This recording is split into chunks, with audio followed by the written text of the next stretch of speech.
everyone to another bit of madness and mayhem.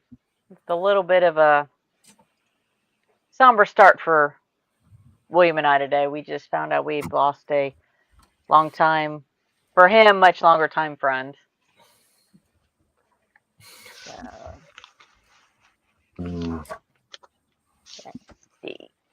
So, but other than that, it's a good Sunday.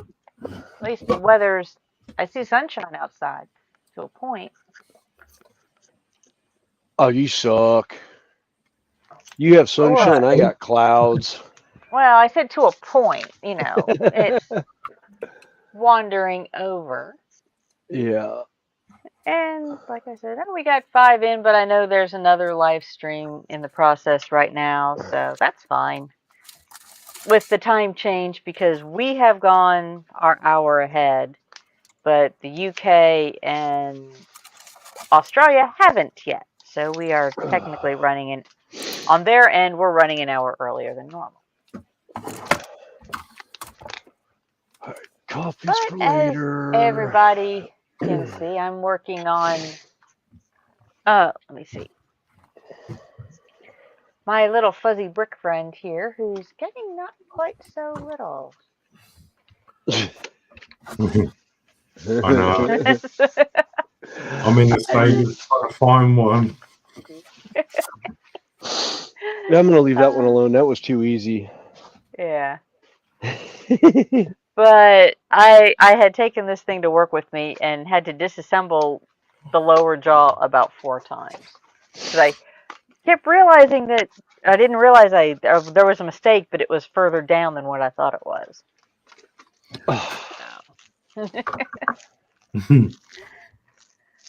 And it looks like the rest of the well, I'm not sure what Fenris has got on his plate today. It looks like he's painting. Yeah, I'm bouncing cameras right now. I've got it on down camera. I'm probably going to end up flopping over to the airbrush station and play with the airbrush for a little bit.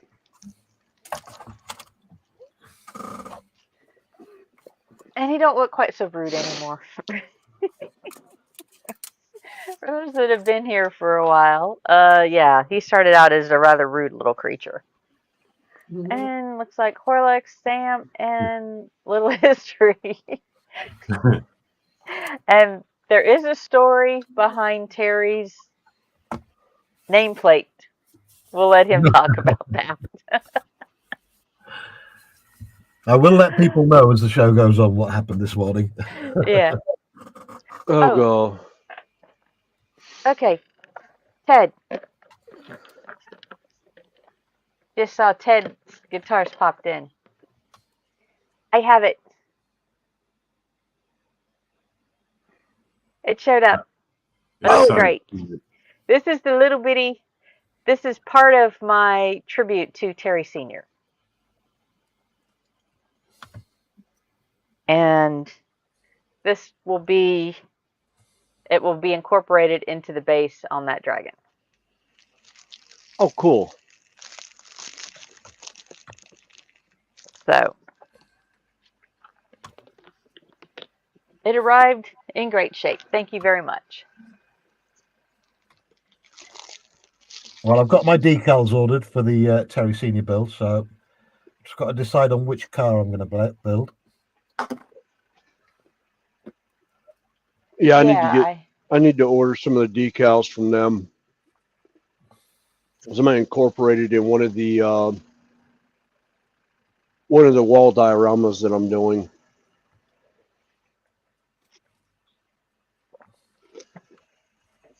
As a graffiti, as graffiti on the walls. All right. And then, let's see. Hot Rod Rodney was in early this morning.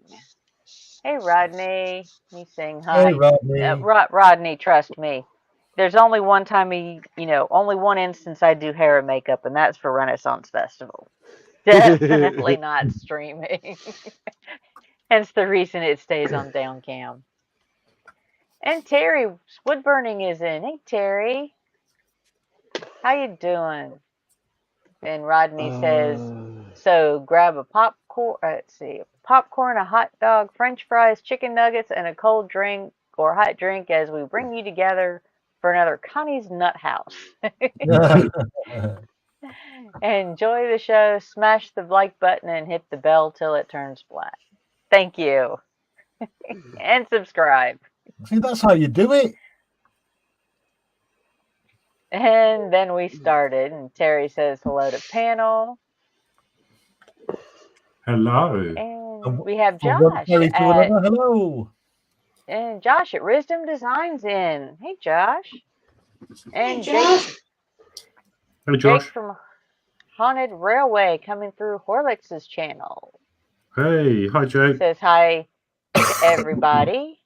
Ted Cars is in. Hello. As I said, I pointed out got my little truck in. That way I don't have to try to 3D print one. And he says, you're welcome. Cool and cool and... Oh, that's not good, Terry. Hope we can brighten your day a little bit. Kick back and relax and listen to the mayhem. And Octal is in. How you doing, Octal? Hi, Octo. Hey, Octo. I want to say I've got a few links out at the moment, but like I said, I know there's another live stream on at the moment. So we'll let them finish up with that one. And we'll see what openings we have in a bit then.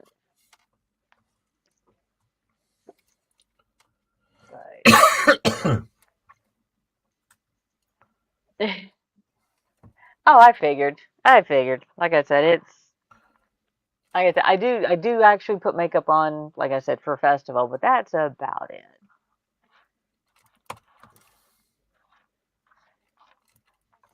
But I hope everybody's having a good day. Like I said, a little bit upsetting news for Fenris and I earlier. But nothing we can change. So it's just a matter of dealing with it later. Yeah, I like Sunday. Well, I like Sundays because they're chilled, but I don't like Sundays because it means work tomorrow. Fortunately, I don't have to go to work until the afternoons. Yeah. So that's why I can do the later stream. Hey, Marcus. And John Alec are in. Yo, John Alec. Hi, John. Marcus. Oh, Ted's at work. Marcus, let's see. I can send the link out to you if you want. And I think I've got John Alec. If not, I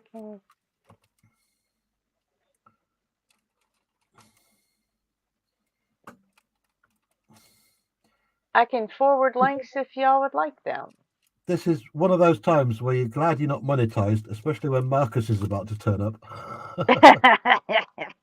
No, it's pretty much, you know, I'm nice. I'm not working on a metal kit today.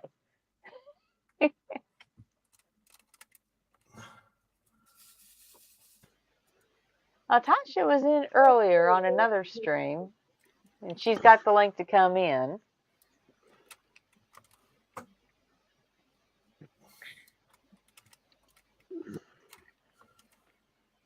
Let's see. I don't think I have a connection to you, Octo. Hey, Manuel, how you doing? Hey, Manuel. Hello. Hi, Manuel. Hey, Manuel. Yeah, Marcus will be. That's the one downside. We catch a lot of people right at dinner time.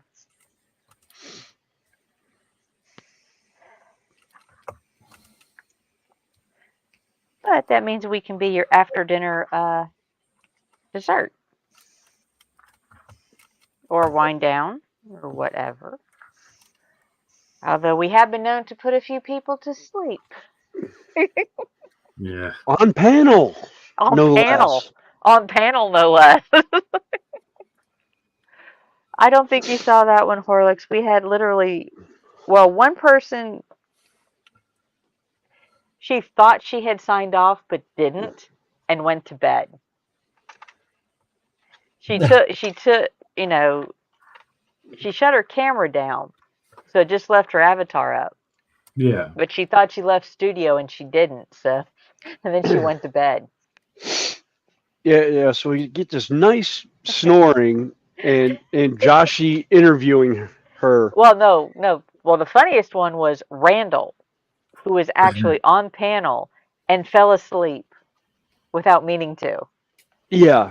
And we hear, all of a sudden we hear this. It's like, is somebody snoring? And everybody's like, not me, not me, not me. Randall, Randall. And Joshy does an interview with Randall while he's asleep, and it just worked out perfectly. Joshy'd ask a question, and this is really good because Joshy has, you know, he's got a delay on his phone. So he would ask a question, and right at the correct time, Randall would snore.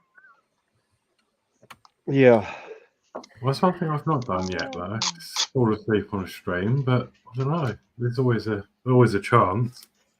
Oh, I've seen it happen before. I've seen it happen to the host of a stream, and there was nobody to turn it off. Oh no. Yeah. Yeah, because he was doing a solo stream, and nobody had, and you could hear his text message tone going off in the background. Yeah, it was a friend of mine. I was actually on it. I had signed off during the stream and thought that he was signing off shortly, and then I woke up the next morning. The stream's still going. He's still asleep. Oh no. Yeah, it stayed up for about an Ronnie's extra like, 8 or 10 "Boy, man." hours. Yeah, I wasn't going to call him out on it because that was a great stream.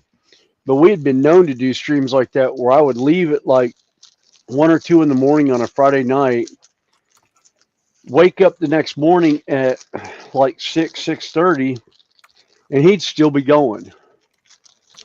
And they'd usually stop about 10 o'clock the next morning when another stream would start here stateside in the train community. Yeah, let's see. We have Rascals in and Hobby Time. Yeah, it was our Ron Toyman. Hey Eric. Let's see. Ethel McNicholas in. Oh, this is where all the cool kids hang out. Well, Yeah. up at mine, tanks and pipes are primed, sand-colored Vallejo primer. I think I've got that color. I've got a bunch of Stilrenes in different colors. But then I have a slight paint addiction, so. A slight paint addiction. My God. Slight? God, I'd hate to see what you're going to have. Yeah. I have stayed away from too thin coats, outlaw paints. There's a couple others out there that I don't have. Funny, there's 441 different colours in outlaw paint. Yeah, it's about Don't get me as started on those. I've already tried to buy in the some. Pro Acryl. I've got the Pro Acryls at the moment. I've got the entire Vallejo game color. I've got the entire Army Painter War paints plus the speed paints, and the next phase of my addiction is coming in tomorrow because I've got the new Army Painters coming in. Yeah. I want to get some of those green stuff, well, paints that Sprue's got. The color shift. Yeah, the color shift. Yeah. This set? Oh, the color shifts. There you go.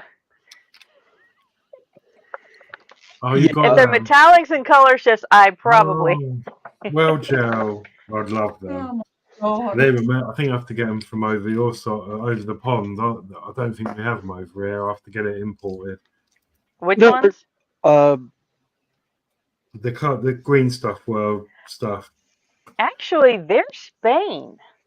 yeah, Was it Spain? I think yeah, they're Spain. yeah. They're in Spain.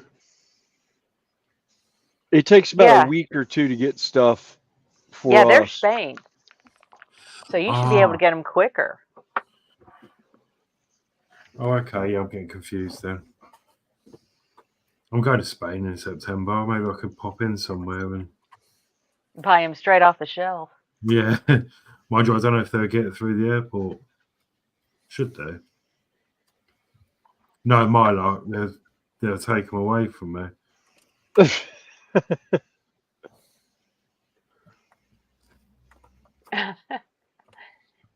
Oh, Rascal said he tried Outlaw paints and they're simply amazing to work with straight from the bottle.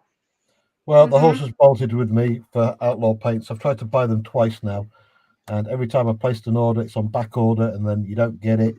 So I'm not even going to. Well, Um, the guy who does the paints, I believe first he had COVID and then he's had a stroke. Really? Oh, Yes. jeez. So there has been some major health issues that plus his and British supplier is no longer supplying.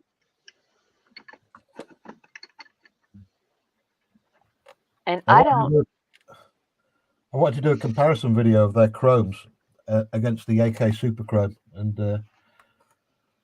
no matter which avenue I tried, I couldn't get hold of any. So Are you friends with Moss? I wouldn't say friends. I know of him. Because the British supplier is no longer supplying it, so Jason's waiting to see who is going to take it up. Right. As soon as we all know what's happening, you'll know. It's probably why the two shops I tried gave me my money back, because they knew they weren't going to be able to get his stock. That explains everything, really. But I wish the guy well. I mean, Jesus, if he's had a stroke, oh my God. yeah, and the Yeah. one distributor in the US, the last update they had is delayed until January. Yeah, because he's had to So, close the factory where he was working because the people who owned the factory were giving him a hard time. So he's moved back home again to his garage to start working again. Right.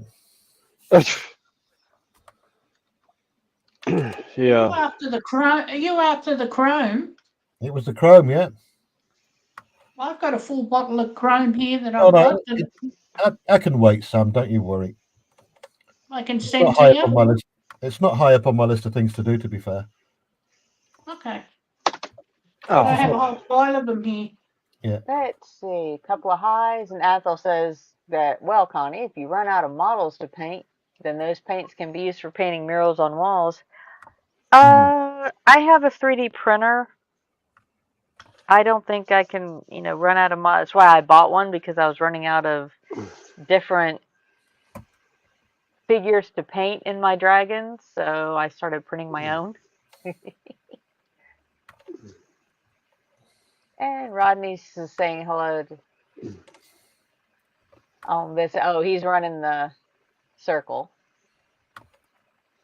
through the different chats. And Ethel's saying hi to everybody. Is saying that. Oh, okay, Terry. Yeah, he's calling you a German Luftwaffe Colonel Klink. That's because I keep on calling him Adolf instead of Atoll. And Josh at Risdom is saying, I think Brett still has Outlaw paints. And ELH Scale Model Garage is in, saying hi to everybody.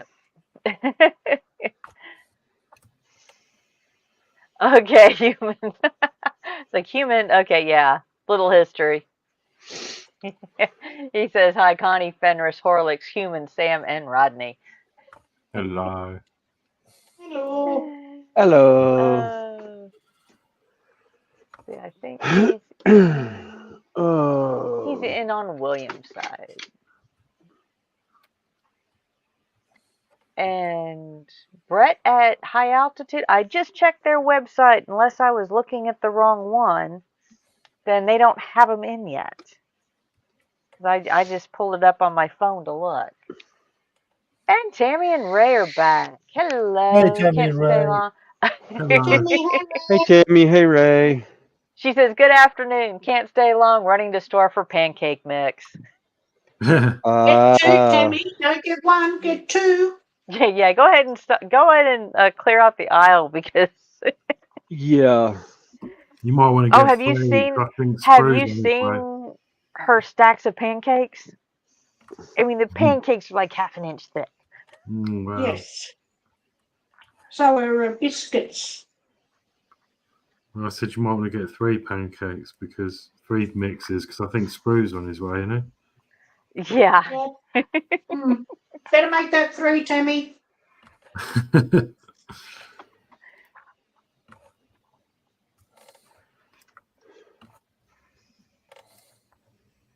And ELH came through Williams' channel and got more hellos. And yep, John, like I said, I looked at High Altitude and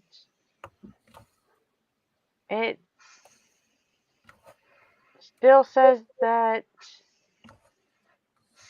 they are waiting for them.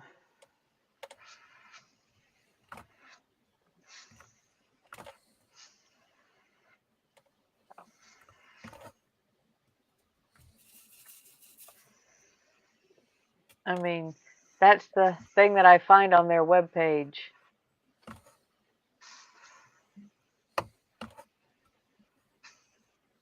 You know, expected in January or delayed until January.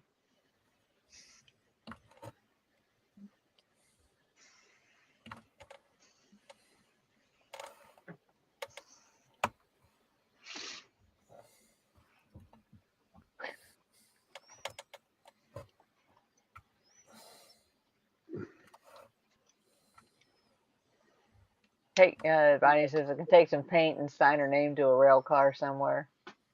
I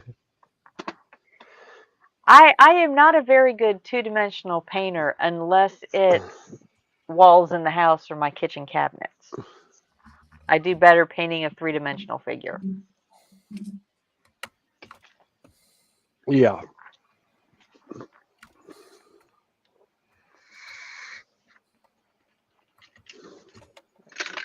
So,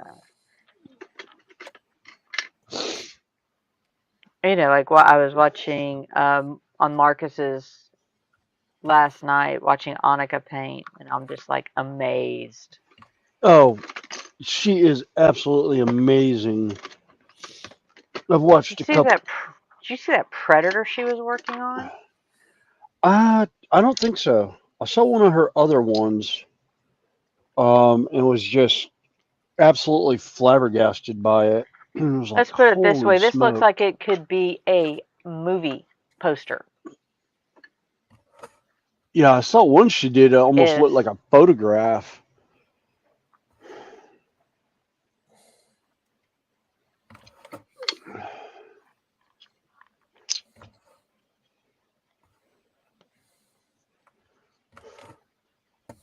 Okay, Ted. Have a good rest of your workday. Hope it goes well. And ELH says, can't stay too long. I've been shopping trip for my boss. Ooh. And he's been tasked with making the restaurant, Depot, and Home Depot run for supplies. Yeah, I made the store run on the way before I came in. That's why I was running a little late this morning. Had to stop and get more coffee and paper towels and some other little odds and ends for the shed.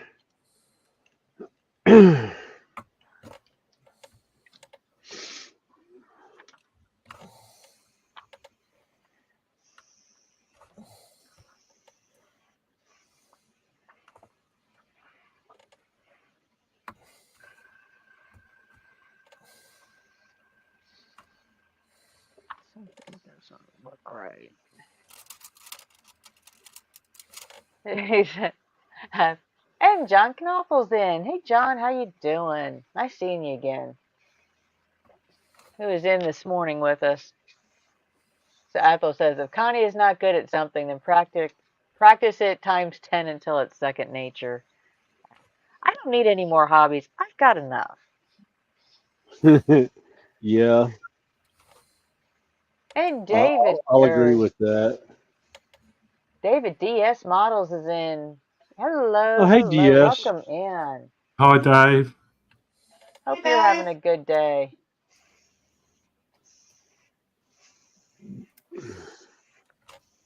And ELH says, coffee is definitely something I do not run out of. He's laughing. And Josh is telling Yeah. Ted to get back to work.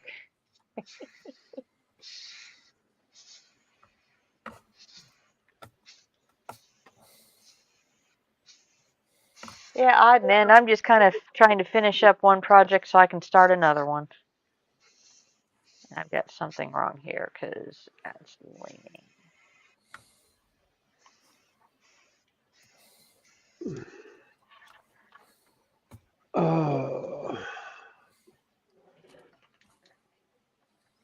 Oh, really? What the? Oh, I unplugged it. Oh, darn it. Oh, we'll do. ELH. She's actually.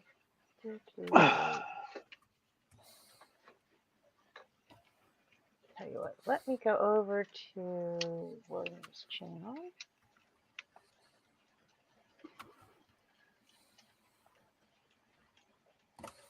That is the link for the chat on my end where most everybody is. They just kind of migrated over that way Oh, over time. cool. I meant to put that. I couldn't get it to queue up before. That's better. Now I can see what I'm doing.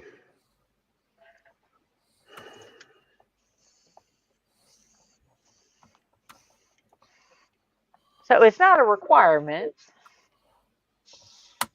Okay, thanks, John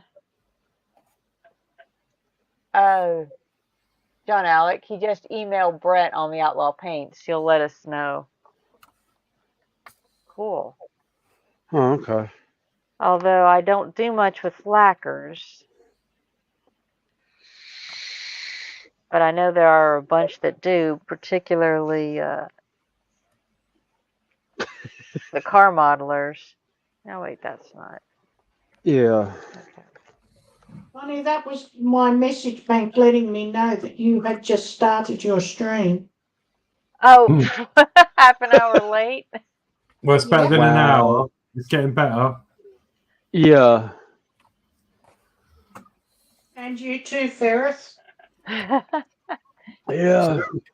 Who are we live on then tonight? Just yours, Connie, and Fenris. Let's myself. see. On Sunday, Mark Mods, I believe, he goes on about 7 UK time with his part works. Oh, sorry, no. I meant this stream. Where's it being broadcast Okay. to at the moment? Oh, I know okay. it's online. It's Yeah, yours. mine, Fenris's, and yours at the moment. Right. I haven't worked out how to do it yet. If you go up to your, where in the StreamYard, where our chat panel is? Yeah. If there should be a little blue button at the top that says stream to your audience. Yep. You click on that. Mm-hmm. And it Well, should let most of my audience would be in bed. But we'll try. Let's see. Yep. And then it says select destination. Yep. YouTube. Yep. Email. Continue. This will allow you.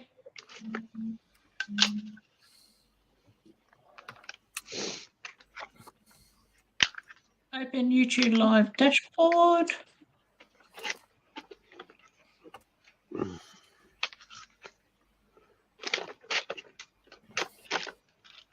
It's thinking.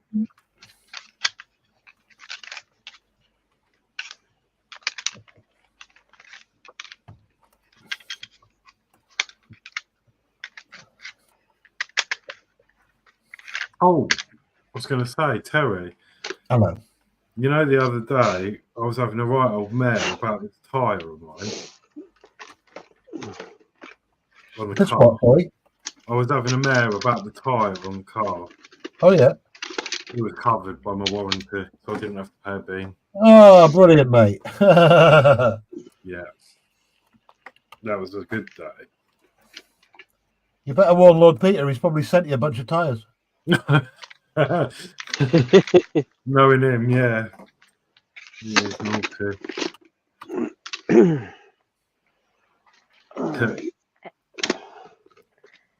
And Athel is saying that Hamish has been fed, watered, and is now snoring his head off, while you guys and gals are on loudspeakers as he prepares dinner: bacon, sausage, and eggs. Ooh.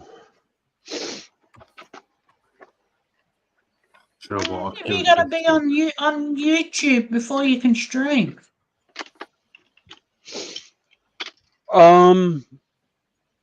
You just have to have a channel. Yeah, you just I've have to got have a a channel. channel. Doesn't matter if you have subscribers on it or not. You can. It says your Um, request for streaming access on the 18th of March. Once it's available, your channel on your channel, you can schedule streamings. Only in 23 hours until you can Do stream. you have? Yeah. You need 50 subscribers to stream. To live stream, you need 50 subscribers to be able to live stream it instantly. I Oh, thought okay. it was. Yeah, but then. No, because I did it when I had 40. Yeah, I think you have to I've got allow 68. it. If you haven't streamed before, you have to prompt it to stream, and then you have to wait the 24 hours to actually go live. So Okay. now you've done that, you should be able to do it on the next one. Yeah. Oh, In okay. 23 hours and Okay. 58 minutes or whatever it's saying. I had that. That's ridiculous. I think it's to stop something happening or someone just setting up an account and going live, you know, untowards. Thank you for your help, guys. Well, but now it should be set up to where you can do it next time with no problem. Yeah, definitely. Hey, Let's see. ELH recognizes Ted, Josh, and Rodney. And on the panel, it's me and Fenris. Everybody else is new. So feel free to, let's see, he's on a nicotine break. So when you get back, I will, since my moderator is busy today, I will drop links in. Hey, Brian. How you doing? Hi, Brian Brian. Got Fuels is in. Hey, how are you?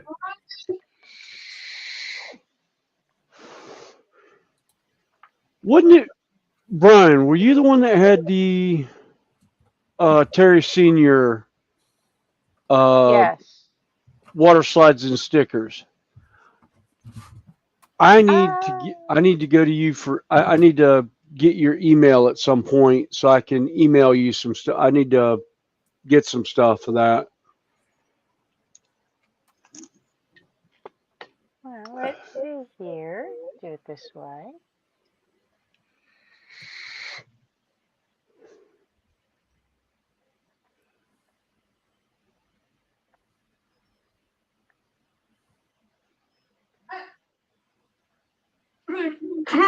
it's now telling me that Little History's just joined your chat.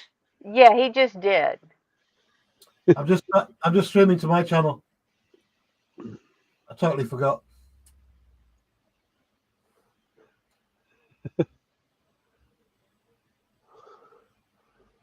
Well, man, wait a minute.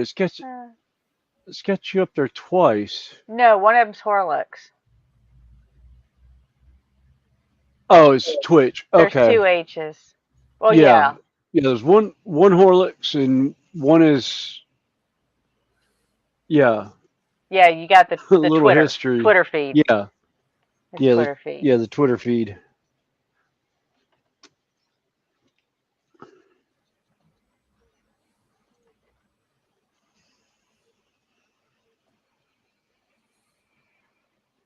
Let's see. He doesn't have pictures of senior stickers and decals. That's Gary at Ride the Wind and Mike at Scale Model Outlaw. Okay. Let me see. Let me see if I can do this without my. Okay, my computer's deciding to play today.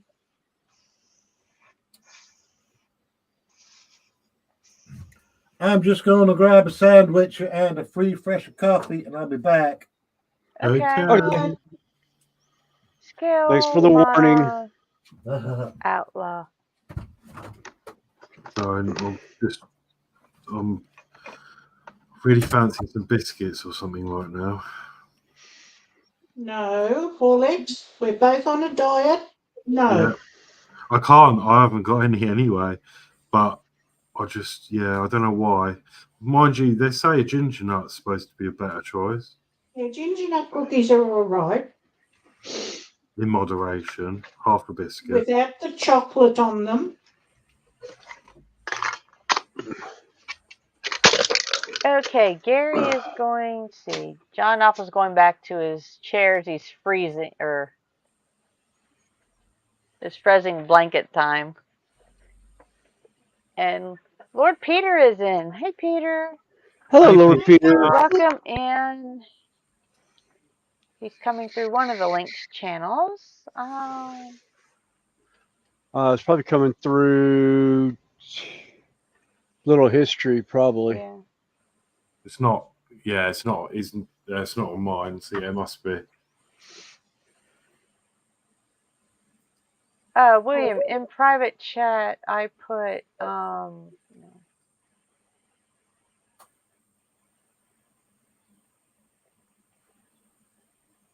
the second one is Scale Models channel. So you can, Oh, okay. oh, it's 80 and it's 80 degrees and it's in your house. It's just back. Awesome. Hey, Dom, welcome in.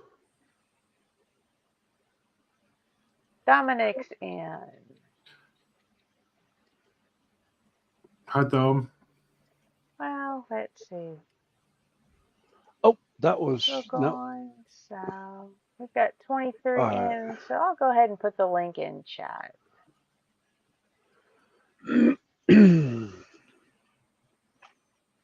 All right.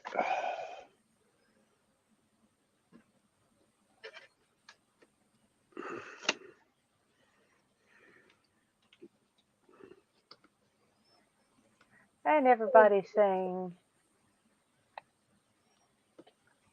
his channel. Let's see, I'm good, Ed.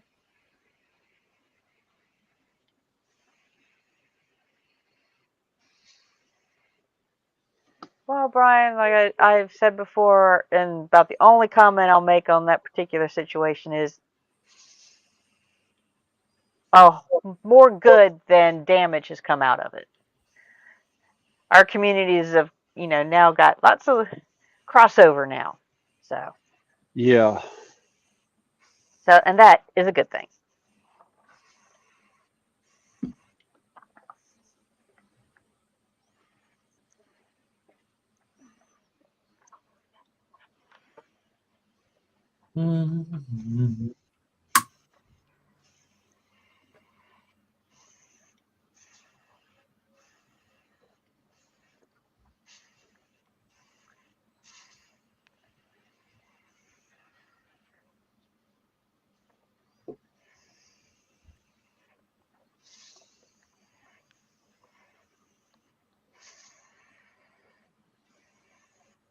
And at the moment we have, let's see, 15 on my channel, 3 from Horlicks, 5 from Little History, and, well, we did have somebody on New Fenris.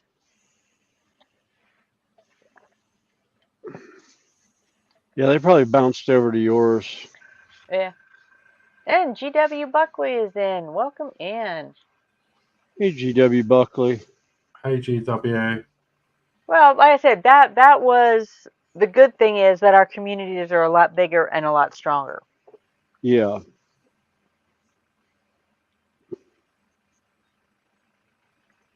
No, that's what I was referring to, that fact, not the other issue.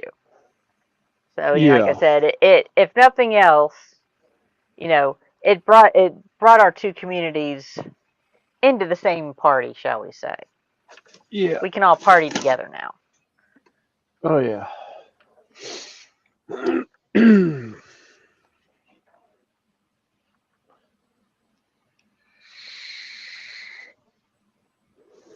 the rounds now because I need to Yeah. like Hey, Fred, everyone. welcome in. Snappy Hey, Pappy Fred. is in.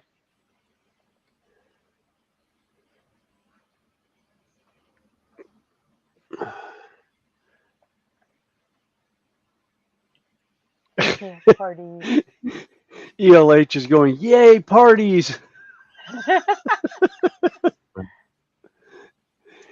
Ethel's doing channel hopping again. He's crossing Yeah. streams.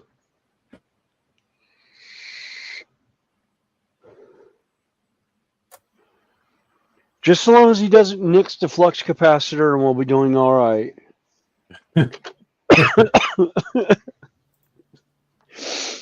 Who am I missing? Oh, Fenris. I need to go over to you, Snowy, and like.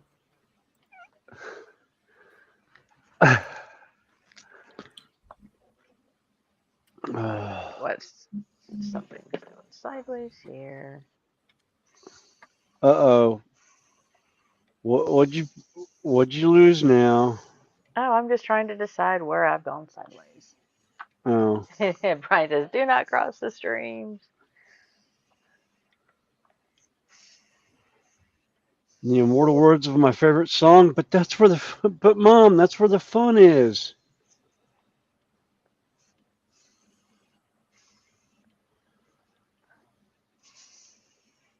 I can't remember if that song came out in the 80s or the 70s.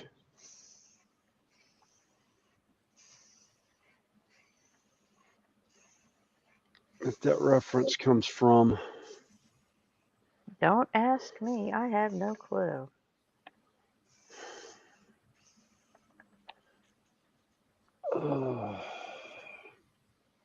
Brilliant. I've done the rounds.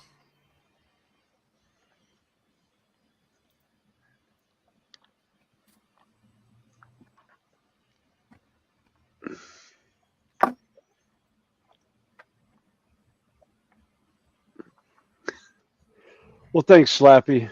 Appreciate it. Snappy, not slappy. I'm sorry, Snappy. Tail fell off. I'm not awake yet. Nah. Fire up the coffee pot. Actually, that is a good idea because I have brand new coffee to put in that coffee pot today. Don't forget it this time and just leave it sat there. Yeah, I know. Yeah, I have my Howdy, howdy. Howdy, Randall. Hey, William. Hey, Two favorite coffees that I'm gonna mix. Oh God, death wish. Yes, Death Wish coffee and their dark roast and Starbucks mocha.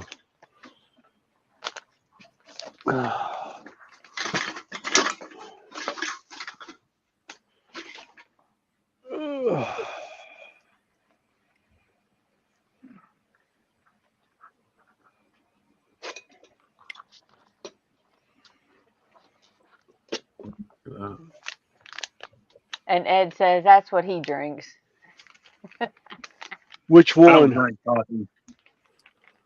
I usually, I don't for the most part, but every once in a while I just I get a hankering for coffee just to wake up.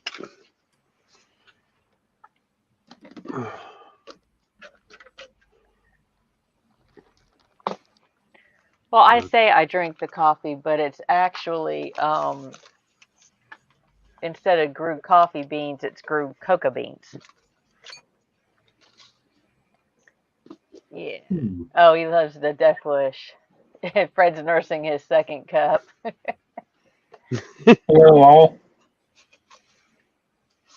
Hey, Rodney. Welcome Hey, in. Rodney. Hi. Hey, Rodney. Hello. Athel's going to stick with his Nescafe original. Yeah, they brought Maxwell House to work the other week, and I was like, no, that's not coffee. That's yeah. Horse poo. It's like that other one, isn't it? Or is it Mellow Birds or something? I don't know if you've got that one. I don't recognize that. It's like really. It's just, I rely on Wendy behind me.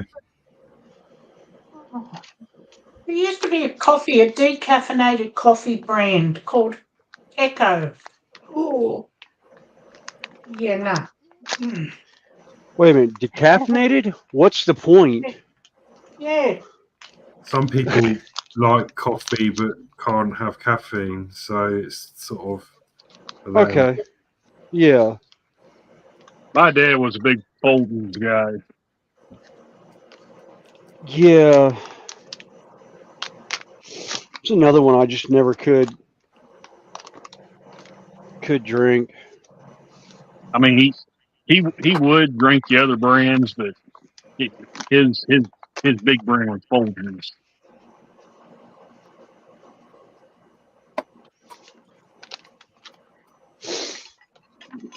I never got into drinking coffee, so like I said, it wasn't until Fenris's wife introduced me to ground cocoa beans that I've understood the coffee addiction. I've got a massive box of beans from work. Don't know why they ended up there because I work in clothing, but so yeah, I've got a big box of nice beans. So I use these when in Wendy. She grinds them up and makes me fresh coffee. It's lovely. But my room ends up smelling like a cafe. I drink coffee, but I only drink 2 cups. I can't. It either put me to sleep or Yeah. I must be one of those reverse coffee drinkers that you Yeah. read about. I can drink coffee or anything caffeinated and lay my head down and be out in like 2 minutes. Yeah. Exactly the same. I can drink, I drink, loads of coffee during the day in my massive mug, and I'll have one just before bed and just get it off quite soundly. Yeah. But it's annoying because when I have a coffee because I want to stay up for something, it just doesn't work. Yeah. That's why I started drinking the energy drinks like Monster and that. It's like Hey, super Lindsay it's like super is caffeinated. in the house. Hey, Lindsay. How Hey, you Lindsay. doing? hey, Lindsay. Hey, Peter, Fred. Hey, Lindsay. Should stop Peter. drinking those drinks too.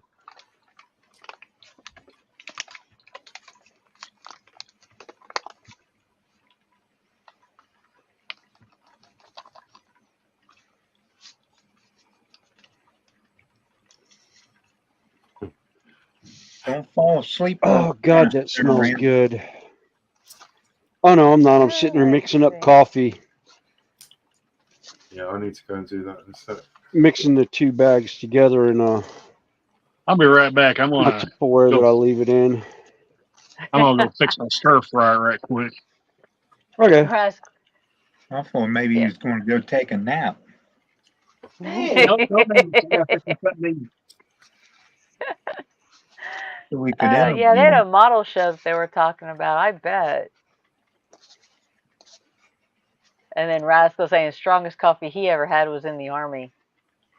From what I understand, midnight or no, sorry, not midnight. Sack coffee out of the Air Force. I gather is some of the Sack or Mac, one of the two. Midnight Air Command, maybe.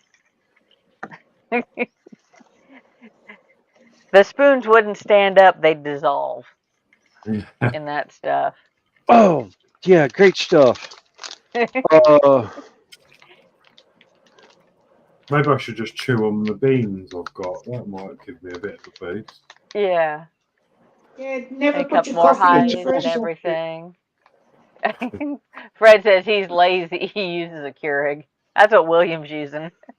well, no, Oh, this no, is no, actually, you've got your pot now, don't you? You yeah, changed. yeah, I've got a regular, well, both of them were, I could do brewed coffee in a, but it's individual cups. It's not actually a pot. And I was Peter also, likes Yorkshire tea. yeah. Actually, I think Fred would more or less say probably boiler room coffee off a carrier is probably the most potent coffee you can get your hands on.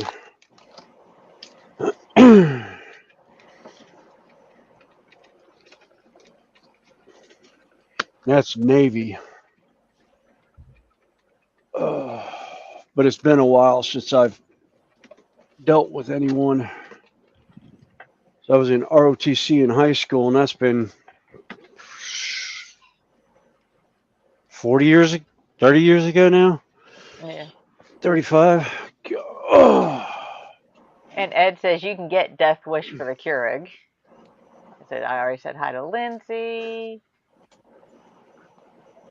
Oh, cool. Fred said his Chevy 2 Gasser snagged second place.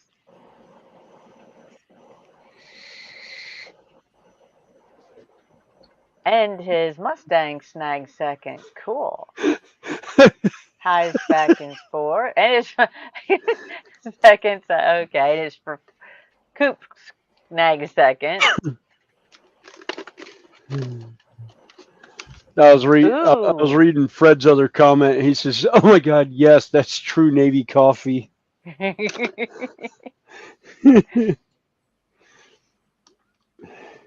And if I remember correctly, there was a couple of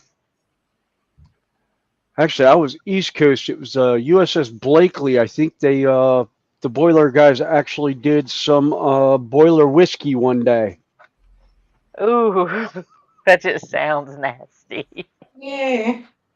No, no, no, no, No, no, I mean, when no. I say nasty, I'm talking kind of like that would knock you on your tail. Mhm. Oh, yeah, they used it for paint remover every once in a while. And Fred also Uh, received some lemon pound cake. I Oh, love a good nice. lemon pound cake. Oh, The Mm. the former one I worked with, his mother made it delicious. I need to snag her recipe. No, I don't. I don't need to make an entire lemon pound cake for myself. No, Yes, you do, Connie. no, We'll I be don't. right No, I over. don't. Yes, you do. it's We will it be it. right over. I can serve it for dessert next time I make lasagna. I think I might have to go make it. Oh, Horlicks, have you ever seen a picture of my lasagna? No, I I do love it.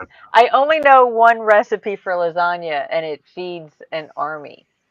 Um, Literally. I actually weighed it. Let me see if I can find a picture of it real quick. I weighed the pan,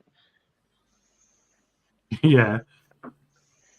and the pan baked weighed 23 pounds. Oh my Oh my god. God. Didn't you? No, Oops. you didn't send it. I was going to say, didn't you send some to the European crew? No, no, not the lasagna. Guy, you kidding me?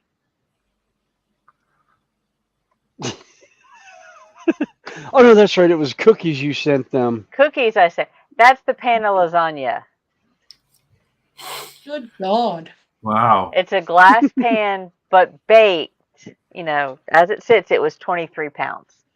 How Wow. much cheese and meat and Oh, it's the lasagna best. strips There, did you put in there there? are there are two 1 pound boxes of lasagna noodles, a pound of hamburger, a pound of sausage, and between 8 and 9 pounds of cheese. Bloody hell. Mm-mm-mm-mm. And you've also got whiskets beside it. Yeah, actually, this was our Thanksgiving dinner. Oh Or my no, take God. that back. This was Christmas. This was Christmas because where I work, she doesn't like ham, and we had turkey for Thanksgiving, so I made lasagna for Christmas. Mm. Let me pause that for So, just a minute and go oh, back and find. that is Okay, everybody really. will appreciate this one. Oops, not that screen. I want this screen.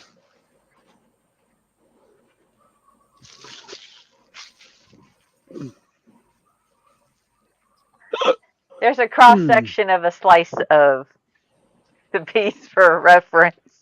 Oh, wow. Oh my God.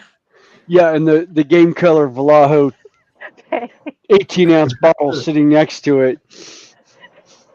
Good Right. grief. I'll be right back. One is on a diet, just to remind. Yes.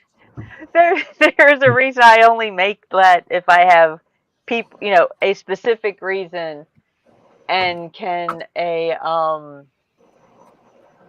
have a reason to share it. Well, that wasn't a reason to share it when you people on diets. Oh, dude. No, that's good. I like. I do like lasagna. The thing is, I'd probably have it if it was made with like the 5% mince and the low fat mozzarella cheese or something, and in a small quantity, it's fine. And Festus 67 isn't. Yes, I realized, Colin, that you were live, but I realized it this week right as we were going live. I was like, wait a minute, Festus still live. It's the time change. I won't run. Give us another week, and once you go forward again, I won't run over the tail end of yours. I wasn't expecting anybody in until you finished anyway. I'm sorry. But do thank you for coming in. I said it was not intentional because normally you end a half an hour before I start, but the time change and the difference in time changes throws it all off. And Richard, Thomas Scale Model World is in. Fred says he makes a killer baked ziti. I like baked ziti too. Let's see. And Fred says, yeah, half the pound cake is gone. Like I said, I love it. Black Rifle coffee sounds dangerous. Dim coffee. And we're running low on coffee grounds. We dry it in the oven and rerun it. My first husband was Air Force, and his preferred method of coffee, since I didn't drink it, he would start Monday with a clean filter and brew enough for about 2 cups of coffee. He'd leave the filter in and would just add fresh grounds every morning. So by the time the end of the week hit, some of the coffee grounds had been in there for 5 days. And my best friend would show up to the house with her coffee mug just for a cup of that coffee. Ugh. And Jeff Light's in, and Wayne, welcome in, welcome in. I'm just trying to catch up here. Got Hi, distracted Jeff. by Hi, showing Maggie. off. Hi, Jeff. Hi, Wayne. I'm just going around subbing to people and stuff. Yeah. I couldn't find Jeff Light's YouTube. I don't know if he's got a channel. Well, he should have a channel if he's on Google, but I couldn't find it. Okay, let me see.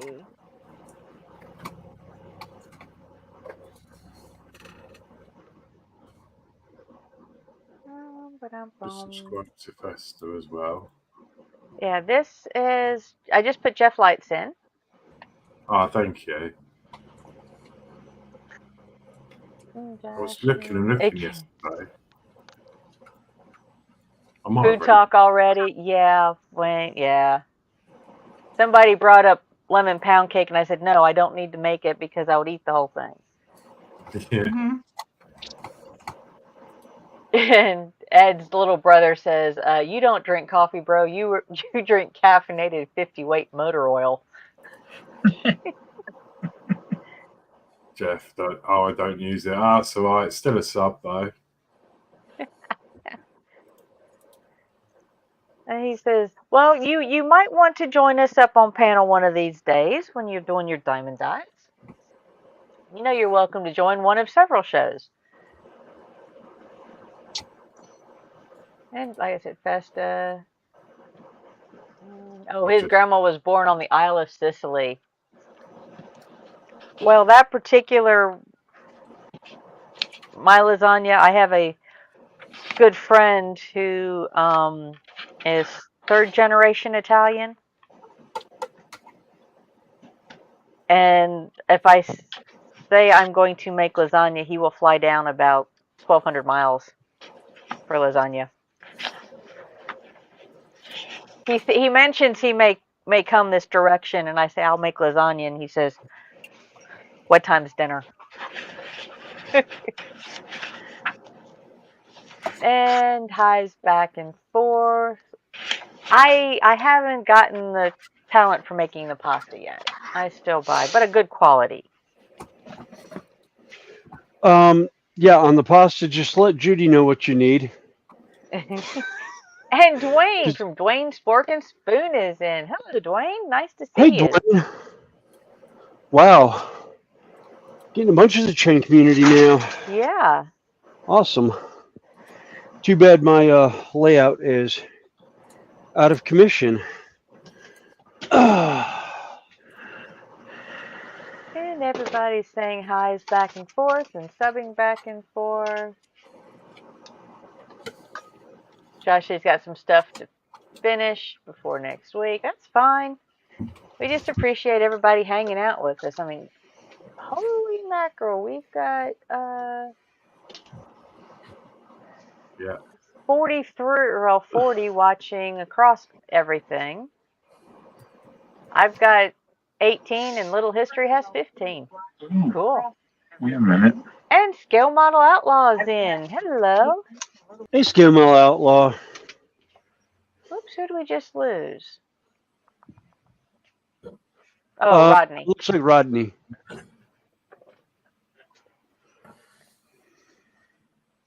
All right, where did I just put?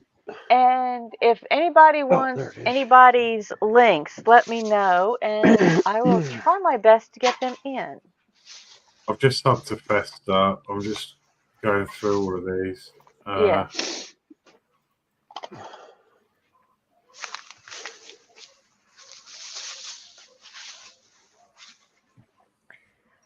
Let's see, get over here and see if I can figure out where I've got a mistake.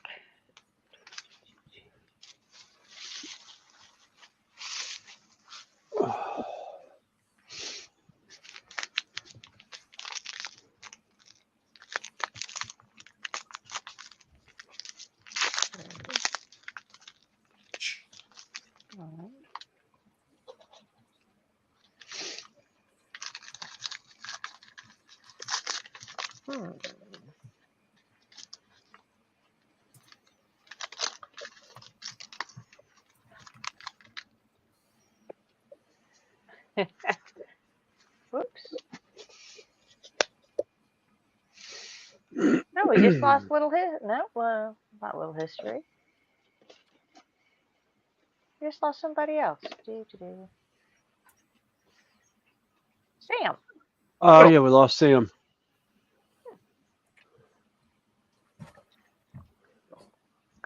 Although it is a bit late in the evening / early in the morning for her.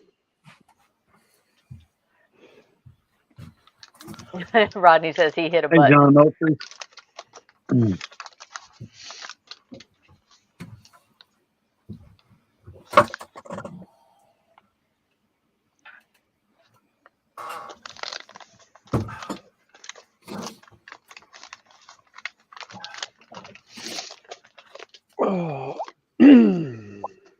Oh, that's Jeff. That's completely unreal. She's here in chat, and James TBG is in.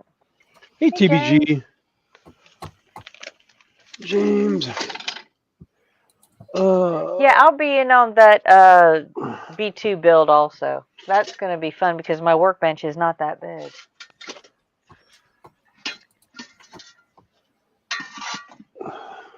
Hello there, to Boldly Goes Model Works. All right, let's see. Three. Oh, wait a minute. Right, I need to put sugar in. 3, 2. Yeah, model outlaw. That's it. That one. Oh, okay. Sam.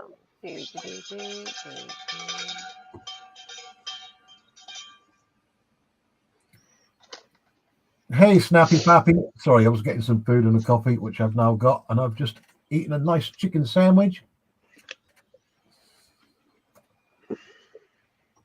By the way, I got the Missouri Pacific F units running on the inside loop today. Figured I'd break them out and run them for a while. Oh, cool. What I want. Oh,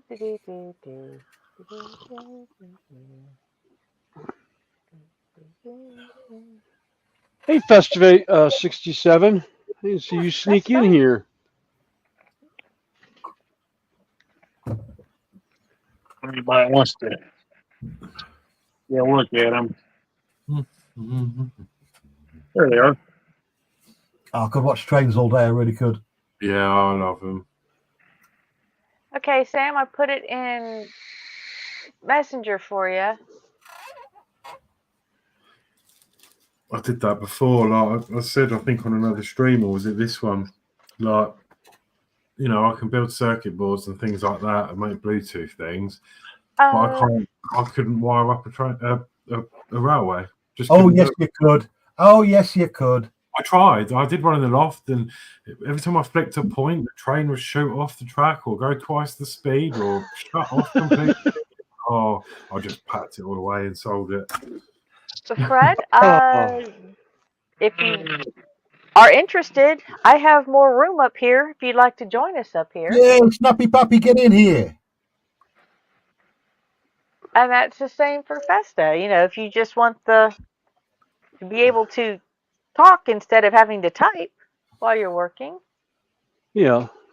We've still got room for 4.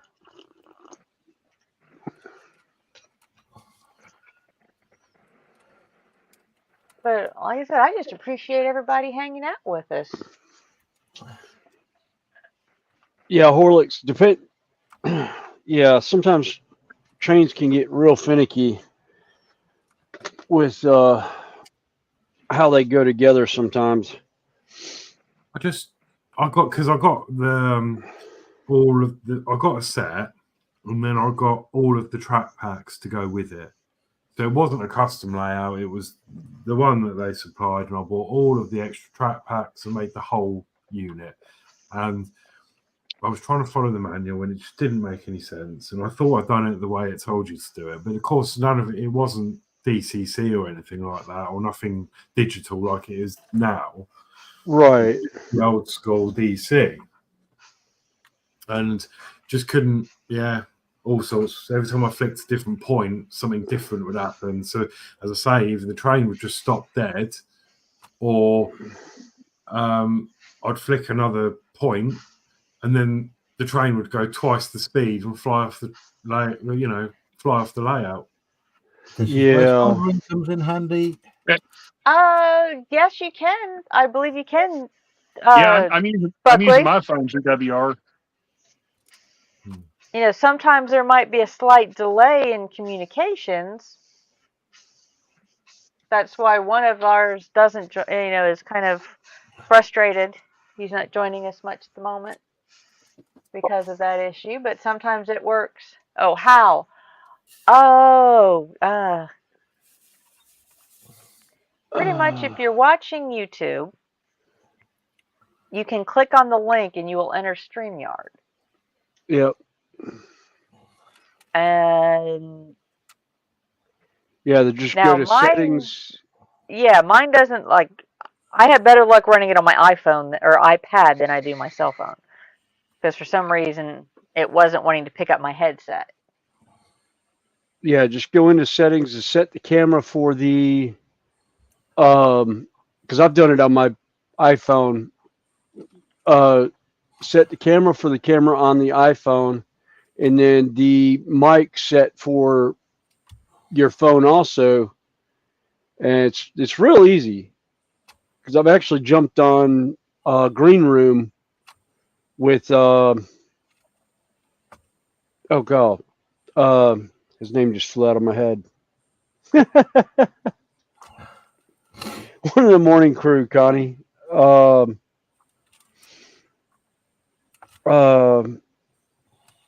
just forgot his name. Sprue and Glue. Oh my god. Yeah. Yeah, Sprue. I jumped in Green Room one morning while at work doing electrical work. Thought y'all were gonna kill me when y'all found out I was in a live box doing that. Yeah. It's like, no, you should not be, worrying about being on live stream while you've got your hands on hot electrical wires. Oh man, that takes all the fun out of it. Yeah, you wouldn't have been called Snowy. We would have been calling you something else. You would have been calling me Crispy. Yeah, but yeah, we would have been able to tip you upside down and use your hair as a broom.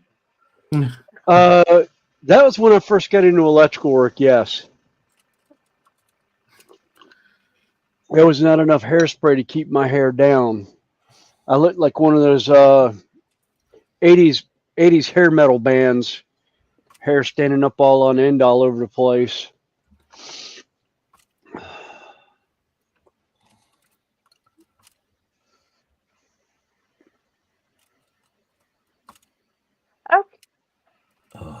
Okay, Peter. Well, nice having you in. Enjoy the rest of your evening. Miss Lord Peter. Have a great evening, Lord Peter. And Skill Model says he's got honeydews to get done. I'm playing Dragonfoot and not getting them done.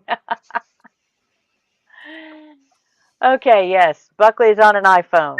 I have an Android. So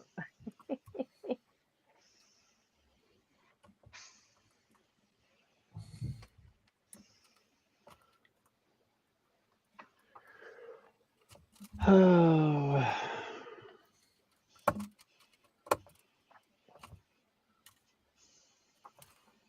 All right.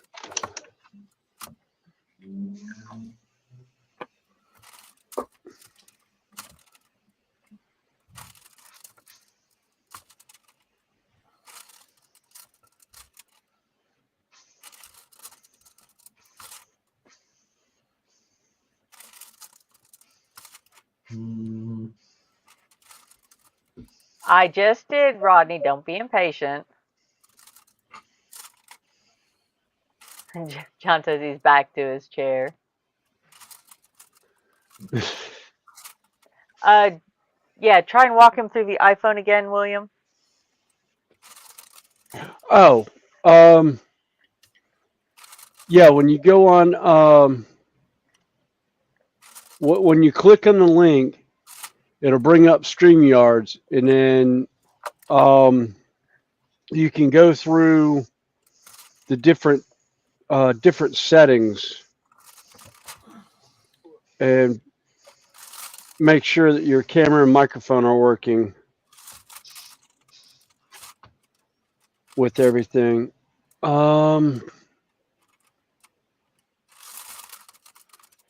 see if I can. Pull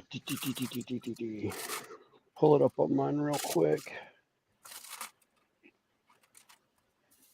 Oh, okay. What link? All right.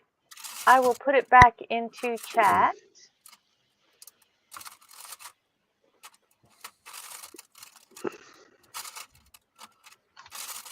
There's in the chat, whichever, it's going to go to all of them. So whichever chat you're in, you'll see a StreamYard link.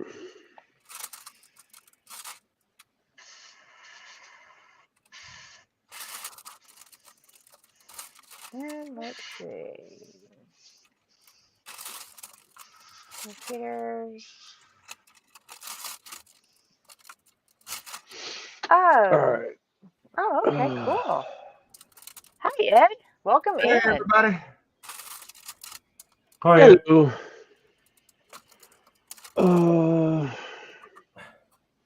Oh, there it is. Let's see. Somebody asked what somebody was working on. I've got what I call fuzzy bricks. These are interesting little bricks that interlock side by side. And let me show you a side view real quick. That's what he looks like at the moment. You're working on the same kind of thing that Tasha's working on. Yes. That is cool. Yeah. This is the same one we started on. And mine was rather rude a couple weeks ago. Kind of. She's An every teenager inside us all came out at once. And I didn't realize when I picked this one how rude some of the forms would be. Go ahead and show them the picture. Come on, you've spilled the beans now. Now you got to let it out. Show the instruction. I mean, this is what the instructions look like for the first couple of stages. Yeah. That's just a little bit inappropriate looking there. And I didn't realize it when I started it, but when I looked ahead, I was like, oh my goodness. Yeah. This is not going to go well. Fortunately, my channel is marked not for kids. So. Right? Yeah, same here. I mean, yeah, mine's definitely marked not for kids because of the fact that we use utility knives, craft knives, scalpels, and the occasional steak knives and butcher knives. Yeah. Glue, bread knives, Well, super glue. My channel, paint. I mean, I keep my content on my channel very G-rated. Yes.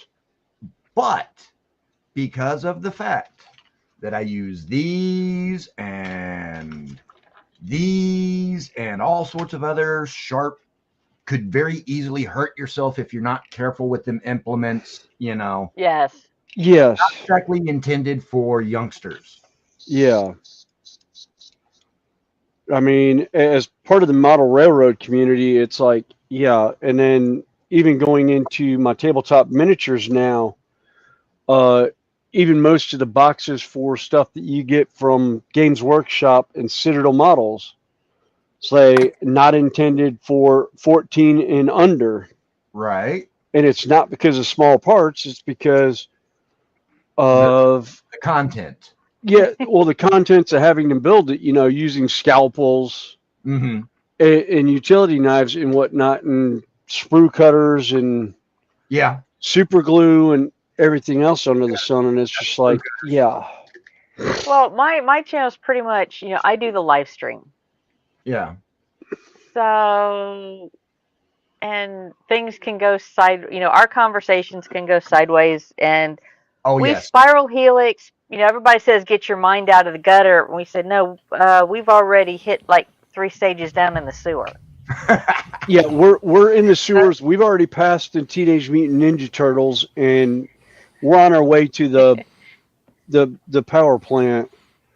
You know, it's Yeah. very rarely does the language get blatant, You need but the innuendo is there all the time. hold my beer and watch this stuff. Come visit on Saturday nights. I have.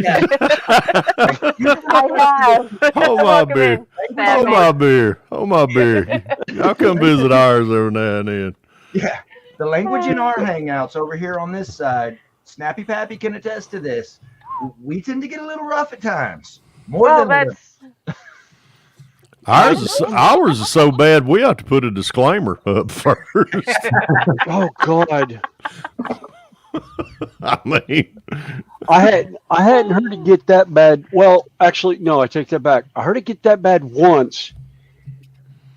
The best roast I ever heard.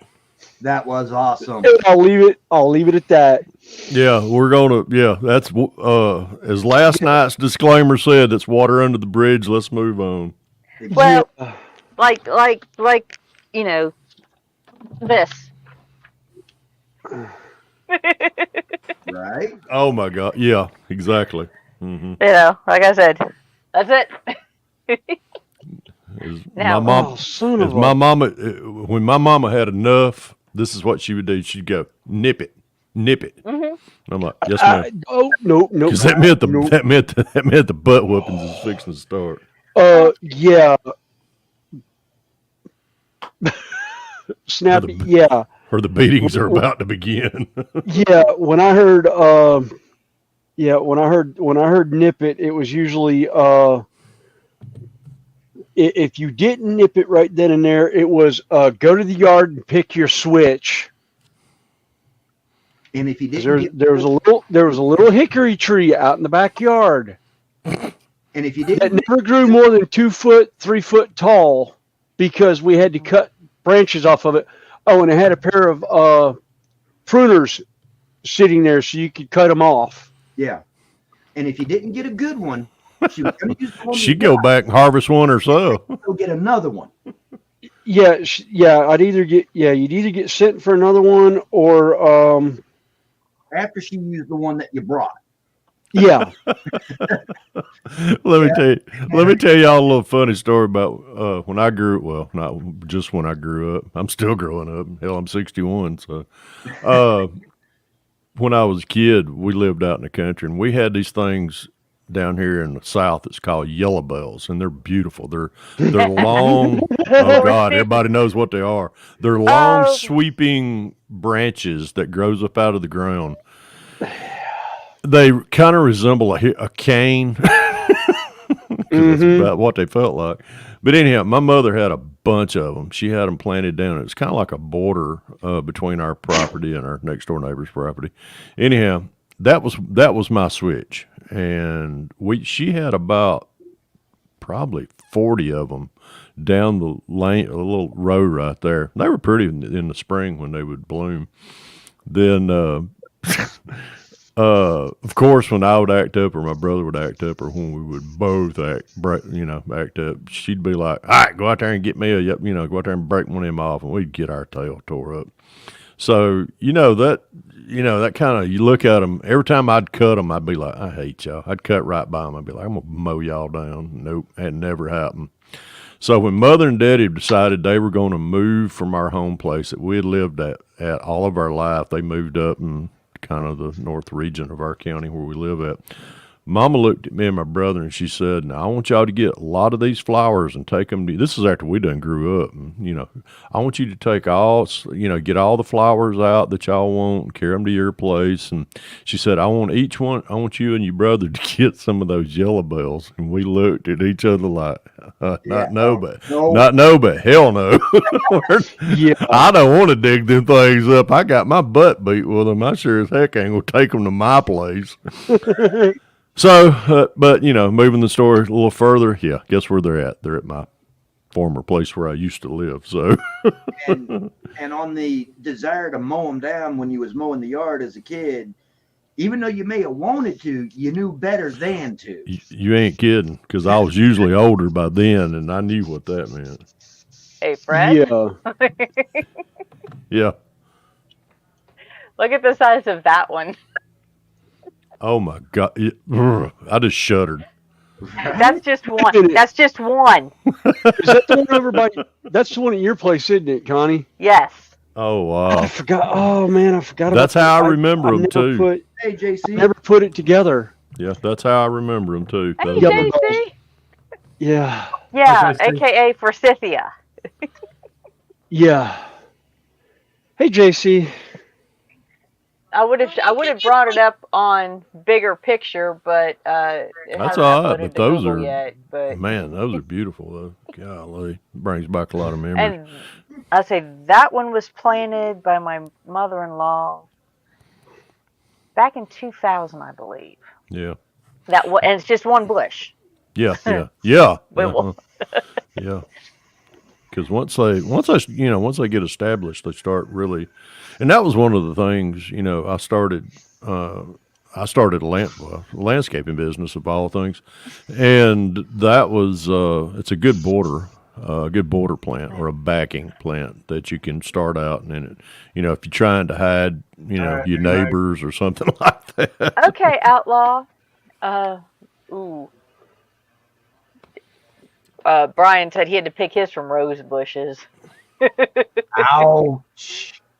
Godfields, I don't know what the name of these kits are. I will see if I can find a link on the Emu site that I buy most of mine from, and I'll send it, and you can kind of find it from there. I just call them fuzzy bricks because they've got the interlocking edges. And to Okay, what have I got? belatedly answer the question of what you're working on, I'm working on the pickup portion of my tribute build, and I've started stretching out the frame. You can see the addition of the styrene right there to the original frame. Oh, nice. And what I'm going to do is I'm going to use more of the same styrene to just run a straight rail all the way back to the end of the wedge bed. And then I'm going to take my razor saw and cut the spring mounts off of the factory chassis, as well as the two cross members here. Plus I'll use some 1/8 rod to add more throughout. And I'm just going to mount the springs to the, what is this, 0.1 by 0.25 rod that I'm using for the rails. Put a little bit more putty on the side panel, one to fill in the holes over here where the hinge holes were, as well as cover up the surgery marks where I moved and shortened the wheel wells. Hey, Sarah Jane. Welcome in. Sarah Jane says she recognizes what I'm working on. She's probably building one. These are fun little cars. They're pain in the butt to build, but they are fun little cars. Wait, is it a winged outlaw? It's not a winged, but it's just a open wheel. Well, it's an open wheel. Dang, I'm having trouble. I need to go get another We'll cup see you of later, coffee. outlaw. It's an open wheel modified asphalt car. Oh, okay. But they're great. They're fun little cars to build. They're so precise though. Everything has to fit perfectly in order for it to not have any tweaks or twangs here and there. And it just I don't know. It's fun. This is the first one I've ever built. These are one of the new J.R. Salvinos and Wes's model car corner kits, and they're great. Sarah Jane said she built a Salvinos modified last year. Yeah. And we got highs and buys because James TBG is back and says that Mom times things perfectly. Wait until the carer's left and then has an accident. Let's get that right there. Really? I think I'll be good with that. Okay, but I gotta get the glass in first. Ooh. I know Ed asked about this one last night, and he was like, "Did you get it done?" Nope, I didn't get it done. It stayed here. I didn't want to rush this one. I hear you. But it will be at the next. I think our next show is Anniston, Alabama. Is which James, is that JC? Is that going on to the yellow car that I'm holding the kit for you at the moment? If so, I'll show that first. But this is part of. This came in for me last week or Friday. Oh, nice. That was from Ted. Remember I said I was going to try to look for a little truck? Yeah. And it's going to go on a base with this. Oh, wow. That's going to be awesome. Look forward to seeing that one. And the way this hand is, it's going to hold a banner, and you'll probably only need half a guess as far as what that banner is going to say. Yeah. So I figured I would work that in on the base somehow. Sarah Jane is the same one that I'm building. It's the Fleming family Connie, racing. So With yeah, the she says she did hers red, and I did too. would the initials of what that banner is going to say be something along the lines of Boobs. KMA? Yep. Yep. Awesome. I was telling Connie and them earlier that I need to get a hold of those guys because I want to get Okay. some of those stickers and water slide transfers in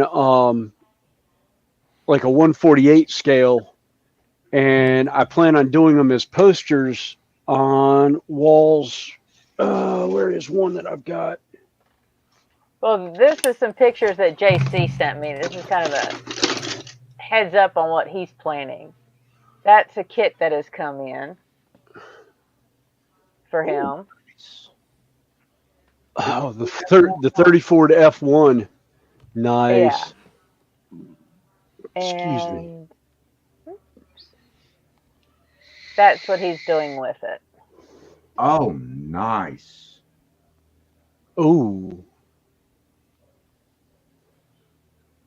Let's see, I tried that. Yeah, that's the car. That's the kit he's going to put on it.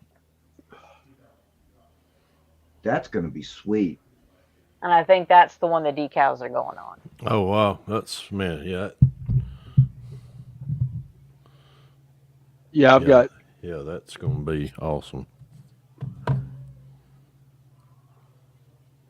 Yeah, I've got terrain ship walls that kind of look like that, and it's going to be plastered with.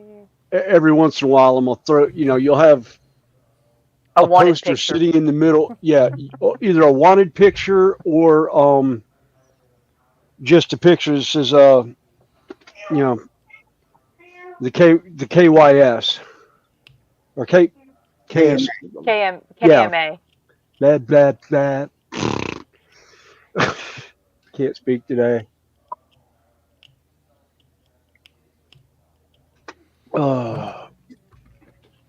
I blame it on the electrical work. I've been there, done that. Yeah, fried brain cells on 277. Let's see. While I was in the Navy, I got hit with 440, 660, and 880. So, ooh, yeah. Oh, thankfully, an electronic warfare technician working in very confined spots, and past not being careful. Yeah, I do commercial electrical work, so I'm 277 and 480. Ooh, 277 hurts. Yeah. Yeah, no 277. No neutral. Oh no, it has a neutral. Yeah, it's called ground. Yeah, it's called ground. No, you've got your brown, orange, yellow, and then you've got a neutral. You've got a gray neutral on it. Yeah. Yeah, you're right. You just got two hots. That's it. Yeah. Yeah, you got two hots. That's right. Still hurts. It's one hot. That's 208. You're thinking. And we have Boxcar Jerry in. Welcome in. Hey, Boxcar Jerry. I would still rather get hit by those higher voltages than by 110. No, really, the voltage that kills you is the amperage. Well, yeah, that those higher voltages will throw you. Yeah, they'll knock you. Then But they tend to blow stuff off. Yeah. Well, That's- that's 277 will make you seize up on it. It'll grab hold of you depending on how you grab it. Thankfully, knock on wood, namely my desk. I've never gotten hung on 277. I have gotten myself knocked in the dirt by it. Oh, Um, but yeah, it's There was a question. One of the UK crew was asking, what was Senior's favorite car / 69 Camaro. He had a 69 Camaro that he that was really his. It was called, actually he had it lettered. It was a drag car, and it was called Terry's Toy. And on the side of the door panels, it said Thacker's Garage, which he ran a garage for a while. But in the back rear quarter panels, it said Terry's Toy, and then had a lot of sponsor decals, up through it. But it was a 69 Camaro. That was his favorite one. And he liked black. He loved black cars, which I will be. I will be painting a '67 Chevelle the same color for him. oh, 60. That's what Senior wanted me to. he wanted me to Yeah, build it. Shitville, as I Yep, used to call them. He was like, Pappy. We had the conversation one night, and it was right after he was diagnosed with cancer, and he was in the hangout, and I was just trying. I knew he was down, but I was like, Senior, I know the inevitable's coming up, but what do you want me to build for you? And he went, Pappy, I'm going to put it to you like this. I want you to go out there in your stash. I know that way you ain't got to buy one, because I know you got about 40 of those 67 Chevelle AMT kits, and build one for a change. I was like, okay. Now I know. Now you got to go buy one. Well, what color do you want it? And then he just really threw the monkey wrench in there. He said, I want you to paint it black, because he's heard me gripe about black paint jobs. It's hard.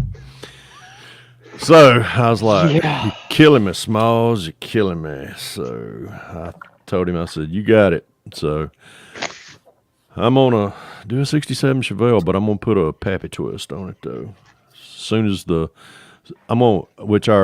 group bill starts April the 1st, start ordering you decals and everything for it. I know STS is getting a big order of them up for everybody. I'm going to be ordering some, and I'll announce mine here pretty soon. Do you have a link for those?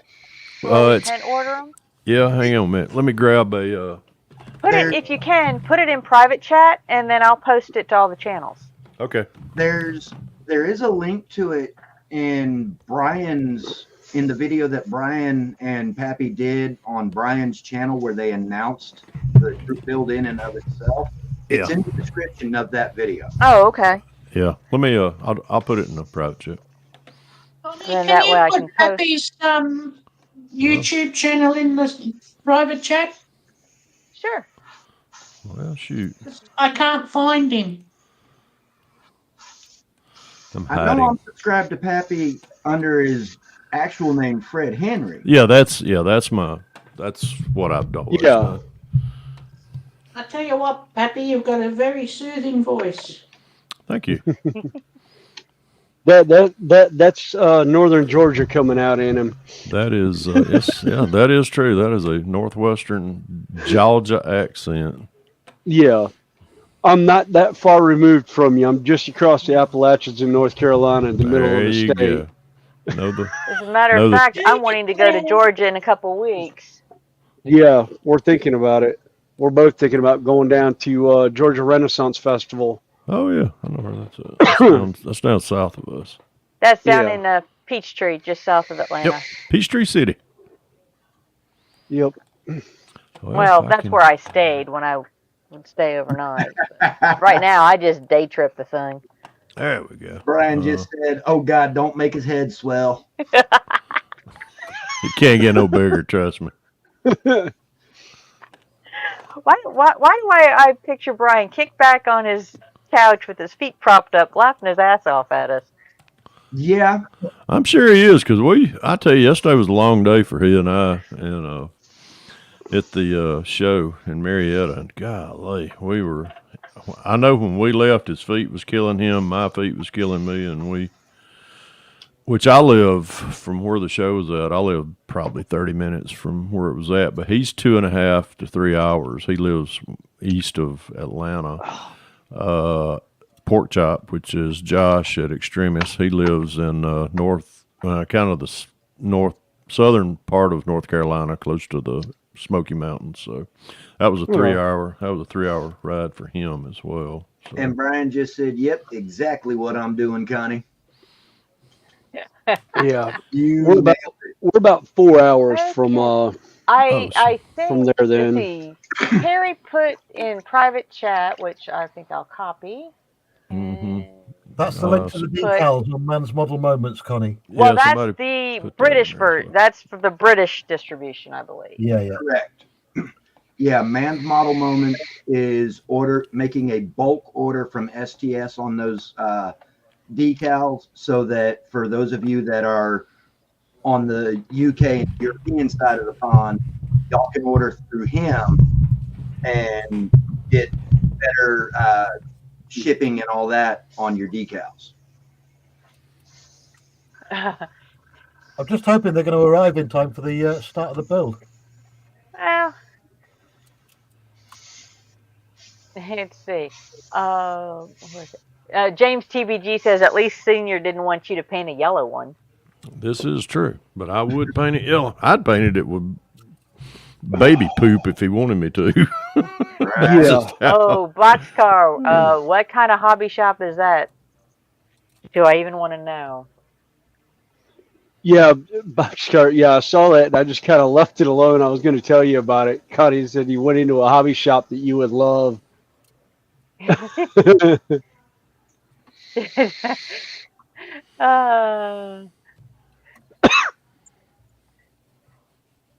I don't agree with you, Yanka, but this time one I'll agree. Is Jeff Model Garage is in. I was fixing to say when I heard you say Yanka, that's the only person that calls Brian Yanka is Jeff Ciacanelli, my little buddy. It's good. Talk about the stream going south now. Hey, it can't be any worse than what's happened on this one before. Well, somebody losing a tree branch, can't hold her wood. We've had I've had people in chat tell me they have fallen off the bed or off the chair laughing. Yeah. They got kicked off a public bus. Yeah. Sounds dangerous. Yeah. No, I was looking at Got Fuels and was saying, heck yeah, that nose will be an easy to hit. And Jeff's Model Garage comes back with "You'd still miss." Even from Georgia. Hey, Rodney. Oh, jeez. Yep, normal then, James. Yep, we're back to normal on this one. That's why I love it, because you know what? Thank God I got a white mat right here that I can draw on, because I'm fixing to draw a stick figure of a certain person. I just got to find a black marker.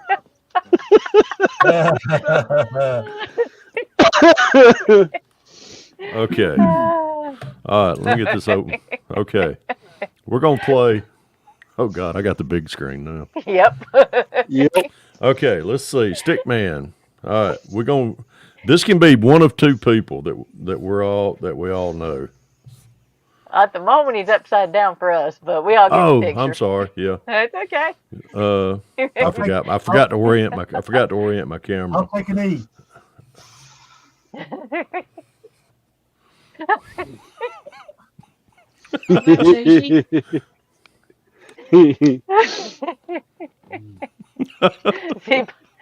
See Papa Z now. Hey, Papa Z.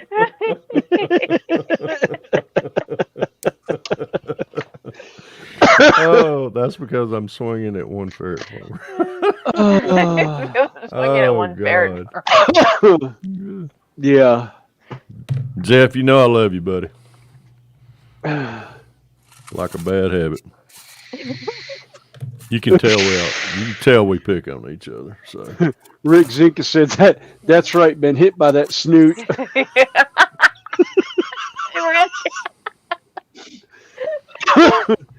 Oh, it's like me last night. I didn't tell you, Connie. I ended up having to give up my pillow to the fur missile last night. My son has a Belgian Malinois service dog, and he couldn't take him with him on his camping trip that he went on, so he left him at home. And the dog decided he did not want to go in her box last night, so she ended up in bed with us. And I felt a cold nose at the back of my neck and realized I only had about 4 inches of bed because she had sprawled out between me and my wife, lengthwise across the bed. And we have a king-size bed. Yeah, sounds about I was right. like, ugh. But, yeah, so... Actually, do I have a picture? I think I have a picture of her. Let's see. I think Judy sent me one of her.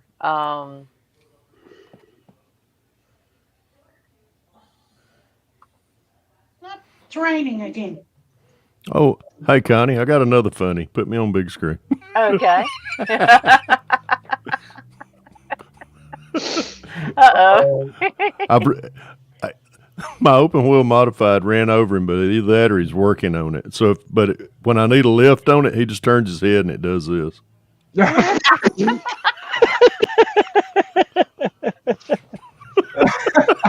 He needs to get the car a little higher. He just turns over and puts the snaz up under it. Oh, there we go. There's a good picture of her.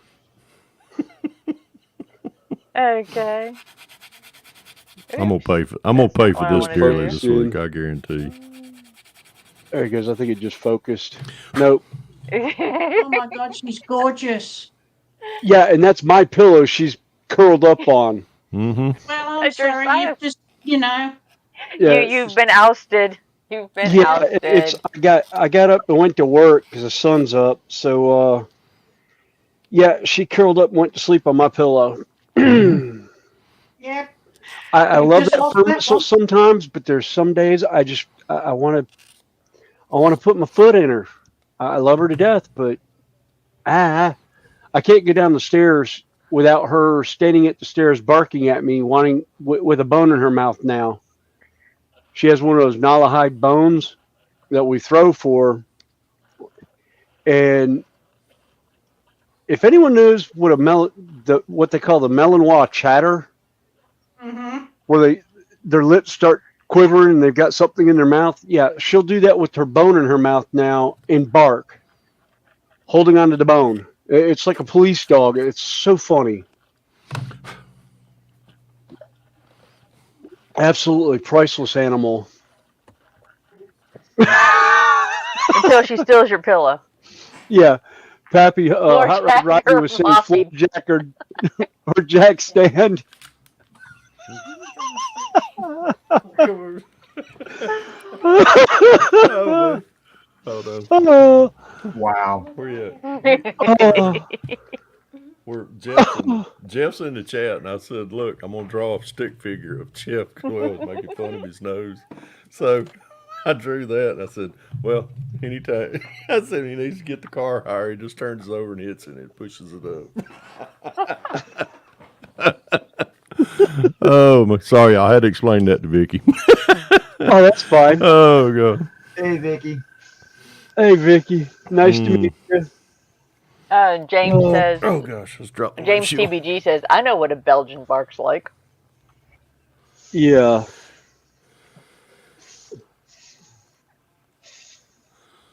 Although I don't know which is more fun, a Belgian Malinois or a German Rottweiler. Malinois. Well, I had a friend of mine that had a German Rottweiler.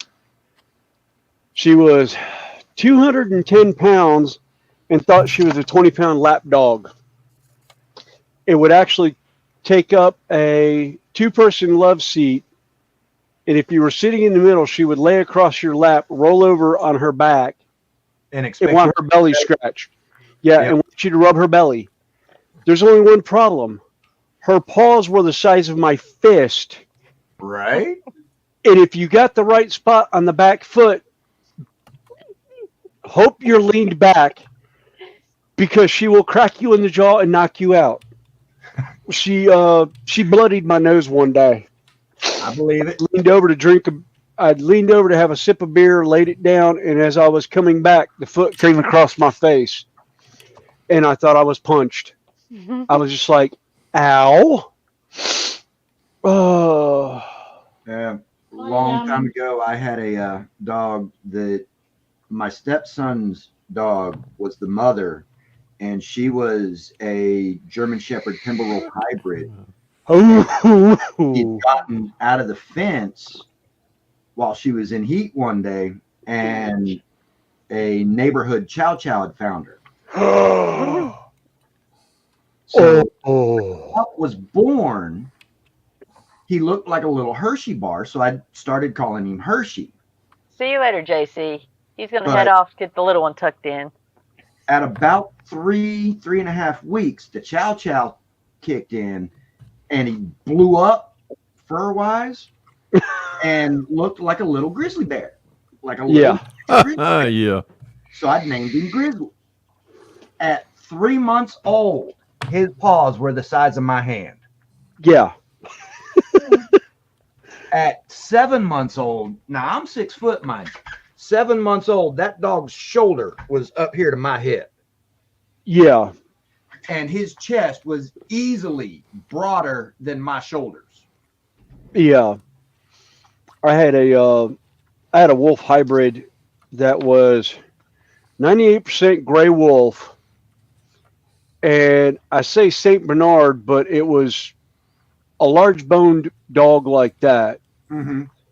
St. Bernard, Bull Mastiff. Yeah, well, Newfoundland.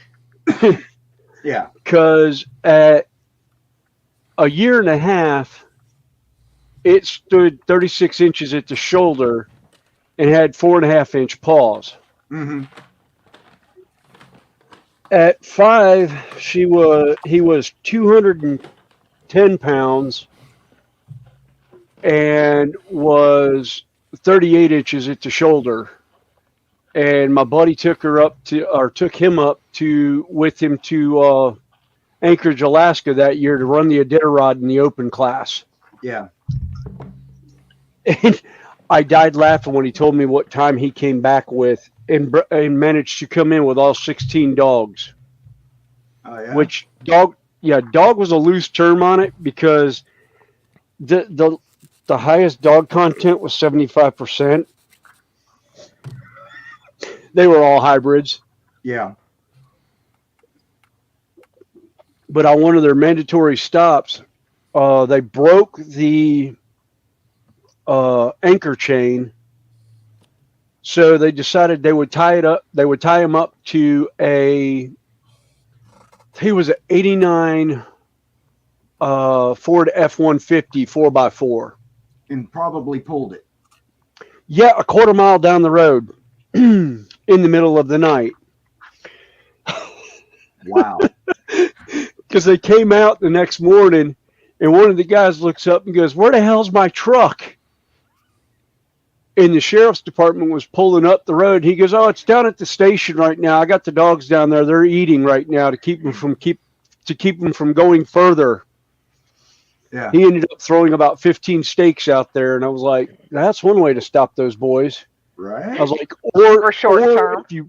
For short term. I was like, if you want a long term fix for them, put a cow quarter out there. You know, just put one full cow leg and hip, half a hip on the ground. Yeah, if there's any more than 5 of them, it'll take them no time at all. If there's 5 or less, yeah, it takes them a while to get through it. I've seen 15 clean one in 2 minutes. Wow. I would say up there, I'd go for a moose half. Right. Yeah. Might keep them busy for a bit. Yeah, that might keep him busy for a bit. One of the great things about Grizzly, he was a natural born guard dog. Didn't have to train for it at all. Yeah. But he and Grizzly, I hope you feel better. The Pit Bull Shar-Pei mix that I'd had at the same time. During daylight, John. you walk up my driveway, come knock on my door, no big deal. Drive up my driveway, get out your vehicle, come up, knock on my door, no big deal. But if it was dark out, do not walk up my driveway. Drive up my driveway, but do not get out of your vehicle until I get out the door and let my dogs know that it's okay for you to be there. Yeah. Yeah, I had a buddy of mine that had that. There was it's where I was keeping my wolf when I had him in Mecklenburg County in North Carolina, because he had the exotic animal license and also had another hybrid. Yeah. And I saw the fence closed, but saw his truck there, and I was like, all right, well, I got out. I opened up the fence, pulled in, shut the fence, got back in my car, got up to the house and got out. And I got about 3 steps and got to the tall grass, and all I hear is, oh. It's the both of them sitting on either side of the path growling at me. Yep. And I was like, Nook. And I hears, oh. Yeah. When he realized it was me, because I had a different car. He didn't recognize the car. Yeah. Because I was wholesaling cars at the time. And a buddy of mine was, I told him, I was like, don't get out of the car until I walk up and figure out where the dogs are. Yeah. Hey, Ted. Yeah. Welcome back. Hey, Ted. But Hey, Ted. Hey, Ted. the thing is at the time that I'd had those dogs, my now ex-wife had 2 daughters, well, 3 daughters, but the 2 youngest were 6 and 7 at the time. And when I would play with the dogs, I'd be rough with them. I mean, these were big dogs, and you had to be rough with them to wear them out so that they're not tearing everything up. Right. And I'd watch my stepdaughters play with them, and they'd make what I was doing look like, oh, good boy. I mean, and all these dogs would do when the girls would play with them is just sit there and look at me like, Dad, make them stop. Yeah. That's all they would do. They wouldn't snarl, snap, growl, nothing. They just literally laid there and let those girls do whatever they wanted. However, anybody ever tried to hurt them girls? Don't like Donkey Kong. Yeah. Yeah. Might as well go dig a hole. You got it too. You're going to have a few bones to bury, but that'd be about it. Yeah, I was going to say, it's on like Donkey Kong and then some. Yeah. Yeah, I ended up. Can y'all imagine a guy that's 6'3", weighs about 260, walking into a PetSmart with a Shih Tzu? Yes, I have seen that. That was me. That was me. I had a friend of mine that was 6'4" and about 300 pounds of solid muscle walk in with a Chihuahua under his arm. Pappy, it's okay if you walk in while you're carrying the Shih Tzu, as long as you're wearing a pair of pink slippers. So you got the pictures. Okay. Good. I got a picture.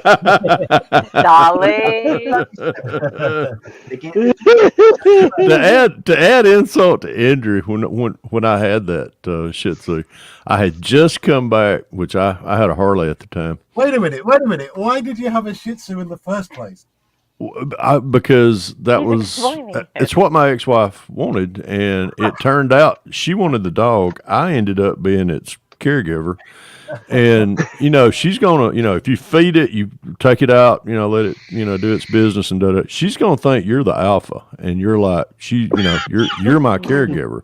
So I had been out, and I'd been out riding my Harley, which I had my chaps on, had my sleeveless shirt, and I had my bandana around my head, and I forgot I hadn't bought any dog food. I was just like, okay. So I pull the Harley into the garage, I jump in the truck, throw her in there with me, which anywhere I went, she was there. Her name was Aggie. I still had my chaps on, still had my jeans on, still had my sleeveless shirt, try saying that 3 times, and my bandana. Walked into PetSmart to go get, I had her on the leash, and everybody was looking at me going, what the yeah. Actually, what comes to mind on At that least you was didn't have the little basket on the Harley to hold the pup. with goggles and a little helmet. She would ride. She would, well, not, if I was riding down the road or something like that, she would jump up in my lap and I'd run, maybe a mile down the road, but no, I never did travel. No, but I thought about putting her in but I knew she wouldn't have that. She'd be like, nah, you ain't putting me in that carrying case. Cause I had a big ultra classic, had the saddlebags and the trunk on it. And I was like, nah, I ain't putting you in there. Yeah. When you were describing what you were wearing, the first thing that came to mind was a cross between Freddie Mercury and the Village People. Yeah.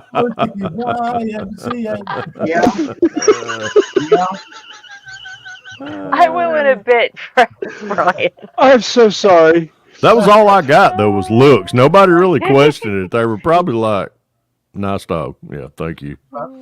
Yeah. It's like, here's the big burly biker. Yeah. It's like if you ever saw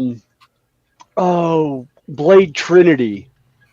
The really long-haired blonde vampire. Triple H. I know who you're talking about. Yep. Yeah, it was Triple H. Like, oh my, to see him with the Pomeranian, I was just like, Paul, no.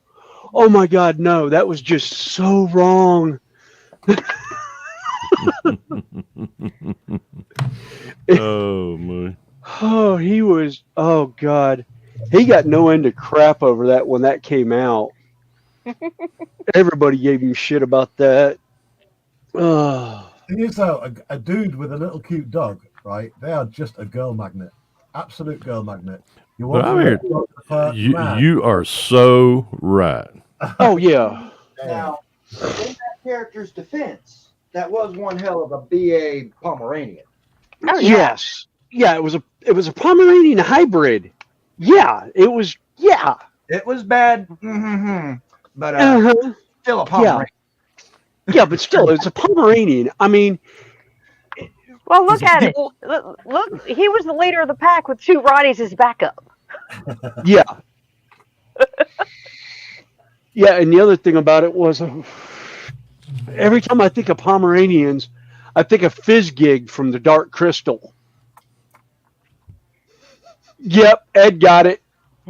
Itty bitty body, big puffy head, and they are mouthy. So mouthy. Because all I see is the big open mouth. And yes, I'm that old, Ed. I'm actually 53. I'm 53. I'll be 47 in May, so yeah. Oh, I'm probably the second oldest up here. Yes. All right, who's oldest? Me. No, you're third. I think history is the oldest. How? I'll be 60 in September. Okay, yeah, you're older than me. Then I'm number 3. Yep. 61. I'll be 60. Same age as Snowy. Next Thursday, I turn 61. Oh wow! Happy birthday for them, then, mate. Happy birthday early. Thank you. Now, do what, Sam? I'm the same age as you. Let's see. Question in the chat. Pappy, where do you get your dirt track models at? Actually, from Model Roundup. I buy a lot of my models from Model Roundup. Or I find them at shows and things like that. Or Hobbytown, USA. So. Oh, yeah, Hobbytown's great. Hobbytown, yeah. Connie and I have one. It's about 20 minutes from her house. It's about 45 minutes from my house. It's right in the middle of the two of us. I have two of them. You got the one up 20 in minutes Hickory. the other direction. I've got 2 of them. Yeah. I've been to, we got one probably 30 minutes from us in Kennesaw, and then there's another one south, I think close to Columbus. And there used to be another one east of Atlanta, and I never went to it, but I did go. I go to the one when we're in Tennessee. If we go up to Gatlinburg or somewhere like that, there's one in Knoxville. I always like to come back through. They've got a lot of RC, but I think I bought a bought one of my Holy Grail kits from up there one time. I found the great big 1/48 scale Tamiya F4U Corsair that's sitting out there that ain't never probably going to get built, but it's in my stash. So Yeah. I've got Nice. but The it's always FP Corsair, I built it in. Actually, I did build it in 1/48 scale in the Tamiya. I've got a little mom and pop hobby shop, G&G Models, less than a 5-minute walk from where I live. Also happens to be the oldest, longest running hobby shop in the entire state of Texas. And then Nice. I've got a slew of Hobby Lobbies here in Houston. Ew. And I will bet you money that what you've got at yours there is the same thing I have in mine 5 minutes up the road right here. I kid you not. Every one of them, anytime we go on vacation or something like that, I'm always like, well, got to find a Hobby Lobby. We walk into one, it's the same crap that's in mine. Yep. And I go somewhere else, same crap that's in both of those. So Yep. they need to up their game a little bit. That's why whenever I want to go to Hobby Lobby, I just go to the one that's maybe a 10-minute drive down the road. It's the closest one to me. And then I've got a Michael's that's roughly a 10-minute drive. So, yeah, I've got a Michaels near me that I like, but they don't have much in the way of models anymore. No, they have. I've seen a lot of humdrum on Facebook lately about Michaels. My brother, which he's 8 years older than me, he's retired. He's a retired history teacher, but when he retired teaching, he went to work at Michaels. And when he worked there, they always had a pretty good bit of them because he was always like, "Hey, Fred, guess what? We got a new." Okay. Oh, the 40% off coupons were always cool. Yeah, those were. yes. But the humdrum lately is, Michaels is going to quit selling models. So I went into mine the other day, just to see what they had. And they were short kits. So I called a lady that was that knew my brother while he worked there. And I asked her, I said, are y'all discontinuing models? She said, no. I said, well, there's a lot of chatter going across Facebook. She said, oh, I hear that all the time, but no, we're getting rid of, they're getting rid of a lot of their inventory that was dead. And that was what they're doing. They're just doing not discontinuing. They're just getting rid of them. And they're going to actually start carrying more models is what she said. And I was like, oh, cool. So I said, y'all trying to stay up with Hobby Lobby? I said, well, let me give y'all a little bit of information. Don't carry the same kit that they're carrying. Yeah. I said, if you want to get your, if you got any pull with the corporate, people, tell them to listen to the hobbyists, and we'll tell you what we like. Okay. Anyway, Fenris will be Connie, right back. I'm gonna have to go. Oh, okay. Yeah, it's quite early. Well, it's what, 5 a.m. for you now?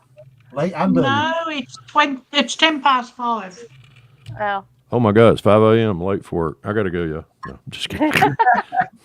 Oh, wait a minute, wake up, Fred. You're in the States. Sam, great to see you again. And you're an hour ahead of me. See there, you Pappy. later. See you later, We'll catch you Sam. later, Sam. Take care, Baywatch. Bye, Sam's. Nice meeting you. Bye. Later. I've got to Guys, put my gotta tell glasses you, on. I'll be whenever able you to come- see. If ever you come to the UK, you have to visit Hey, Mikey. New York. Hey, Mikey. Hi, Mikey. Hi. And visit the Monk Bar Model Shop. It's been going since 1963. It's awesome. Wow, that's a brick and mortar. The one that's been there for a while. That's the ones I used to enjoy. I bet that one has some dusty ones in the back corners. I bet they do too. It was originally started out as a railway place, like the model trains and stuff like that. Yeah, a lot Yeah, of that's them did. kind of how G&G started, and that is their bread and butter is the railroading stuff. Right. Yeah. Yeah. They do have cars, trucks, motorcycles, Yeah. armor, aircraft, ships, semis and trailers. And they do an awful lot of die-cast cars as well. Die-cast Yeah. cars, lorries, trucks, all that kind of stuff. It's really awesome. I mean, and it's embedded in the walls, in the city walls. Mhm. Because I don't know if you know, York is surrounded by an old Roman wall that was added to it started by the Romans, added to by the Vikings, blah, blah, blah, blah. And it's actually embedded. The shop itself is embedded in the city walls. It's just an incredible place. Nice. I remember growing up here, which I've grown up in Georgia all my life, but we had every year we had one mall, which really wasn't a mall like you would think of today, but it was a small. I remember it had Rich's. It was a Rich's store there, but they had a hobby shop, which Mother would go to Rich's and she would drop me off and tell me to stay in there at the hobby shop. Thank you, Mama, for doing that, by the way. And I remember, but it was called Milton Bradley. And she dropped me off in there, and that was when my affection for this started. But I remember seeing, they'd always at Christmas have a model train lay out in the front, not a small, big one, but a little small one, running in a circle, and I was just mesmerized by that. And I was like, wow, that's cool. Yeah. And then they started, the art. Well, they had control line airplanes. That was good for a good drunk, going around the circle till you can't follow your airplane. A good friend of mine is into that kind of stuff. They call him Sparky from what's his channel called? I can't remember now. Anyway, I digress. Go on, carry on, mate. But I got that's fine. But but seeing that and then balsa wood airplanes, I got involved into those. And then, styrene. I got bit by the styrene bug and model railroad. But that was always something I was like, Mom would be like, well, we're going to, the place was called Cobb Center Mall. And I was like, well, you know where I'll be at? Yep, I ain't gonna be hard to find you. So I'd be over there. I got my start in the hobby, in the overall hobby, when I was like 7. I'd been given a Lionel train set. Wow, man, I always wanted Lionel. And that's what got me started in the hobby. But then, like Snappy, I got bit by the styrene bug, and I started building 24, 25th scale cars and trucks. And yep, happens to the best of us. Trains kind of fell to the wayside for me. I mean, yeah. Then I hit. Then I hit puberty. Yeah. Then I hit puberty and I started working on the real stuff, the one-to-one. Then I got hit by the fumes, the car fumes and the perfumes. Right. Methanol exhaust. I'll never forget bringing my first girlfriend home. I must have been about, 16, something like that. Because I was never into girls until I had left school, because I was into models and things like that. I brought my first girlfriend home, showed her my room, as you do, and I had a massive scale X-trick running around the room with model aircraft hanging from the ceiling, all the other models, and the look that I got off of her. Oh my God! I remember asking Mother and Daddy, I wanted a HO scale, and of course they went and they bought for Christmas one year it was a AHM. Was the brand name, and it was a Santa Fe EMD EMD 40, something like that anyhow. But I ran that thing around, but then I was like, I want to build a layout, and that Mom and Dad was like, no, but hell no. Yeah. That's no. We're country people. We're simple. I was like, okay. On my train stuff, that was the only scale I ever dealt with was HO. Yeah. Now, I had an uncle out there in Virginia that he did a lot of N-gauge. Yeah, that was one that I got into when I got older. That was some small stuff, let me tell you. Have you seen Z? Yeah. Z gauge? Oh my God. He actually had a couple of Z gauge sets too, and I was like, ooh, wait. Yeah.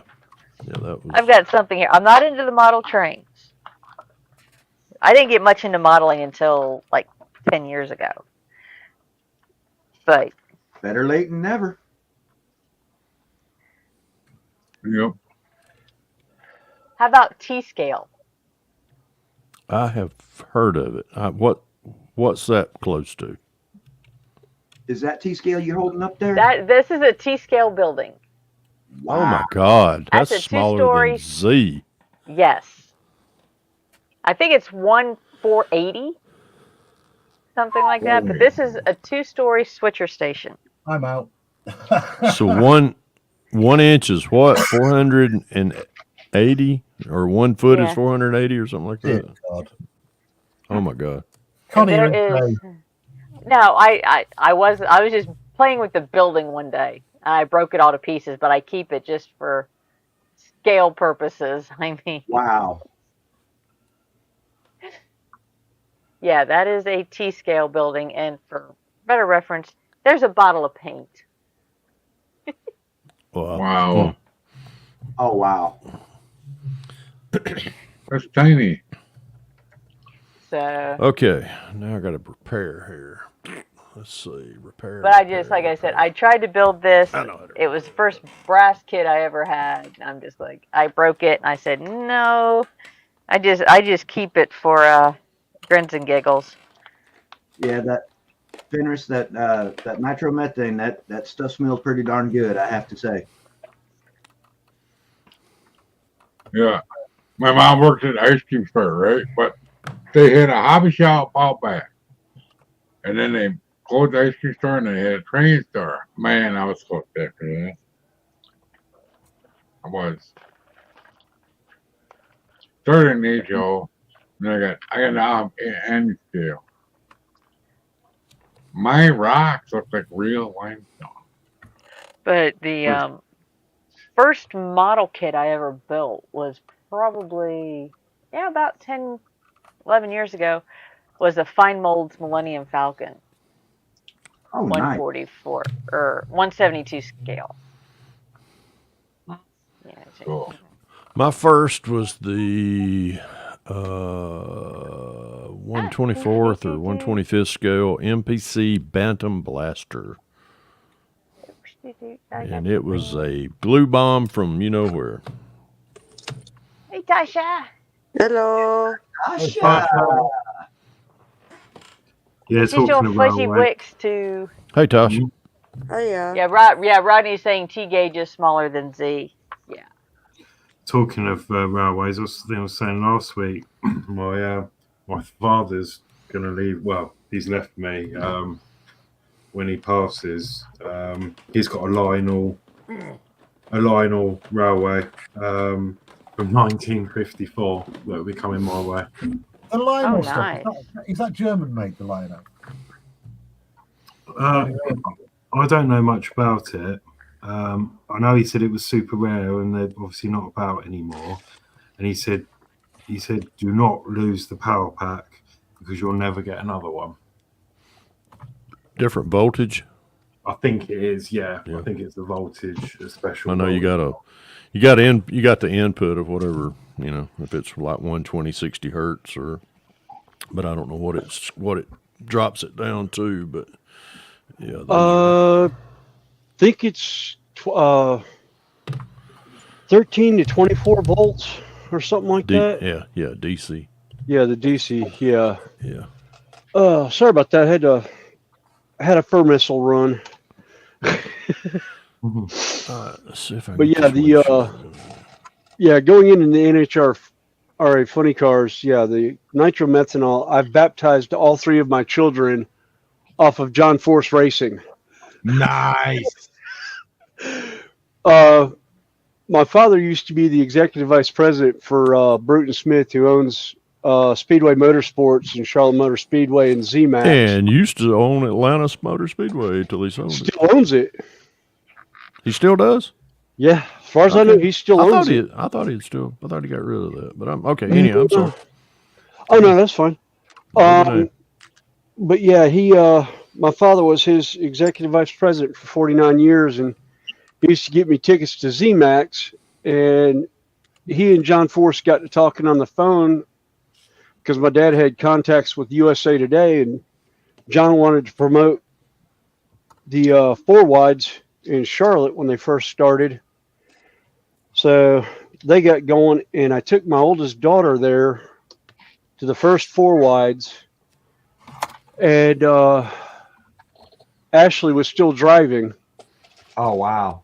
and she had just made a run when I had gotten there, and I told my daughter, which she had the headset still in her hands, to put on the earmuffs. We were standing off the track, and I was like, "You want to meet the driver? It's a girl. She's right over here. I just saw their Connex."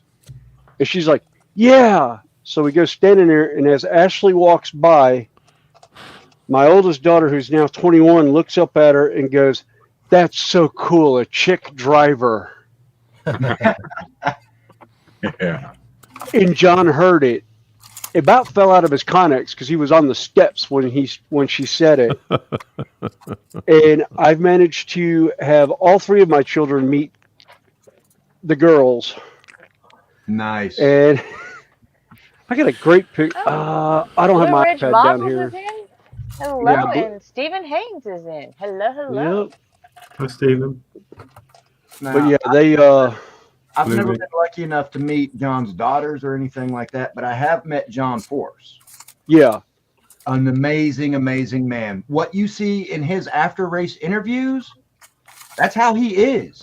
Yes. That's not a front. That's not a mask. No. That's genuine. Yeah. That's how he is in the pits. Yep. That's how That's he how- is when he's going through the promenades. Yep. My same daughter, that was the Z-Max 4 wides, which were in April. We came back in September for the Winter Nationals. Mm-hmm. Same year, she's walking ahead of me through the crowd, and I happen to see the crowd parting for John Force on a moped. Yeah. He locks up the brakes, stops, goes, "Hey, Bree, where's your dad? You want a picture?" Oh, nice. Nice. I'm like, Remember, that's like, awesome. John, how do you remember one nondescript 9-year-old girl 8 months later? He looks at me and says, "William, one reason. She called Ashley a chick driver." Yeah. I was like, oh, and then insult to injury. That night we're leaving, and there's a huge long line for a signing. And like you said, John, what you see on interviews is how he is. He comes off the stand to go through the crowd, apologizing for the wait. Sees me kind of going through the line, looks down at my daughter, who has a blue Kenny Bernstein stretch dragster in her bag, picks it up out of the bag, pulls a pen out and signs John Force Racing on the bottom of it and sticks it back in the bag and keeps going down the line. Love it. The guy behind that's standing there, he sees the whole thing, goes, "Does John just realize what he signed?" And I go, "Oh, abso-fucking-lutely." Yes. I go, he and Kenny Bernstein were some of the greatest rivals, but some of the best of friends. Exactly. And I go, Bernstein would do it to John Yeah. any day of the week. Bernstein would have grabbed a Force Racing team car, whether it would be John's or anybody else's on the team. And Yeah. that one as well. Yes. But yeah, oh my God, that was so. And then my youngest son got a meet and greet. Liam is 15 now, so this is probably 6 years ago or more when my father was still around. Got us a meet and greet. Well, Brittany and Courtney were trying to talk to my son. My son was extremely shy. Mm-hmm. His nose, he's trying to hide behind me with his face pressed into my butt while these two beautiful women are trying to talk to him on either side. And I'm just sitting there dying laughing. I finally got a picture of him with Courtney when she drove for Traxxas. And it was, she wasn't looking at first, and Liam wasn't paying attention to what she was doing. I had him turn around and face me to take the picture at her where she was signing autographs. She leaned up on the table and leaned over the table and put her head just about to his shoulder with a big smile on her face. And I got the picture. Oh, nice. She sat back in the chair. He had no idea. He goes, I want to see the picture. I want to see the picture. And I showed him the picture. Poor guy. He turned about he turned that color red. He turned that color red, matched her jersey. It was just like that, and I'm just the two of us were just sitting there, just crying, laughing. Yeah. Oh, I'm 60 years old. I think I would have done that too. oh, I do every time I get around them. But you know that I turn into that 4-year-old that goes da da da. That's the genuineness of these people. Unattractive daughter. Yes, he doesn't. Yeah, that's the genuineness of these folks. Some people wouldn't give you the time of day. No, it's that's what I was about to say. And then you've got NASCAR, and some of the drivers are just so offish. Don't get me started on that one. I'll tell you a Kyle Petty story. Oh, went to Atlanta Motor Speedway, which I've talked with friends of mine through this hobby that knows Richard Petty very well. Yes. And I shared this story with him. If many of you are familiar with Mark Batson, he's one of our pillars of the community and the model car community, especially with NASCAR building. But I was sharing this story with him one time, told him how Kyle kind of dissed me and my son one time at Atlanta Motor Speedway. Mm-hmm. And we were in the pit, or actually in the infield, and it was right before a driver's meeting. And we seen Kyle going down through there, and my son, which I forgot how old Zach was at the time, but he was getting his program signed and all that. And we seen Kyle come walking down through there, and I went, Kyle, can my son get an autograph? He's like, I'm late for a driver's meeting. I ain't got time. Yeah. I'm like, and I was like, I hope you hit the wall. Yeah. Pecker head. So yeah. But they are. But he, I wouldn't wish ill will on anybody. But you got to remember, I just made your paycheck.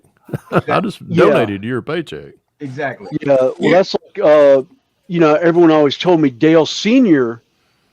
was the biggest douche they'd ever met, and I was like, no. I was like, wait a minute. When did you come up and ask Dale Sr. for an autograph?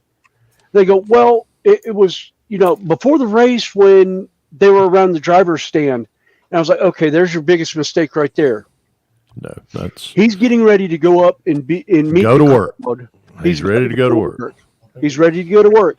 His mind is on a 600-mile race right now at Charlotte Motor Speedway for the Coca-Cola 600. Yeah. I go, when else did you talk to him? One of the other ones is like, well, I talked to him when he was over by the infield hospital. And I was like, did he wreck?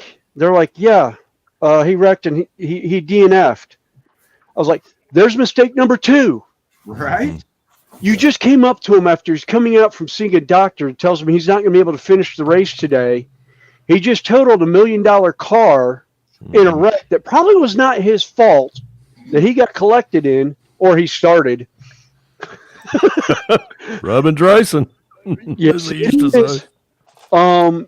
So there's mistake number 2.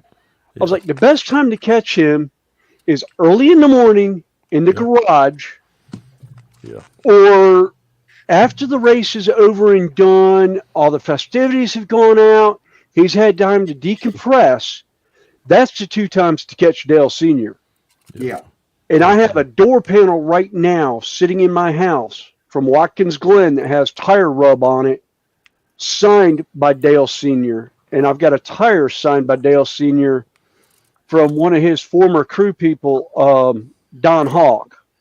Yeah. Don Hawk came to work for my father after Dale Sr. passed away. We have no idea where the tire came from, because it's unbarcoded. There's no barcode on it like they have now. I literally have to go through. I have to go through the serial number of the tire to Goodyear Racing and find it.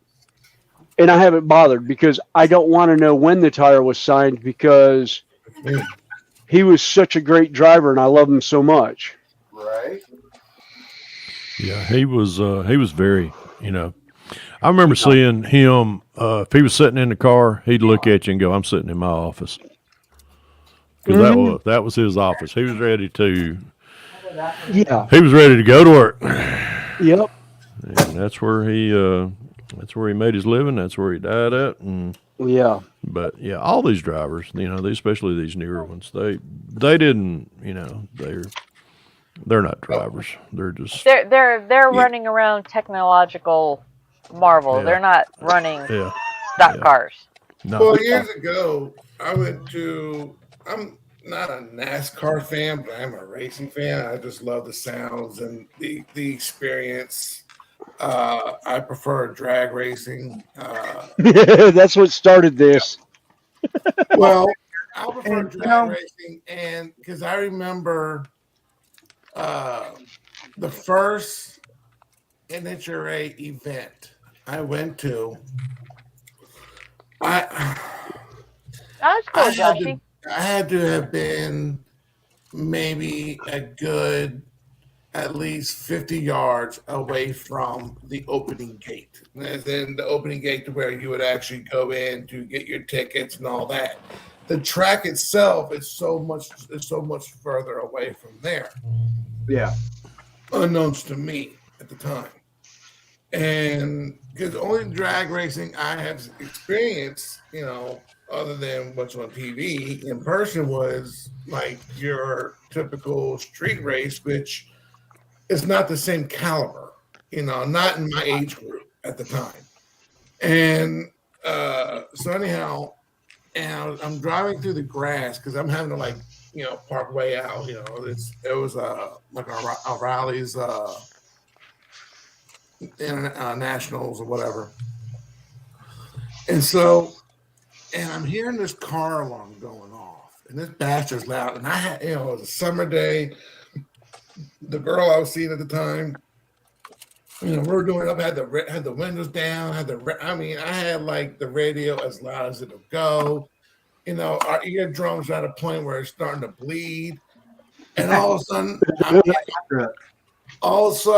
it's, the only thing I hear is the little meh, meh, meh from the car alarm and my radio.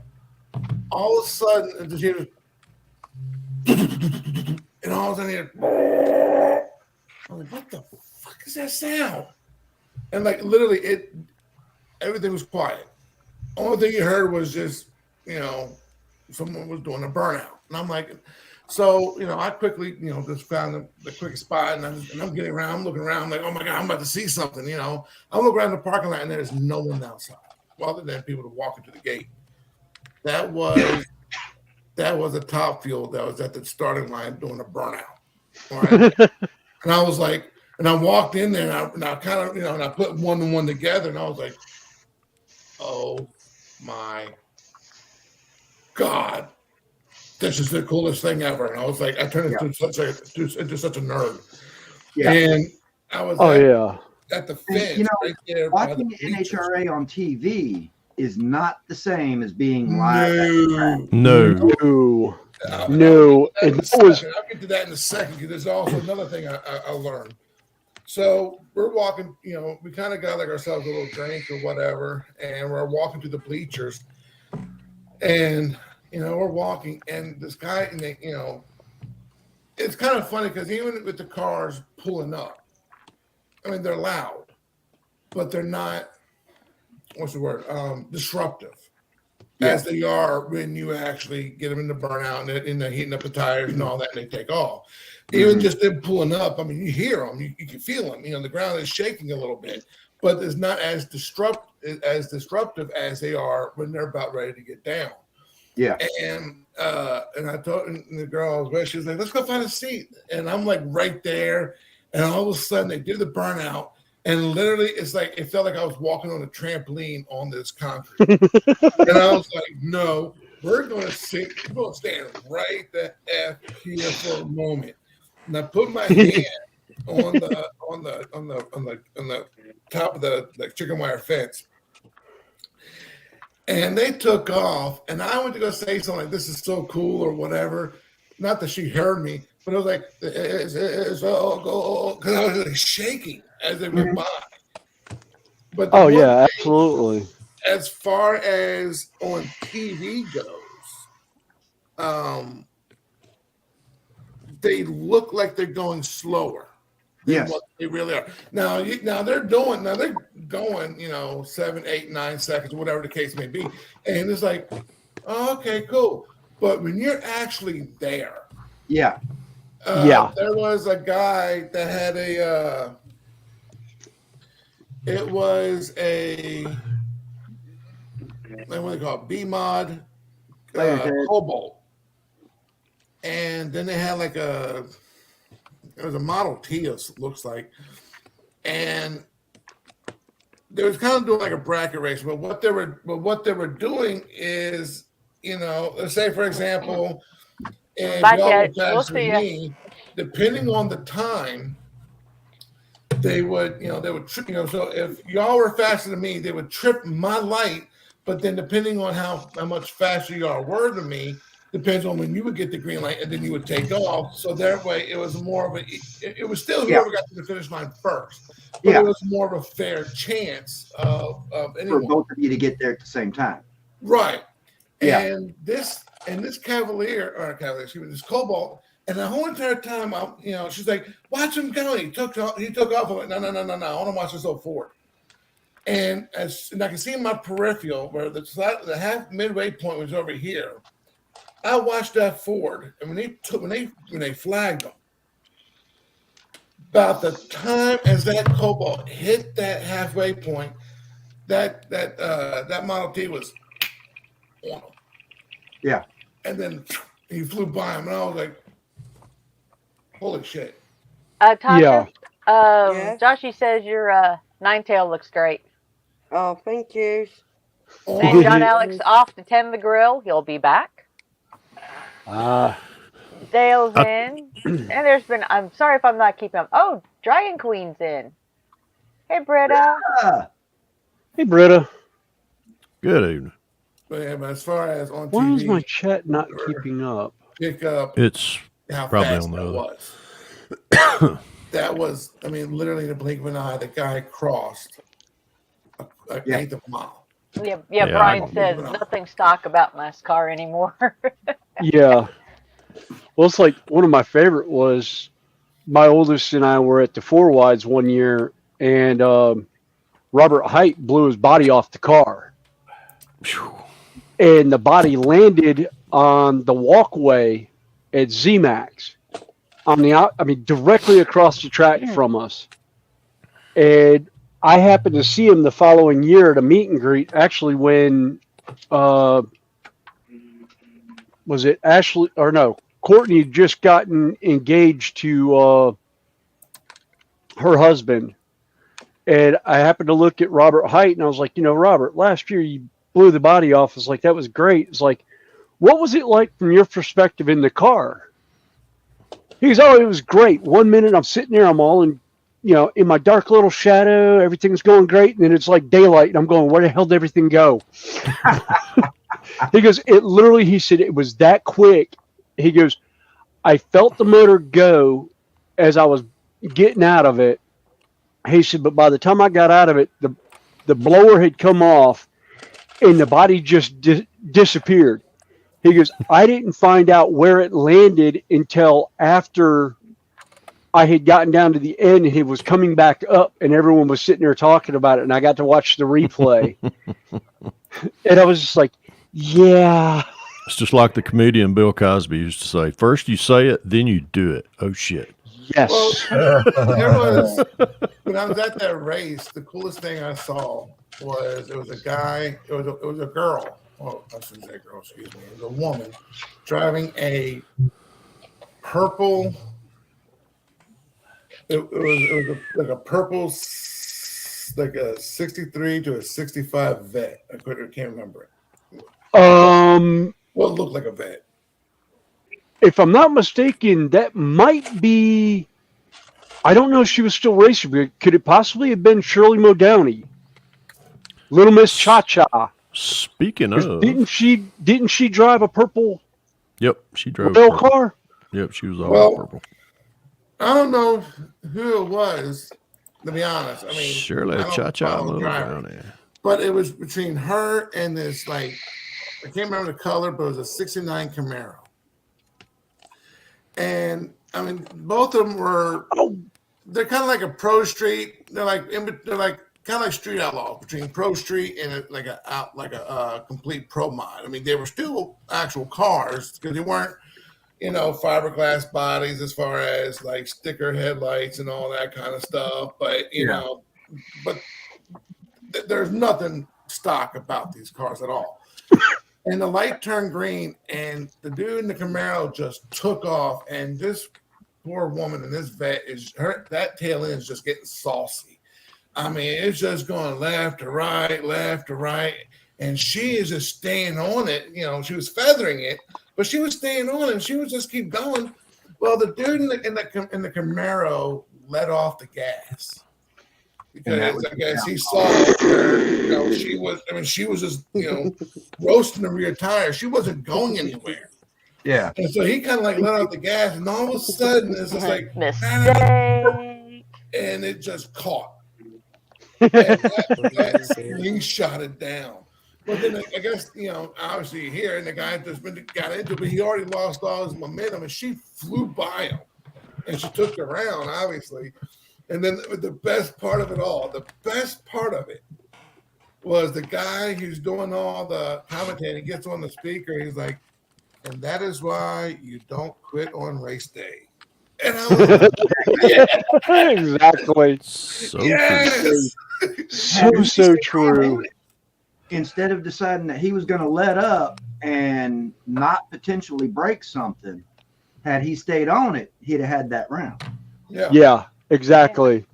He thought he had the win already because he saw how squirrely she was, and see that's like, yeah. His wife was vacuuming up above him, so he was kind of muted most of it. Actually, now that I think about it, blue collar, I was thinking the other one was the Patron car, and I can't think of her name, but that's the other female. Top fuel funny car driver that I was thinking of. But I actually met Shirley Moe Downey at ZMAX for the 4 wides one year when she was having it was a silver anniversary or something like that. And she was out there. You want to talk about, everyone always was like, oh, the older drivers are not personable. She's just like John Force. Yep. Yeah. I mean, the woman, she's like a freaking kitty cat on a 4-day meth kick. Yeah. She is bouncing off the walls, and I'm like, John did the same thing, and everyone's like, what's he on? And I was like, nitromethanol. Yeah. Mm-hmm. I go, the man, he just has that natural energy about him. Yeah. We have we've got a car museum north of us that our model club goes up and helps out at. It's called the Savoy Auto Museum in Cartersville, Georgia. And her this month, or her Top Fuel rail is in the museum this month, but it's for women in racing. So that's one of their series this next few weeks or months. She was up there this week doing interviews. Her and Wayne Carini was up there. So well, I know. Probably heard me talk about my friend Jody, who's dad. She has that old satellite that her dad drove, and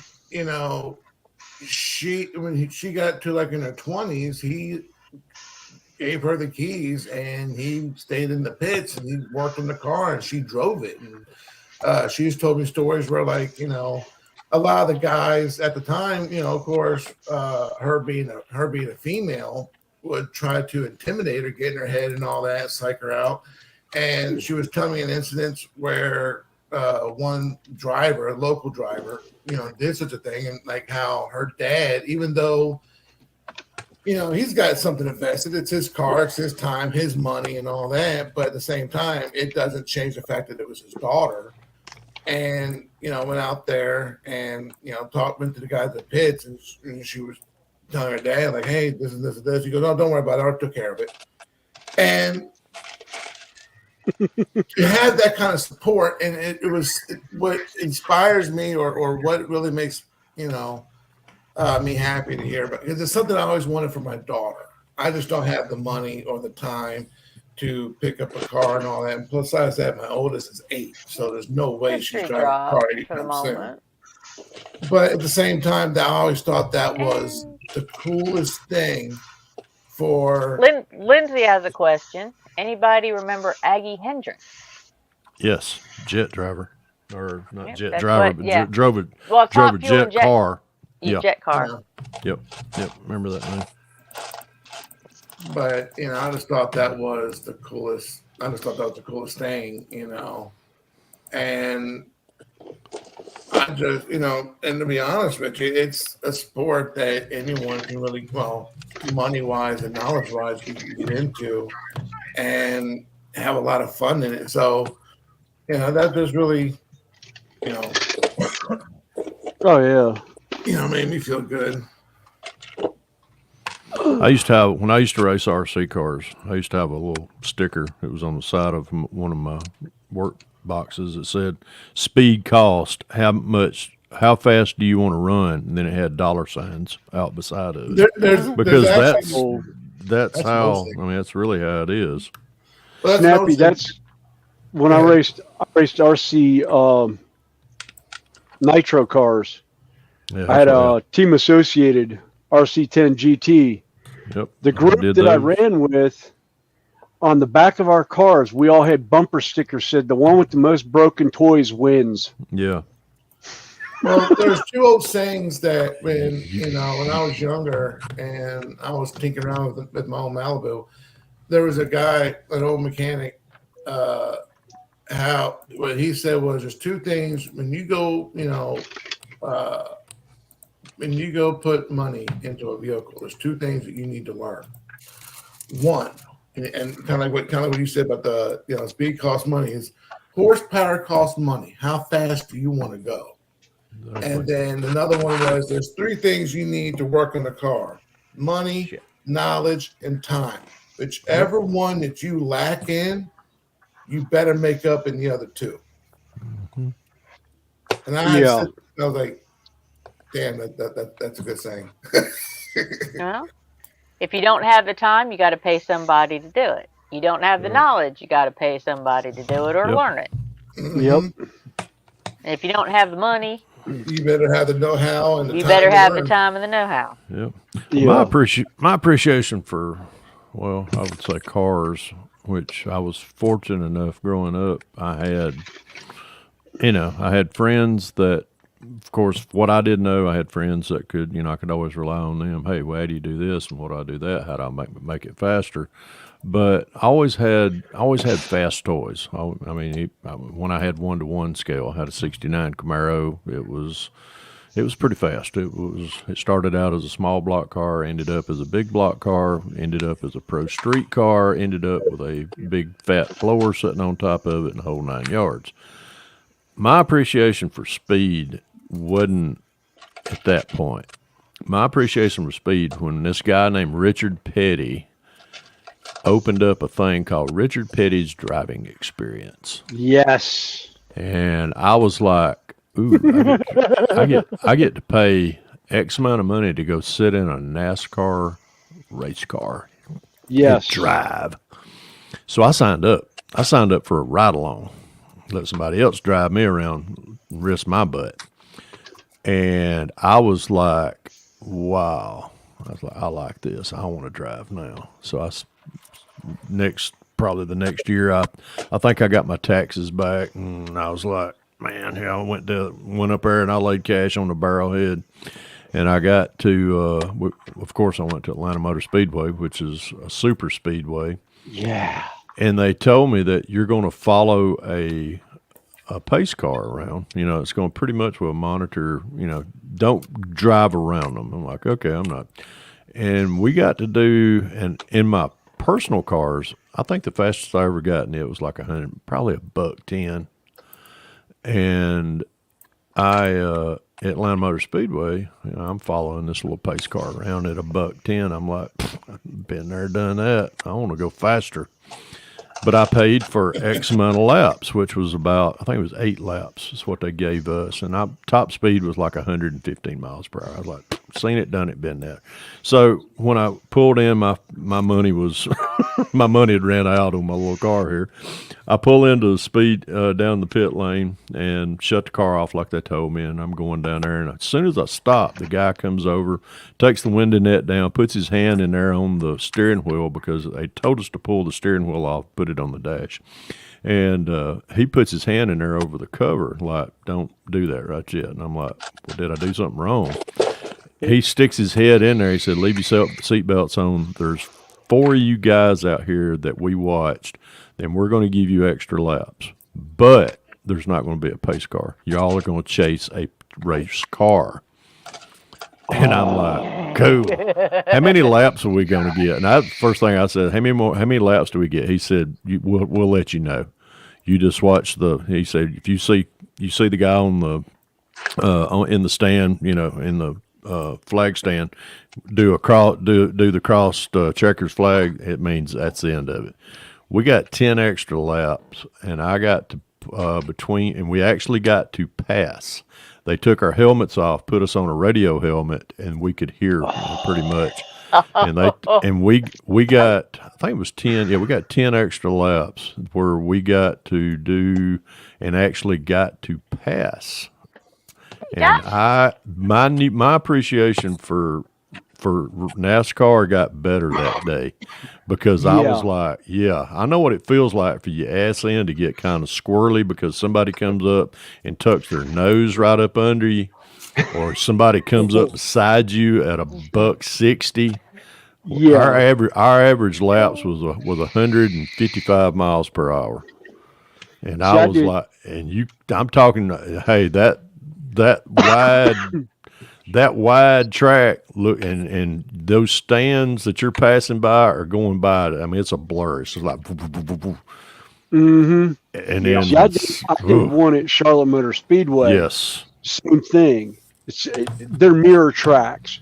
Yeah, they are. We got to. I did the driving experience here, and then I came back later that day and did that also, but we were in the Busch Grand National cars for the driver experience.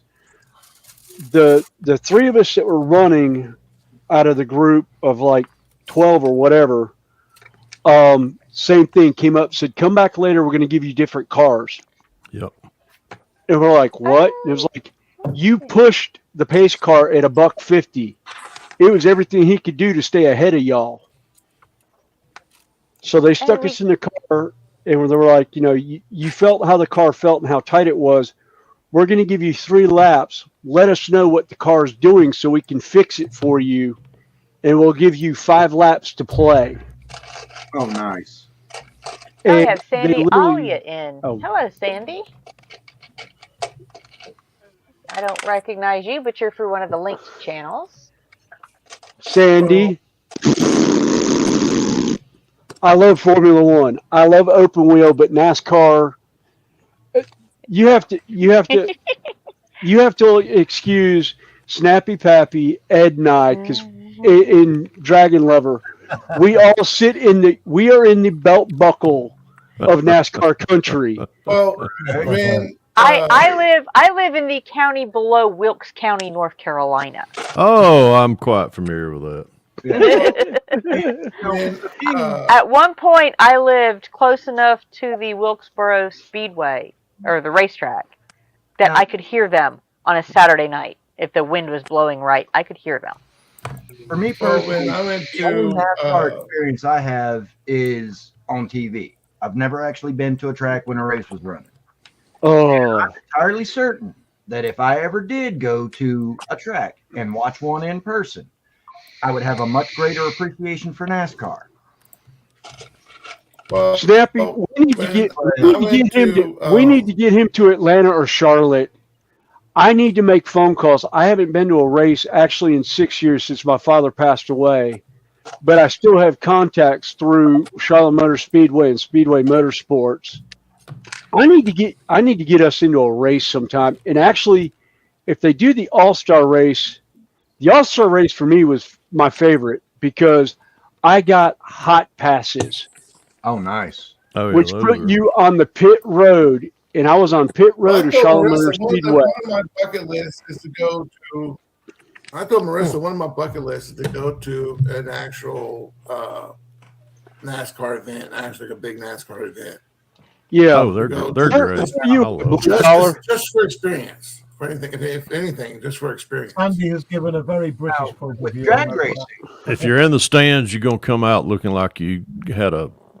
Well, especially if you're right there at the edge of the track, you're going when you leave that day, you will look like somebody took a pepper shaker and shook it over the top of your head because there's so much tire dust going to be on you. Oh yeah, the rubber dust. The first 10 rows, which now at Charlotte they've taken them out and they've taken the walkway out. And that stems back to the Indy race that was at Charlotte Motor Speedway where the debris went into the stands.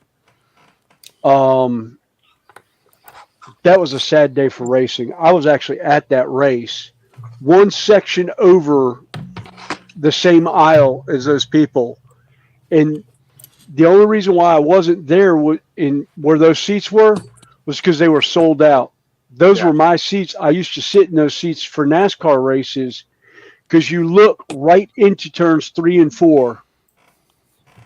And it's right even you look into what they called Humpy's Hump, which is a bump in the middle of the speedway. Humpy Wheeler.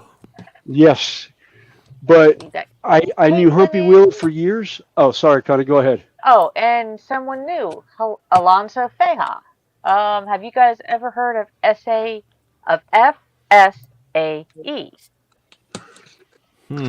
No. I just happened to look it up real quick just so I could understand it. And it is Formula SAE Challenge. They challenge students to conceive, design, and fabricate small formula-style racing cars. Ooh. Well, Haven't heard of it, but I admit I just looked it up. I'm glad. Thank you, because I was about to do the same thing. I was like, I've never heard that. And I'm like, with the drag racing thing, I'd had a next door neighbor get me into that when I was 9 with the junior drags.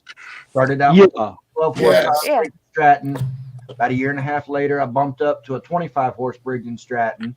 About a year and a half after that, NHRA gave me a license for a full-on V8 hot rod, and I've been doing it ever since. Yeah, but and having not only driven down both 8 and quarter-mile tracks, as well as having been at NHRA like races, the being there, whether as a spectator or participating, is a completely different ball game than what you see on TV. Yes. So I can entirely understand and I can entirely believe that if I ever got to a NASCAR race, my appreciation for NASCAR would skyrocket compared to where it's at now. Well, I'll tell you this, just because, or you take the same way home, or, you've been in the area that you live in for X amount of time, and you can take the, your favorite hairpin turn or 30-mile-an-hour turn at like 50 mile an hour, 55 mile an hour, don't mean you can actually drive. Exactly. No. Hold on. You ain't. You don't know what sliding up that racetrack's all about. You better sit back and hold my beer and watch this, because that would when you get out of that seat, your seat will have a pucker mark. On your daily driving, just because you can make a turn faster than what the recommended speed is, a lot of people think they can drive it. It's like, no, you don't. You really can't appreciate what the actual drivers do. As far as knowing how to drive. You have no sense of the sheer power No. that Mm. just No. It's a you lot sit in a different. car like that, and it's just Yeah, like, it's a lot different now. Piloting like a 200 or 300 horsepower front wheel drive car versus that of a 5, 6, 700, 800 horsepower machine well, that's Yeah. designed just to do one thing and go fast. the closest I ever came was my stepfather had a 1989 Firebird Formula. I got out of that thing and I drove it to the grocery store, and I came back and said, I don't want to drive this anymore. No, I was a They state looked at, inspector. well, you also have to realize that I am very small. No, I Yeah, was a she's state full. I'm inspector. like 5'1", barely 5'1".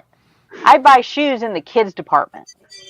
One of the first cars I got to do a state inspection on was a 96 Callaway, 96 Lingenfelter Corvette, excuse me. Oof. And I'm sitting Penny's there. pit stop is in. Hello, Penny. And I'm sitting there, and I actually purposely drove an extra block or so further away from the shop because I just wanted to get on it one time because I knew what Lingenfelter was. Mhm. And I'm looking around, like no one's around. Cool. So I'm only had it in first gear, and I barely tapped the gas, and I That's let all it off the takes. clutch, and that ass end just. Mm-hmm. I was like, you know what? If I learned anything from watching Clint Eastwood, and that's a man's got to know his limitations, this is it. I'm going to drive back to the shop. I'm not going to do it. You know what? Guy passed. I'm not going to do anything because I just almost wrecked this guy's car because even though I might have appreciated it, I underestimated it. Yeah. Oh yeah. And that's the problem. And and don't get me wrong, I very much appreciate those NASCAR drivers for their skill because I do know that what they're doing on those tracks is not an easy job. No. Just like you would think going in a straight line down either an eighth or a quarter mile. How hard can going in a straight line be? It's not the straight line. It's the just barely tamed rocket you are sitting on. Well, That's the problem. And if you ever watch those drivers, if you ever get the chance to watch an in-car camera, their hands are like this on the steering wheel. Yeah. Well, I'll give That's you all a funny. better one. How easy is it to put a model kit together or to put a train set together? Well, how detailed do you want it? How cool do you want it to be? How well do you want it to perform? How well do you want it to look? That goes with anything. So anyone can do anything, but to do it at the level of, some of the people that you look in magazines or go to shows to or go to events and actually see them perform, it's like, oh wow. You've got to actually get your hands on it and do it yourself. Well, I watched some of those where they test the rocket cars on the salt plains. Yeah. It's like, Connie, it's funny you said that about the on a barely tamed rocket. Yeah, I read a lot of history, and when who was it? It was Alan Shepard. They were sitting on the launch pad. I forgot what Apollo mission it was that he went to the moon in. I think it was it was 14 if I remember correctly.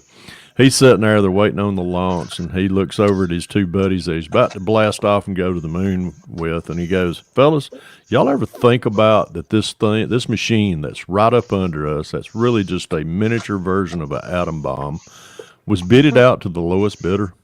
Yes, I heard that. Oh my God, yes.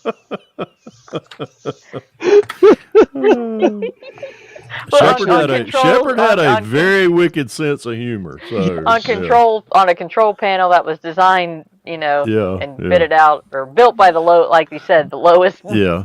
There was another matter of fact on that same mission, when they blasted off, they kept having troubles trying to dock. They were trying to dock the command module to the lunar excursion module, which was the little thing they float down to the moon on. Well, it wasn't docking, so they were like, kept going to mission control and going, what do we do? Well, try it again. Hit it a little harder. They hit it a little harder. Wasn't docking. They did it again. No success. Finally, you know, they go off the radio and they talking amongst themselves in the command module. They're going, you know, theoretically, they're saying that we can do this. I could put my suit on, go outside, float around, and pull this thing together to get it to latch. And they asked him, they said, "Did y'all ever? Is that what y'all did?" And Armstrong, he looks at him, and Shepard goes, "You'll never know," and just throws his hands up. He said, "You'll never know." But we went to the moon, and I was just like, "But you know, he's an old Navy. Armstrong was an old Navy, you know, commander. He wasn't a dummy." But Yeah. that was. If I'm not mistaken, Armstrong was from Ohio. Yes, Armstrong was from Ohio. Alan Shepard was from, I can't remember. Because I remember seeing the Neil Armstrong Museum. Museum, yeah, that's going up 75, I think, towards Ohio, in Ohio. Yeah, Mm-hmm. I've always wanted to visit that, but Yeah.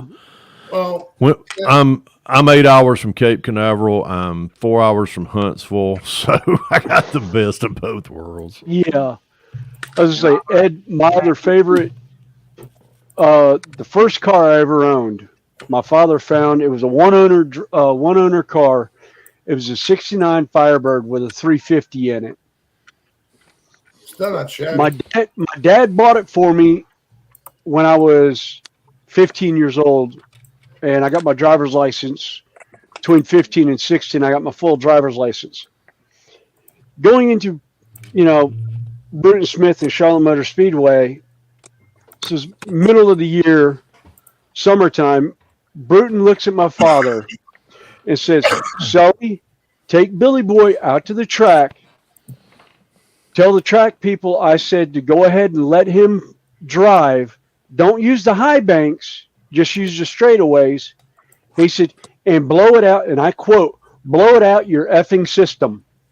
On a closed track, put that car out there and do what you want now before you get on real roads. Mm-hmm. Put the speedometer at 155 on the back stretch. Had to stand on the brakes to get it to stop so I wouldn't go up the high bank. And I literally, you talk about pucker factor. I think I stuck the leather seats into my backside because that car scared the absolute crap out of me. And that was before I took it into auto mechanics and cleaned the motor out, shortened the exhaust to just in front of the rear tires, and put the ports out the side like a vet with 2 cherry bomb glass packs on a 4-inch exhaust system, basically straight header. Oh, nice. And had it running at 700 RPM. Well, I've never actually had experience as far as actual cars on the track. However, when I did go to, I went to California. I went to Universal Studios with another girl I was seeing. There's a time frame gap in between all this, so. But anyhow, there's another girl I was seeing, and we went over there. And the second time I went to this, what do you call that? The virtual reality of NASCAR. It was like a new thing they were doing. And the first time I had a blast. So second, I kind of did decent. So I wanted to go there again because, I was itching all day. It's like, I had fun on the rides. I had fun at the attraction. Yeah. But I kept wanting to go back to playing this game. And you sit inside. You actually had like a rectangle. You actually sat inside. You had a 5-point harness you had to put on, and you actually push button start. It had a Hurst shifter, had a clutch, brake, accelerator. And, when everything came on, no matter where you look, you saw nothing but the track. Yeah. And, when you go up in the high rise, all of a sudden, like the car actually will tilt off to the side or whatnot. Anyhow, so I don't know, like there's like maybe like 10, 15, cars that people can actually play. the rest of the pack is just, computer. And I think he did like 10 laps or whatever the case was. Anyhow, and I don't remember what car I was in. And this happened this like almost like damn well near 20 years ago, not 20 years ago. I don't remember what car I got in. And I was like, in the middle. And, a couple laps in, and I'm third place, and I am just like kicking ass, and I'm catching up to second place, and I'm banging through the gears. I'm like into it. It's like Days of Thunder in my head right now, right? And all of a sudden, I spin out. And what it was is that, like an M&M's car, the M&M's car, I went along and tapped my ass in and spun me out. Well, I'm mad. I'm hot. So, and, when I hit the brakes, I didn't push the clutch and I stalled the car. So then I had to sit there, basically restart it, get the car back up, put in gear, and I'm like losing, my position bad. Long story short, I'm like a madman. I'm like bumping into cars. I am driving super aggressive because now I don't care about winning. Now I want to take out the car that took me out. Yeah. Now I have to get I'm from Texas, you F around and find out. Well, you showed me how much you want to F around. Now I'm about to show you, give you the same amount of finding out. And I chased this car down. I finally got up to it. And it was just kind of ironic because the car, me and the car was like kind of like fighting for like third and fourth place, which is kind of ironic. Anyhow, I got up and I'll bang that car into the turn. Just before we finished the last lap, I buried that car into the wall. And it bounced back off, and I buried it back in there, and I'm doing all kind of damage to it, and you hear all kind of metal scraping and all that. We get done with the race. I finished off in third place. Whoever this other person was fourth. And then my girlfriend at the time, she's like, "Are you happy now?" I said, "No, I want to go out and see, meet this SOB."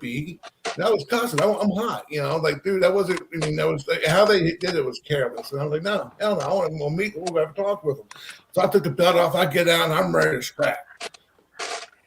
All of a sudden, I see the car. Right, I see the car that hit me, the M&M's car. The driver door opened up, and I'm about ready to unleash. The kid comes out inside me. All of a sudden, I hear this little girl crying, like, "Daddy, why did that car hit me?" I'm like, "Oh wow." The guy who was letting his little girl drive the car, and I'm like, "Oh, wow." Oh yeah. And she's like, "Are you happy with this? We gotta go. We gotta leave." And the guy was like consoling his daughter, goes, "Sweetie, I don't know why that car hit you, baby." And she was like bawling. I had ruined this girl's day. And the whole entire time, like my head, like my dog when he did something bad, like, tail tucked between my legs, my head's all slumped down, like nothing made that day better. Here Like, you no were matter what thinking it happened. was some grown up like you that had done it, and you were going to lay into him. Oh yeah. And find out it was just a little girl, and I was like, "Oh, son of a!"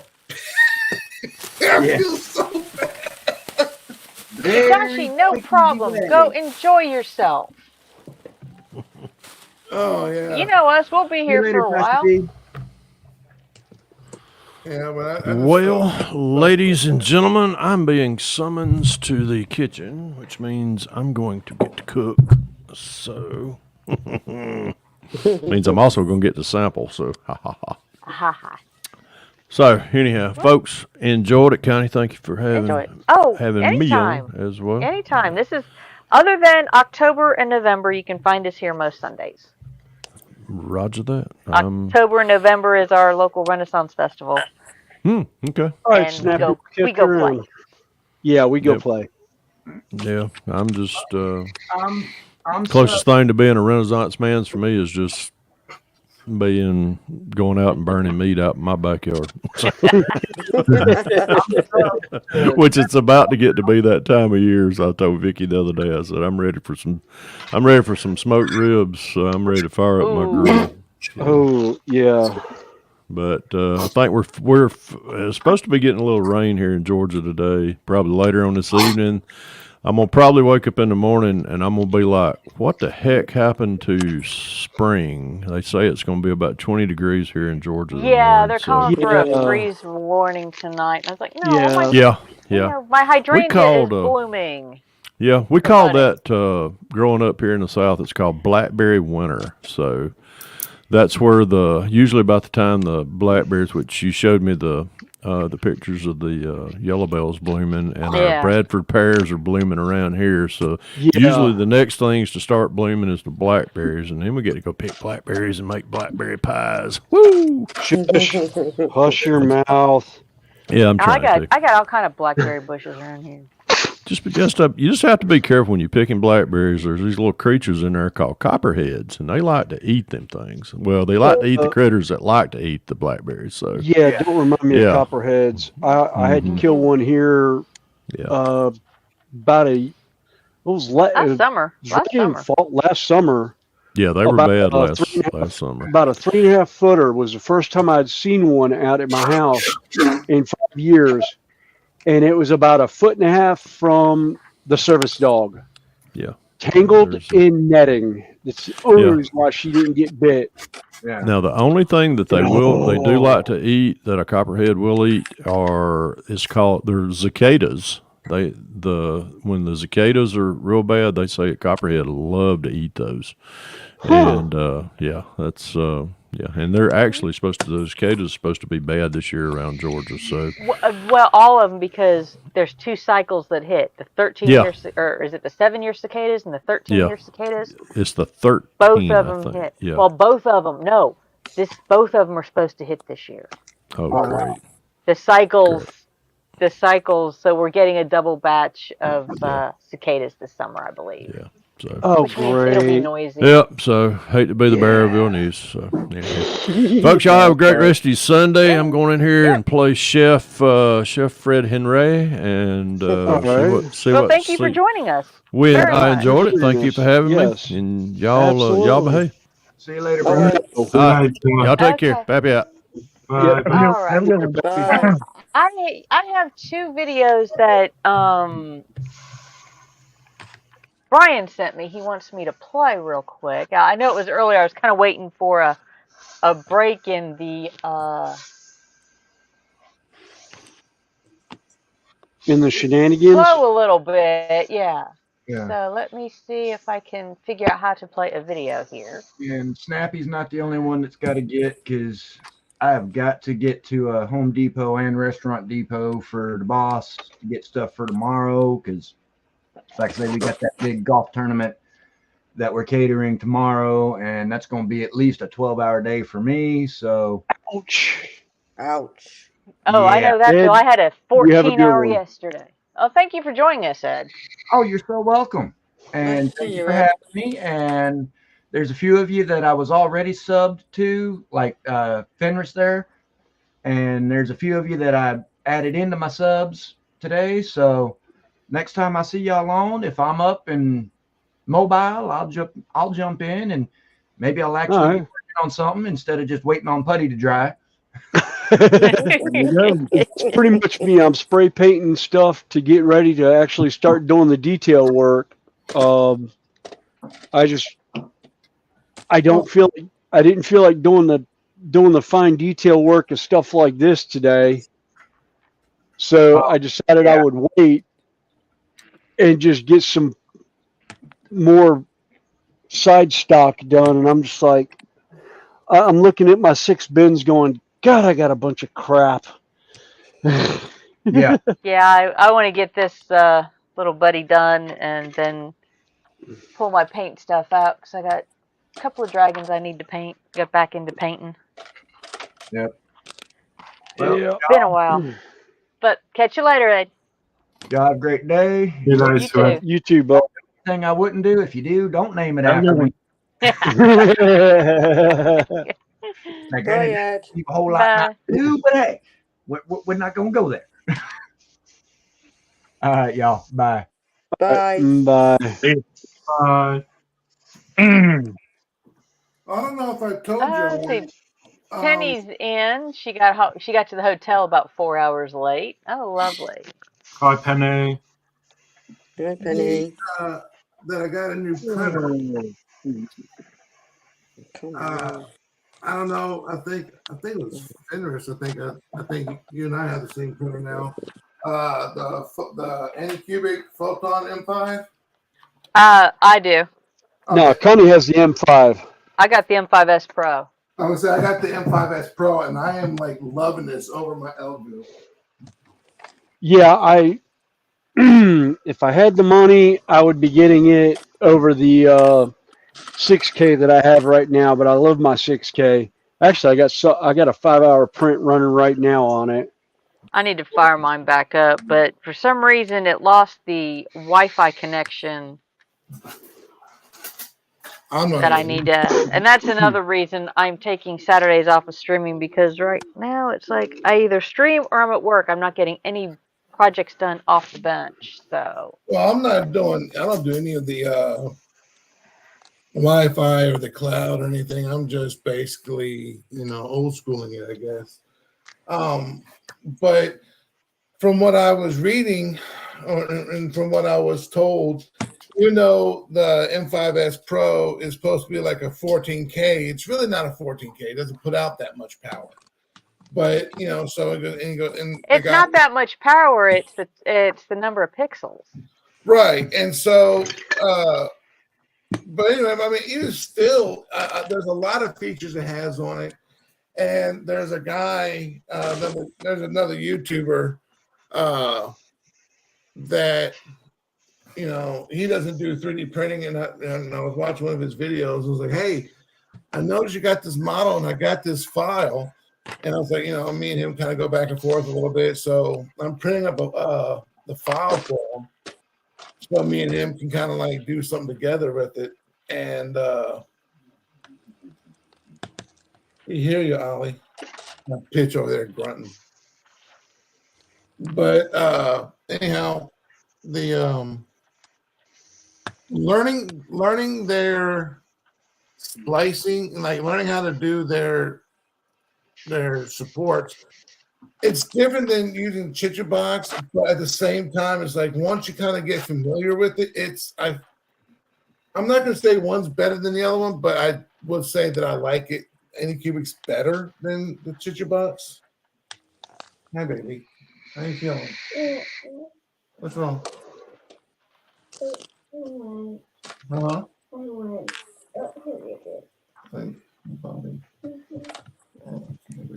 Hey, Josh, what you working on today? What? Oh, Spider-Man. Yeah.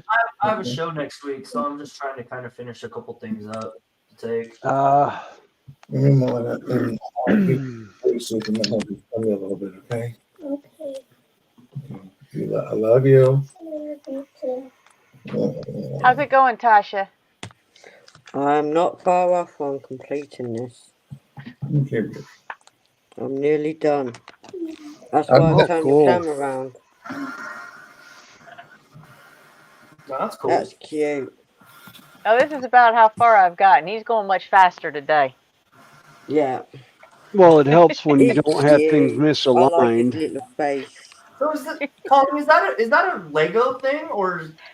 It's a version of Lego. I call it fuzzy bricks. Fuzzy bricks. Because they're Lego-esque, but they have interlocking sides. Oh, okay, I know it. Okay, yeah. I know what you did. Okay. They have a weird name too, huh? I haven't found a name for them yet. But this is how the sides look. They'll interlock. Spyro. Yeah, I still like the original start of that build. That's just a 15-year-old. That was. So they interlock side to side. Right. So the building is a little bit different. And yes, the original, when I first started this thing, I did not, and I will on any other future builds of these I do, check the instructions beforehand so I can prepare myself for the inevitable comments. That's alright, I joined you, so you weren't alone. Yeah, So for those of you that are late coming in or didn't see them earlier, I can give a that's preview. what the original. Yeah, I saw it, what, a couple weeks ago when you were doing that? Yeah. Yeah. What the heck? Like I said, the Arby's I'm hat. sitting, I'm sitting here making these things, and I'm just like, when I realize what's going to happen, I'm just sitting here thinking, I can't stop. They're going to want to know why. I've just got to keep going. And it went just like I thought it would. And so I looked up, Yep. I said, well, at least it's getting later in the evenings. You.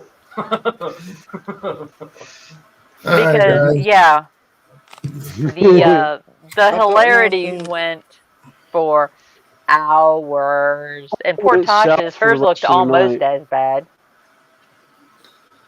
I got Alright, a nice guys. face Well, on mine. it is spring break, and I've been having my girls all week long. And unfortunately, the first half, my oldest had a stomach bug, then I got a stomach bug.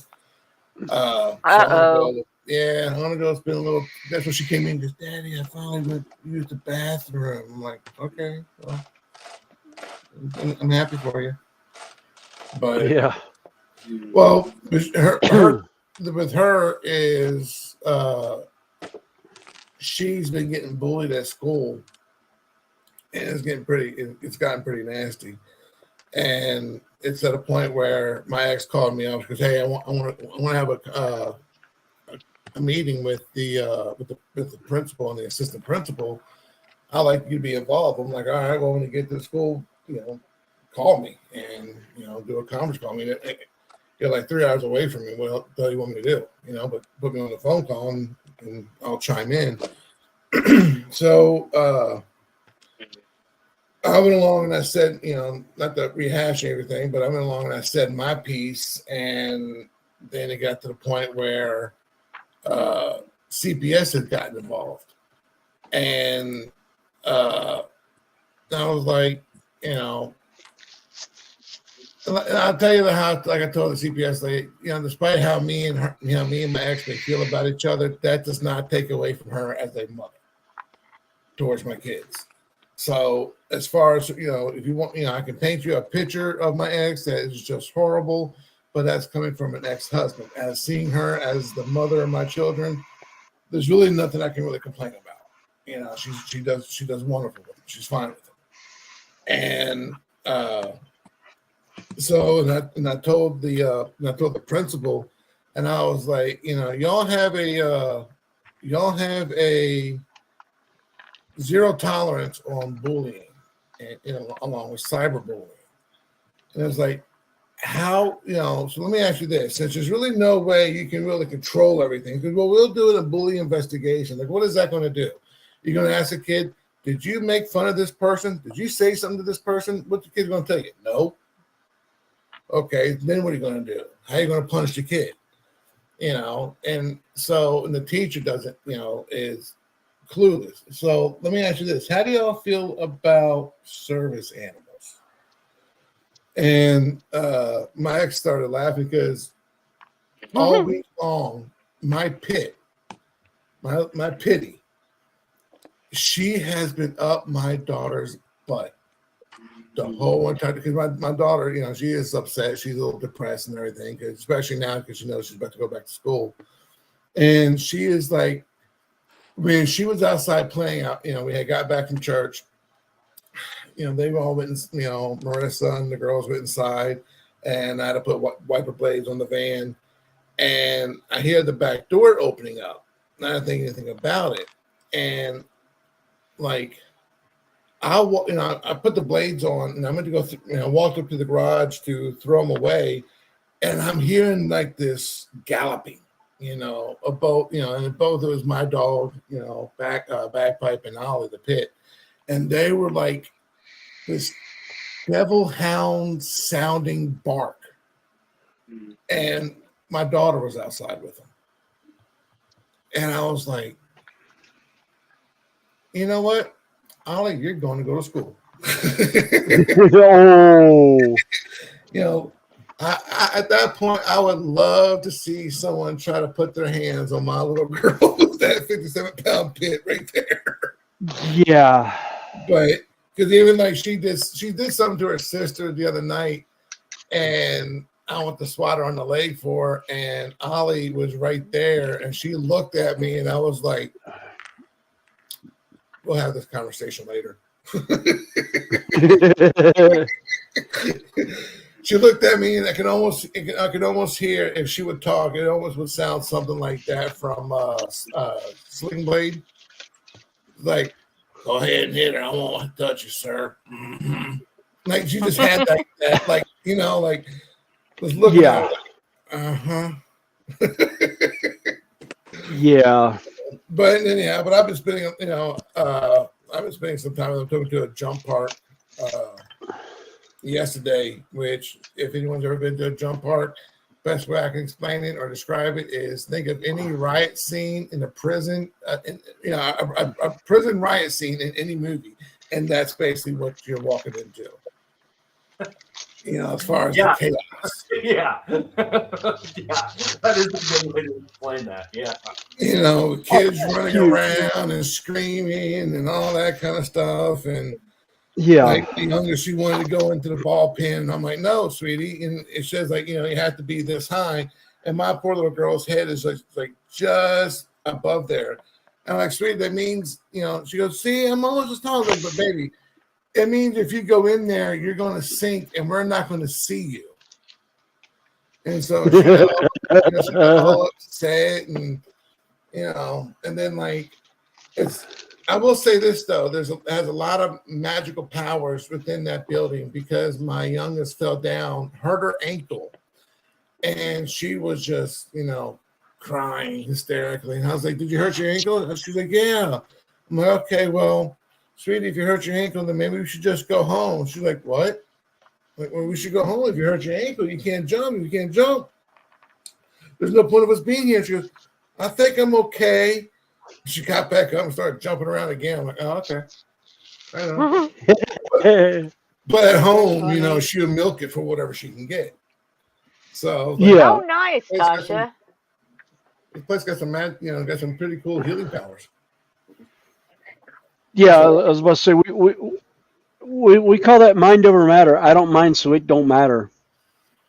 Yeah. Oh, that was cool, Tosh. But he competed. Stuff's expensive. It's been almost like $50 just for almost a little over an hour worth of playtime. Oh yeah. Yeah, John Alec, that was a rather entertaining evening. Almost as entertaining as a tree trunk getting as where I got my where all the tree jokes originated. Yes, I guess we can leave it yeah, alone there's now. Tasha's original one. that was a rather interesting meme that went about. Yeah, he's got something to smile about. Yeah. God. I'm gonna go downstairs. And, I came up here to get my 3D printer working, got it all set up. So and I had to make some adjustments on the files. So did all that. So I will talk to you guys. I'll catch you next time. So, catch you next time. All right, y'all have a good one. You too. See you later. I just realized I haven't eaten yet, so I'm sitting Jan. here cutting up sausage. Welcome in. Hey, Chan. Links on top of my chat if you're interested. I'm not sure who's Looks like she came in through yours. So it's pinned at the top of yours. Yeah. I've been mumbling away and I've been muted.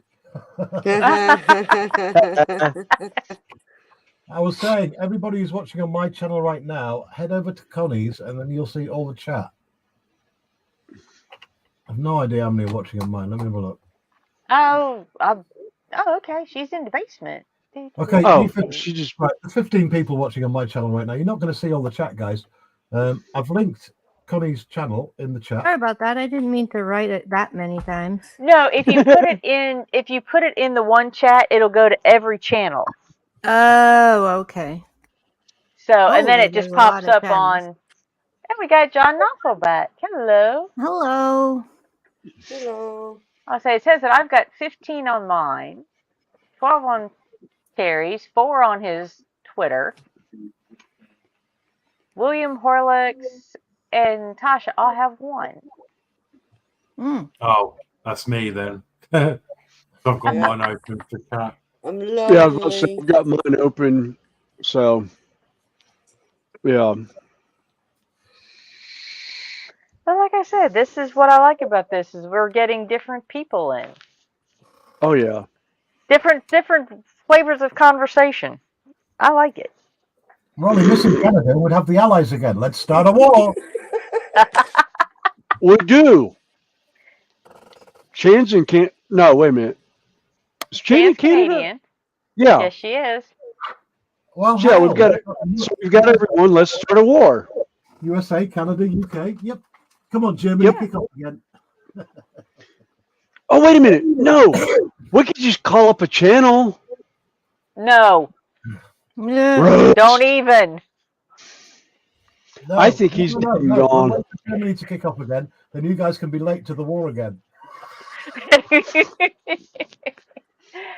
Donnie. Welcome in. Donnie Dodger's Hey, Donnie. in the house. Hi, Donnie. No, Rodney, my comments will not show up on the channel unless they happen to go through if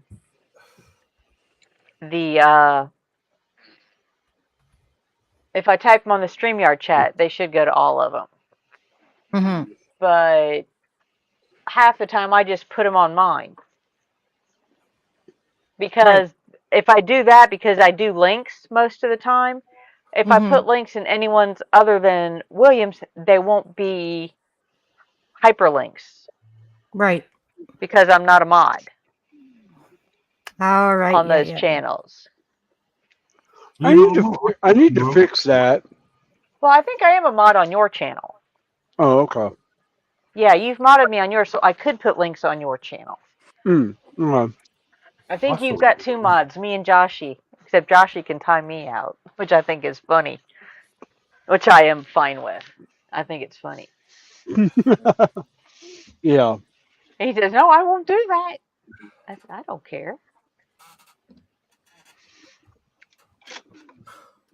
Oh, that's not the one I want. That's the one I want. Yeah, I started a mod war one time with one of the other mods on a channel. See who could time who out faster. And yeah, I lost. Massively lost. That was that was on Sparky's. Sparky. Yeah, that was with Sparky. I think you were on I don't remember whose like stream we were on. Tom's, or was it Tuesday night? I don't remember. It wasn't his. It wasn't his. No, it wasn't one of Sparky's. No, I can't remember whose it was, but you. Yeah, we were God, trying to time each other out, and they had me out for like, it was like a 300 some odd minutes I was out. Oh, wow. And this was before they put in the 24-hour mod.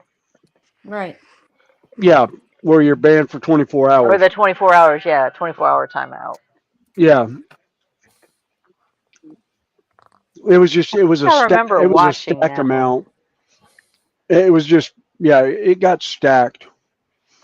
Well, it's so funny sometimes when you're sitting there and there's like 5 or 6 mods in a channel, and then somebody comes in and says something inappropriate, and they just get slammed. Mm-hmm. Yeah. They've been timed out for 24 hours by this one. Yeah. Right. Oh, my favorite was yeah, this person was timed out for this many minutes, and then when you look at it, it was like every mod on the channel hit them. It was like there was no point in them even coming back in the stream at that point because they weren't going to be able to comment anytime during the stream going, because most of those streams only went like an hour or so. It wasn't like what we do now where we're going a couple of hours. I think me and you were in the same stream last night. Well, I was in chat anyway, and must have been about 1 a.m. something like that. And I'm eating oranges. Like for some reason last night I felt like eating oranges, so I was eating oranges, and I had a bowl full of pips. And I knocked the pips, and they fell on my keyboard, and they jammed in between some of the keys, right? And I ended up getting timed out on this channel because it kept on going hashtag enter, hashtag enter down the chat. And the dude says, little history, I'm going to have to time you out, dude. And I got timed out. Yeah. I think it was Vinny's Friday night. It was a Vinny's Friday night. It was hanging with the cuz. I was so Yeah, Terry. Yeah, because I saw him. It was last night. I hear him say something about little history that's inappropriate, and it's like, sorry about that, sticky buttons, and I just started laughing. Yeah, because I couldn't find it on there. They had actually cleared it off. They had, yeah. And I was just dying. I was like, "What did you do?" No, it was nothing inappropriate. It was just hashtag. It was stuck on the hashtag key and the enter key, and it kept on doing it on its own. Yeah.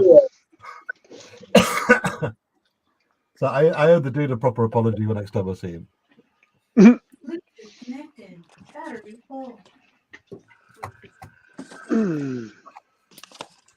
Oh, glad I didn't open that one. I already have a full one on the counter. Oh, a drink? Yeah, I was fixing up. I thought I'd finished this one because I just crushed a can a minute ago. And I was like, no, I still actually have a cold one sitting here. Oh.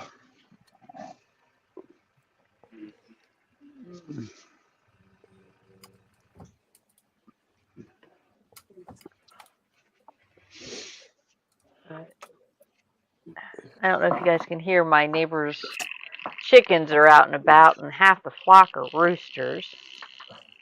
Oh, fun. Can't hear them yet. Nope. Well, so far my headset's been pretty good as far as limiting outside noise. Mm-hmm.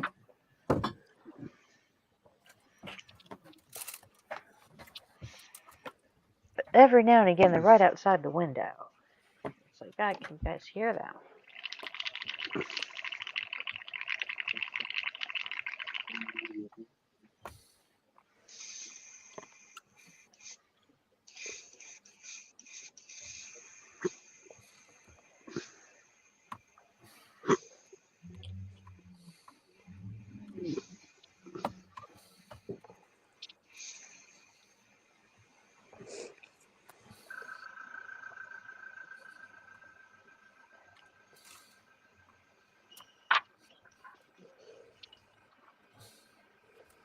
No, like I said, I remember that one vaguely. I think it's when I first started watching them. And then I inadvertently timed somebody out for 24 hours on the Spruce channel one day. Oh, yeah. Well, no, I deliberately timed him out for 24 hours, but it was a mistake because I didn't check the channel before I reacted to what was said. You're great. You're great at timing people out, Connie. Well, one time I did it by accident, and then another time I did it intentionally, but I did not look at the person, and he was actually a good friend of Spruce. I think I still apologize every time I see him. Well, it's one of his gaming it's one of the gaming off of his gaming. Oh, that's right. It was the gaming community. It was his gaming community, and I didn't remember. I didn't know, and he just came in with a comment that was too reminiscent of somebody else causing issues, so I just timed him out for 24 hours and found out later after I did it. Oops. No, he's actually a friend. Ooh, Sprue, and you can't undo the timeout. That's the only thing is you can't undo a timeout. Yeah. No. Hot Rod Ryan just satisfies Wake. Yeah, I was awake. I just had to step out for a few minutes. You're not going to live that down. I don't care what you say. No. That's what I get for falling asleep Yeah. at random times. Which one are you working on, Chan? It's a stained glass one. Yeah, it's a stained glass rose. Oh, okay. Yeah.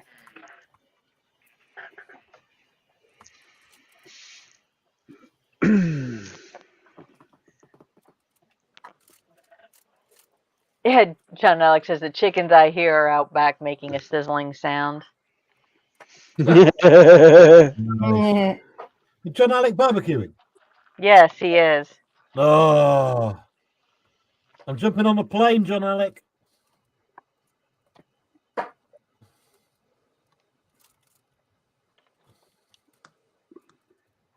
Oh, what was bubbling in the cup? Oh, that's his Well, that was me. flushing. Back flushing a airbrush. I was cleaning out one of my airbrushes. Getting ready to change power on the south side loop here. Harry knows all about a back flash, doesn't you? Yeah, I was fixing to change brushes. Thanks for reminding me, Horlicks. That's all right.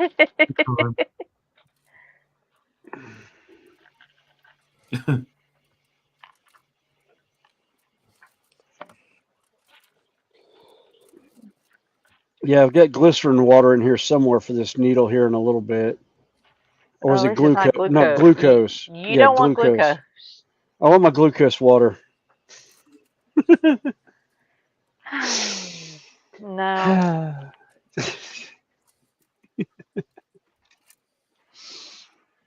All right. I'm glad you finally warmed up.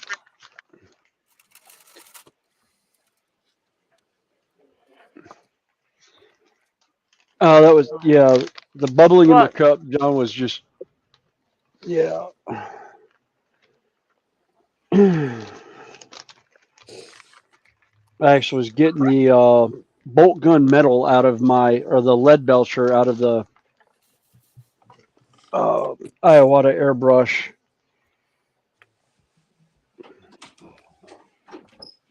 Changing power on this outside loop. Anything special? Anybody in the chat or you guys want to see run?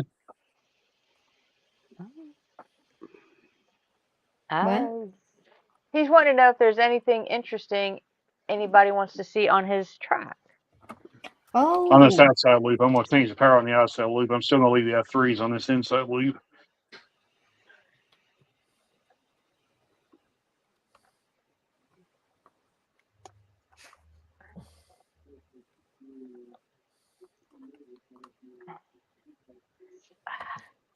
All right. I don't really know that much about trains, but I do love watching them run round, so I'm happy.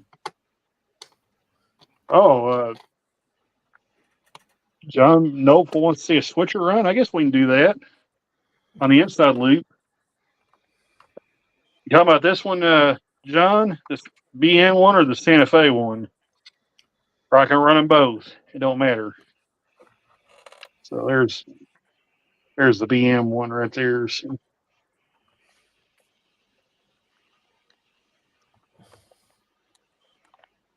I said to be in Burlington Northern. If they'll pull it, I'll run it. I must say, it's a switcher. Well, these Athearn switchers aren't exactly the greatest pullers in the world.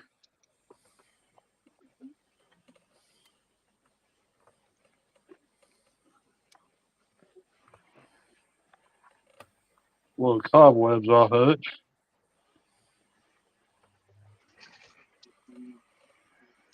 I mean, it runs good. It's just pretty anemic when it comes to pulling power. There we go. You know what? I'm going to stick this BL2 on there too. Just be on the safe side.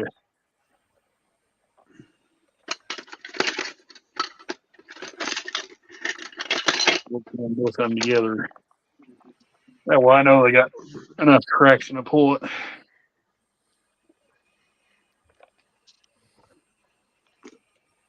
Or she decided to leave the rest of the train.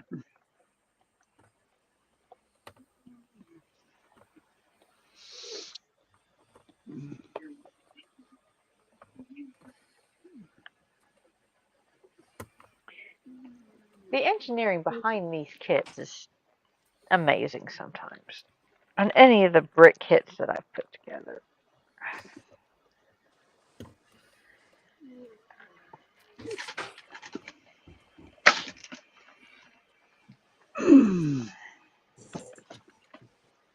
I am of the firm opinion that whoever invented diamond dots is an absolute sadist.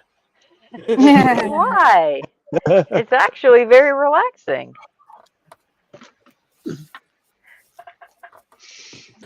No, just in the point that way you think you've done all of one colour. Yeah. And then Yeah. all of a sudden you're like, oh, I Right. didn't. Uh-huh. And then there's one there. Yep. Yep. Always. The way it rolls. See, I just forgot that there was one right there. I've actually just switched to using tweezers, and I actually think I prefer it. Oh, yeah. Well, some people do. I use Okay. tweezers a lot when I do squares or the special shapes. Mm-hmm. Yeah, I do for special shapes. You decided to quit on me. Uh-oh. Well, she's dead in the water now. I don't know what happened. Uh-oh. Yeah, I think just hauled off and died. Oh no. Oh no. That's not good. Probably overloaded the power pack, I'd say. Because not only are those two engines running, it's also running that track clean box car, and it has two motors in it. So it's effectively running the equivalent of 4 locomotives at once. So I probably need to load it.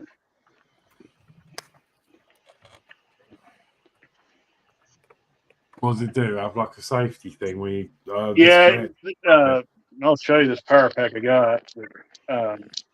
This one right here, and I think what it's got some kind of circuit breaker in it, and if it overloads, it trips it and then shuts everything off. And then you got to turn it off, let it sit, and kind of cool down, reboot itself, and then it'll fire back up and go again. Yeah. Daniel Berry, It's the only thing I really welcome don't like in. about that power. Welcome in. It's nice seeing you again. Oh.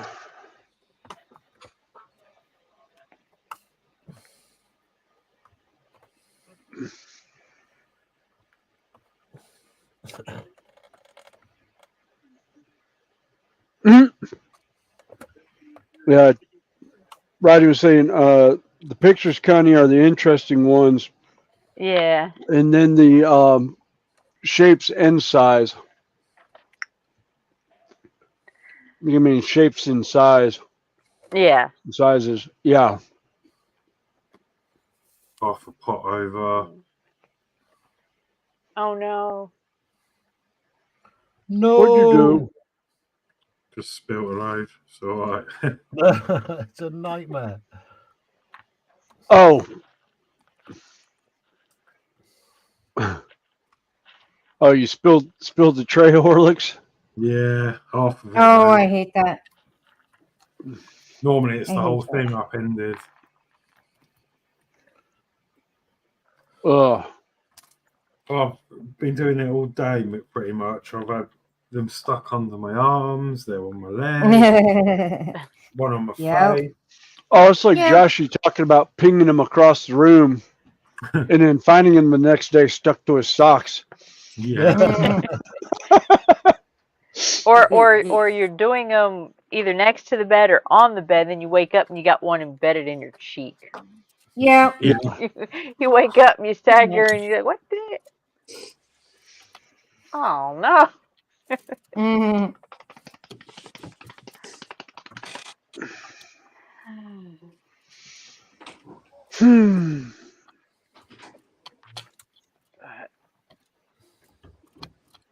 I don't know what I want to get started in next. Do some diamond dots, mate. Come on. I would if I had one. Although the way my hands are right now, Remind me. I'm cramping up. I'll bring one down. I'll bring you a couple of them. Yeah. Make sure you take him a really big one, Connie. Well, it can't be too big because I don't have a whole lot of room to work with down here. It's okay. I'll stop and get you a board to work on. Well, we can cut you a piece of foam. You can work on it. Actually, no. Depending. Well, I could do a. Well, yeah. I've got 24 by 36 inch boards running around in here. So yeah. I mean, that's what my Oops, I big gotta- cat is sitting on. Yeah. Oh, which reminds me, I need to measure for it. See if the tray table I want will fit in my chair.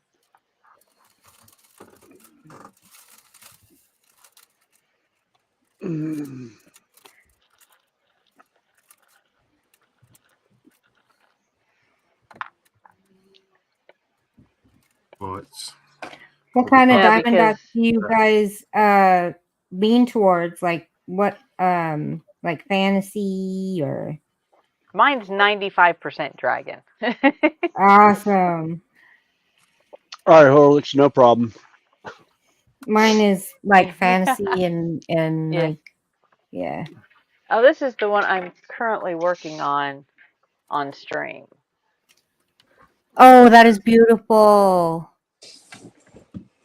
That's really pretty. Oh, that's Yeah, nice. about to the halfway point. Right. And I That's tend to really use the pretty. smaller ones here, like the 30 by 30s or the 30 by 40s. Yeah. Yeah. I'm on the bigger side. I like to do bigger canvases. But Did you just call yourself that? no, I said I like to. Hey, Dorca, welcome in.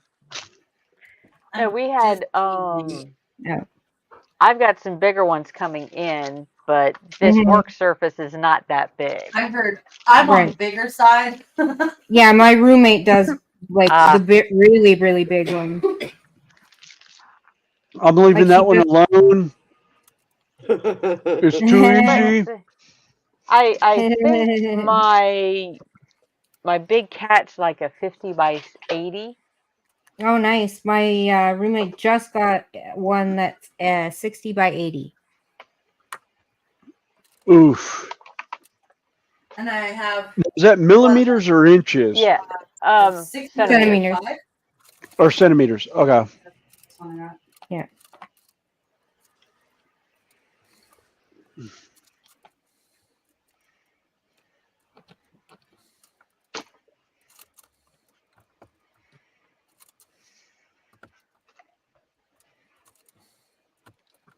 I have some interesting ones coming in.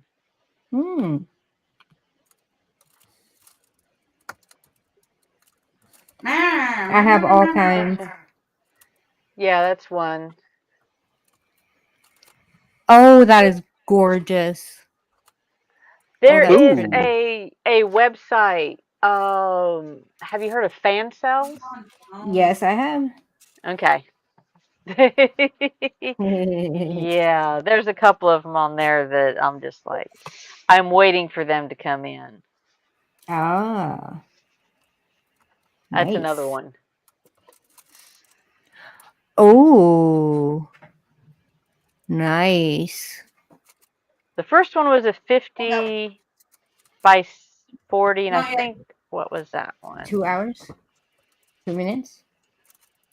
That's a 30 by 45. 25 minutes? Okay. Okay. But this is one I thought Oh, was that so is cute. super cute. I love those big eyed girls.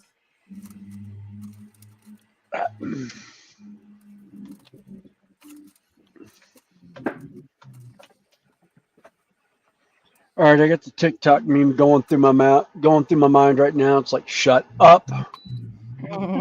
Just shut up.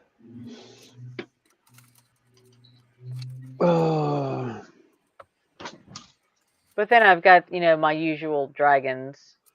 Yeah. That one's going to be fun. Oh, that one's pretty. Look at all the colors on that one.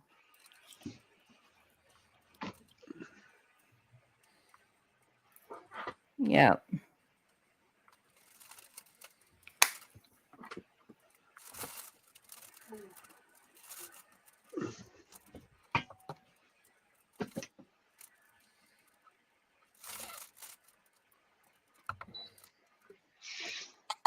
Oh.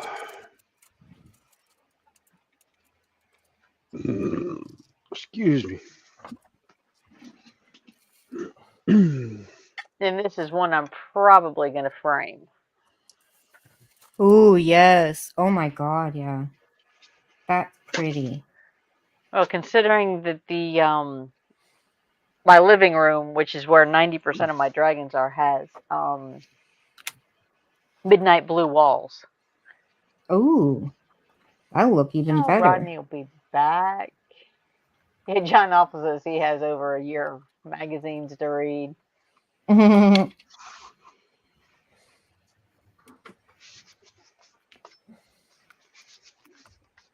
Yeah, John Alpha said if his iPad was charged, he'd show the layout. No. He's got nothing down except for the track. But hey, y'all, Right. you start somewhere. And that's like I said, Yeah. I look at it. It's like that's one I do not need to get into. I don't have the room. I don't need another hobby. No. If I want to go play with trains, I can drive an hour and go play with trains. Something. Yeah. Right. Or I can go see. I can go see Tammy and Ray. Yeah, it's like we can go to Timmy and Ray's, or we can actually go over to East Spencer to the Yeah. Transportation Museum. They've got a train layout there that we could go look at. That's kind of a mock-up of the Norfolk Southern line for our area. And Mike at Smith Beach is in. Hey, Mike, welcome in. Hey, Mike. Caitlin was in earlier.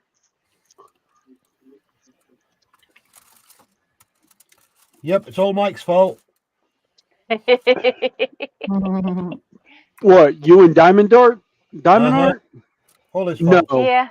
No, I don't think it was Mike. No, I think that was everyone else giving you a hard time about it. He just happened to be the website that everyone got the stuff from. Don't blame the store. Blame the customers. He's the dealer on the corner with the drugs. Yeah, he's the dealer on the corner. We can't blame him. He just feeds the demand. Yeah. Yeah. It's not my fault. It's not my fault, Your Honor. They're all addicts. Right. Exactly. Oh, there's one on it. There's one of the heaven and actually there's two of the heaven and earth designs that I want. Oh yeah, heaven and earth designs are really nice.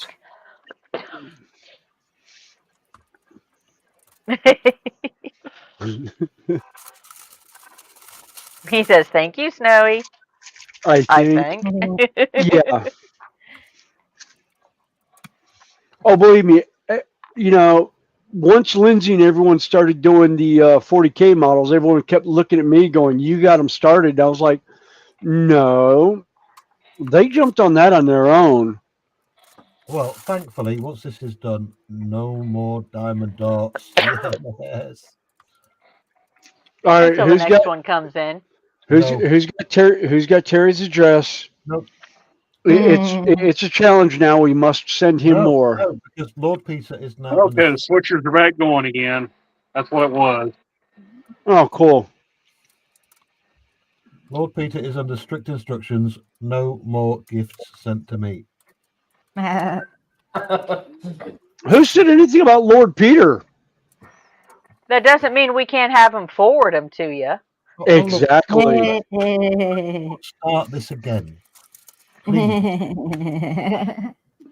What do you mean again? We never stopped. Come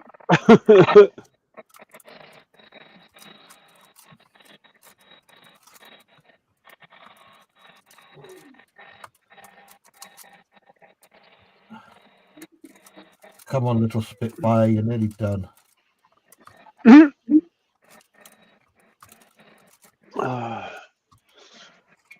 Oh. Do I have? No, I have not. Okay. I was just saying, well, I can always set my track up with the Kato Unitrack, but unfortunately, I don't even have the power lines over there. None of my bus lines are run, so I can't run anything now. Oh, I'm sure he's enjoying doing the dots, Smiths.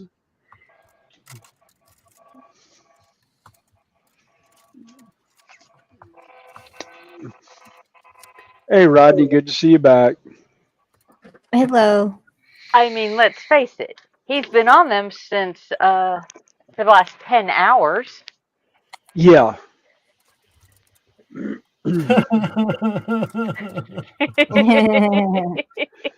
I know the feeling. I used to be a popular, outgoing human being. I had lots of friends in real life. My social circles were massive.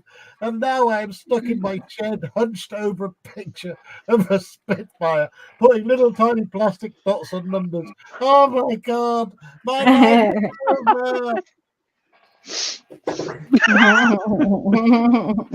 over. I'm half expecting to hear about dinner any minute because it's 4:00 now. Yeah.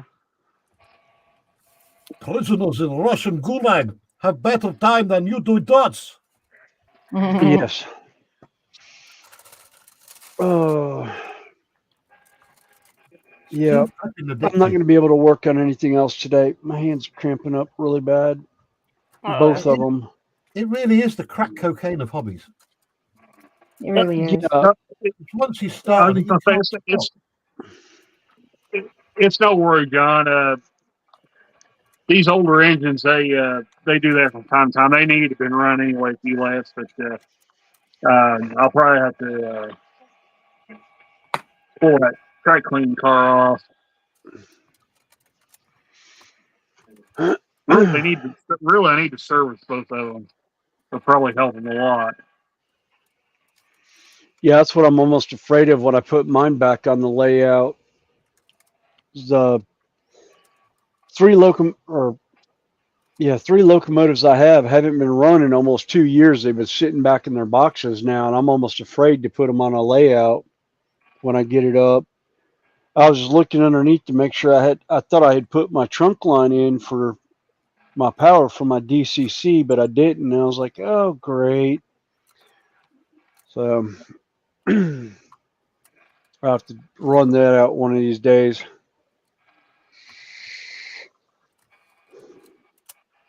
Now that I have this side of the layout opened up.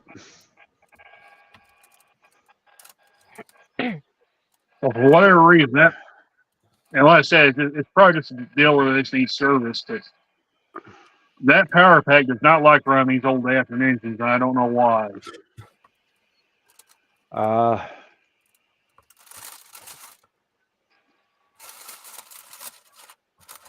Well, forgive my ignorance, but the older running stock, surely that'll be brushed motors, and the modern ones are brushless, coreless. It depends. Sometimes you can get the brushless ones, but for the most part, they're all still brushless. It's just difference between DCC and DC models. It's about the only difference in the two now.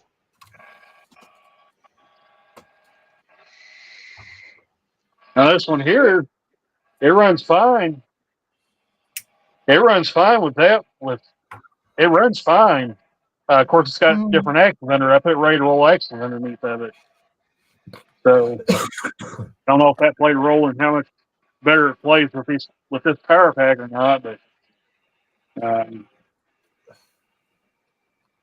I did a full service job on that one. I swapped out the axles.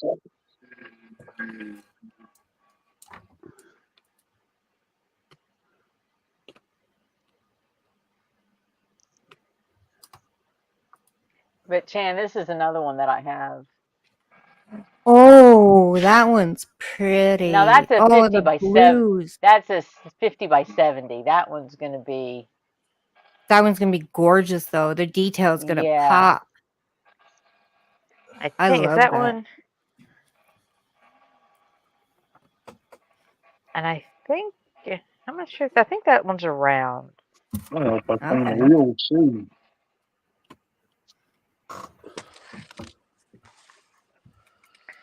Because I don't. Some people don't like the rounds, Right. I but love rounds. on the big one, particularly on the smaller ones, you can Yeah. still the background detail will still come through. Oh yeah.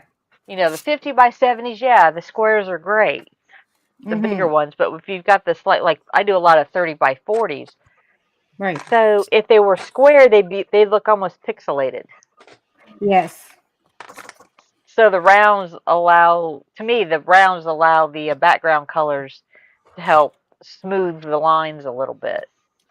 I agree. White, brown, yellow. Okay.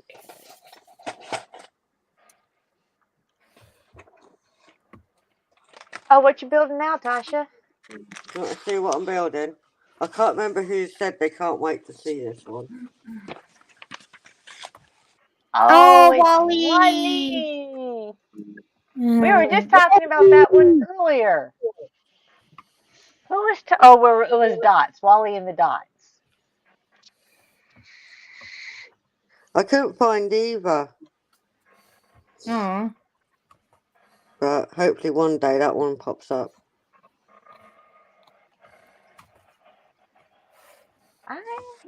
We'll have to see. We lost Josh for a minute, but I splurged when I was at the infamous Walmart the other day doing my fun. I actually found a name brand kit, Ooh. but I just love the colors on that one. I don't like the peacock. Pretty. That's pretty. That didn't feel good. And that one wasn't outrageously expensive. Oh, good. I mean, you can also build either the butterfly or the dragonfly. Right. But I just like the peacock. Yeah, it's pretty. I like it.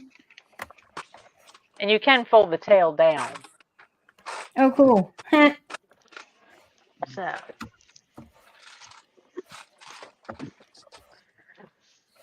It's like, I don't need any more hobbies. No, I barely have enough time to do the ones I have. Yep. Well, as the weather improves, I have projects outdoors that need to be done. Mm-hmm.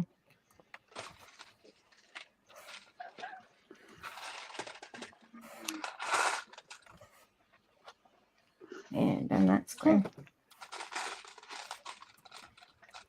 Like Mike says, Lord Peter has Terry's address. We have Lord Peter's address. Yes.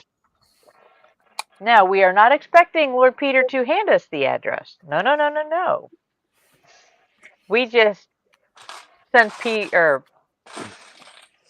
packages to Lord Peter with extra postage on the inside of them. Yes.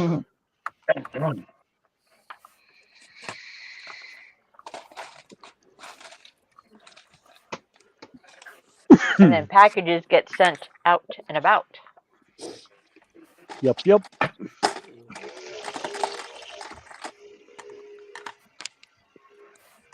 Was someone speaking?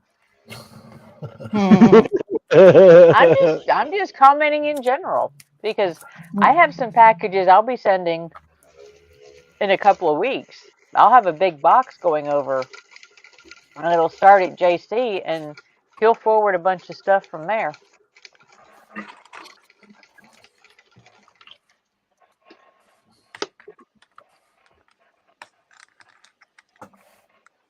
And I have something to send on to Lord Peter, so I will find a connection somewhere along the chain.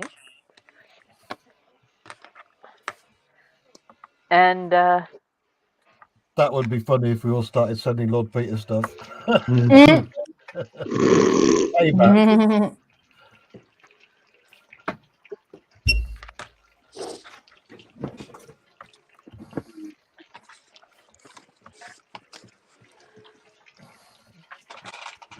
And now if there's something in that box that happens to need to go to somebody who Lord Peter has the address for, then I'm good at box in a box in a box type of thing. Yes.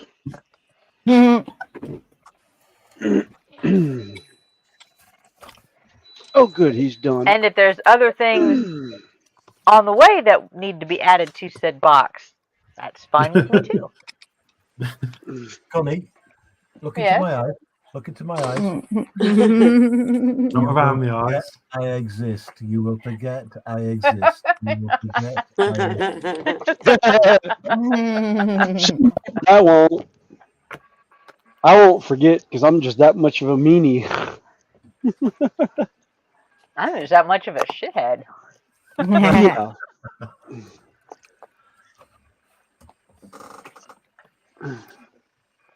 And anybody who knows me well enough will agree with that one. Yes. Yep.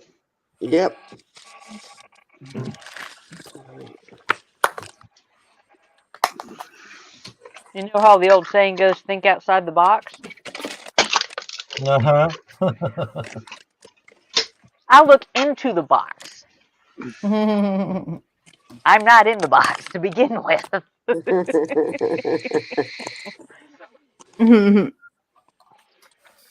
All right.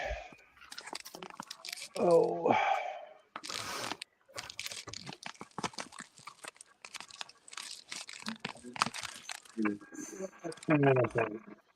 That's why I kind of had to laugh the other day when Penny commented on my videos saying, or I popped in live chat or something. And she says I was so sweet and everything. Never heard an unkind word out of me. I said,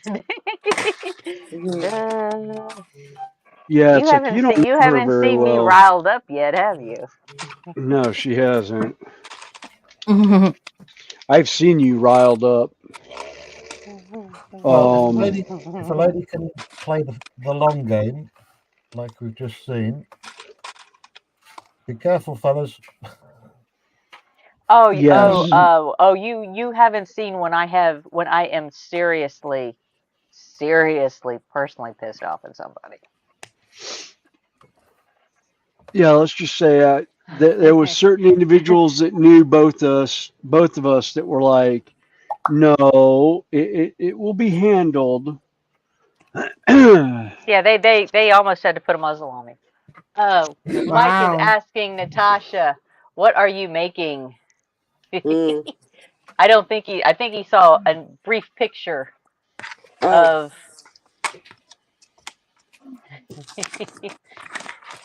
Wally. Wally. Wally. I love the little plant. This is the plant. I've got to build another plant. Oh my god. Yeah. Yeah, it's cute. I need to find Eva.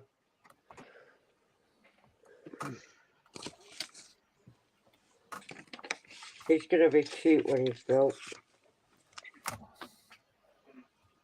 Does that go through both?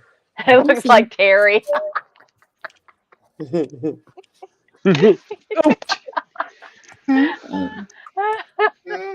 No comment.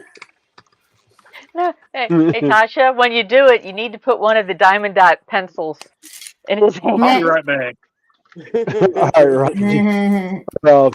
Randall. He'll be here, Randall. Oh, Rodney got his light in. He hasn't run his trains for a while.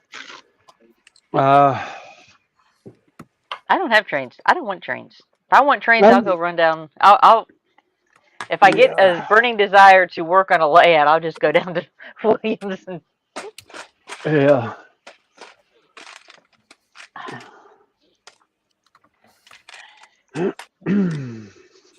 All right, where am I? All right.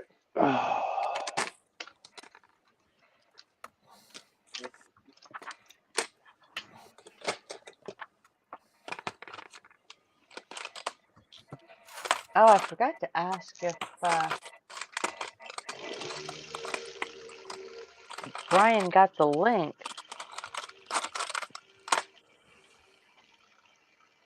'Cause I don't know what they call these things. I don't know how you look for them specifically on sites. I don't know what you're referring to, Connie. These fuzzy bricks, as I call them. No. Timmy.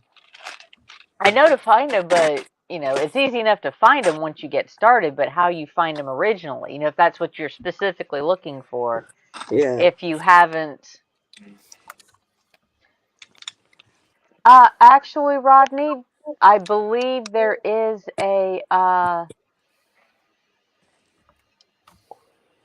loco called the Connie. Believe it or not, Nah. somebody showed it to me earlier. That's actually. Oh, let me see if I can find it. I think it was a Hornby.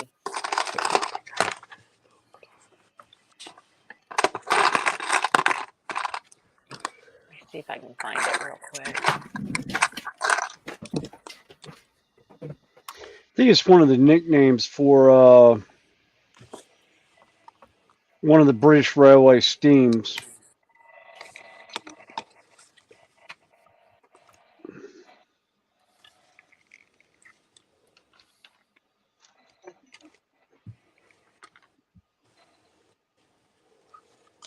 Why is that one so cold? Sorry. It's not your fault. Oh, it's so cute. And Jake is in. Hi, Jake. Hey, Jake. Let's see. Yeah, I can't remember who showed me this the first time. It's so cute. Yeah, do you like what I did? Would you change anything? But there's the Connie. It's so Oh, much better. Yeah. Oh, that looks a little bit Oh. like Smoky Joe, but a different colour. Do, do, do, do, you're do, so do, cute. do. They Yeah, are there you go. cute. Can I have that one back? Because I want to just kind of reference. Yeah.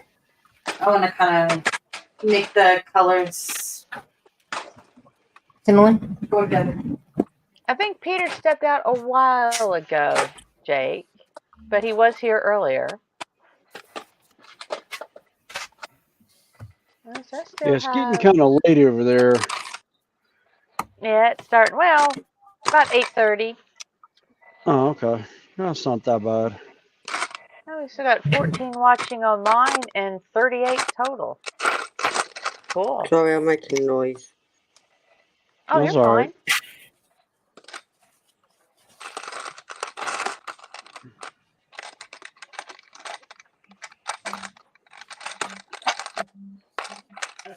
Yeah. Jake says Smoky Joe is shaped different if I'm right, and I'll write that. He said, yeah, an 822.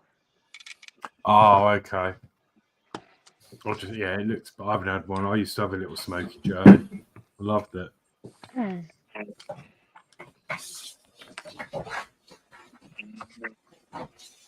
But like I said, I have no desire for a train layout. My project room is already kitted out to the gills at the moment.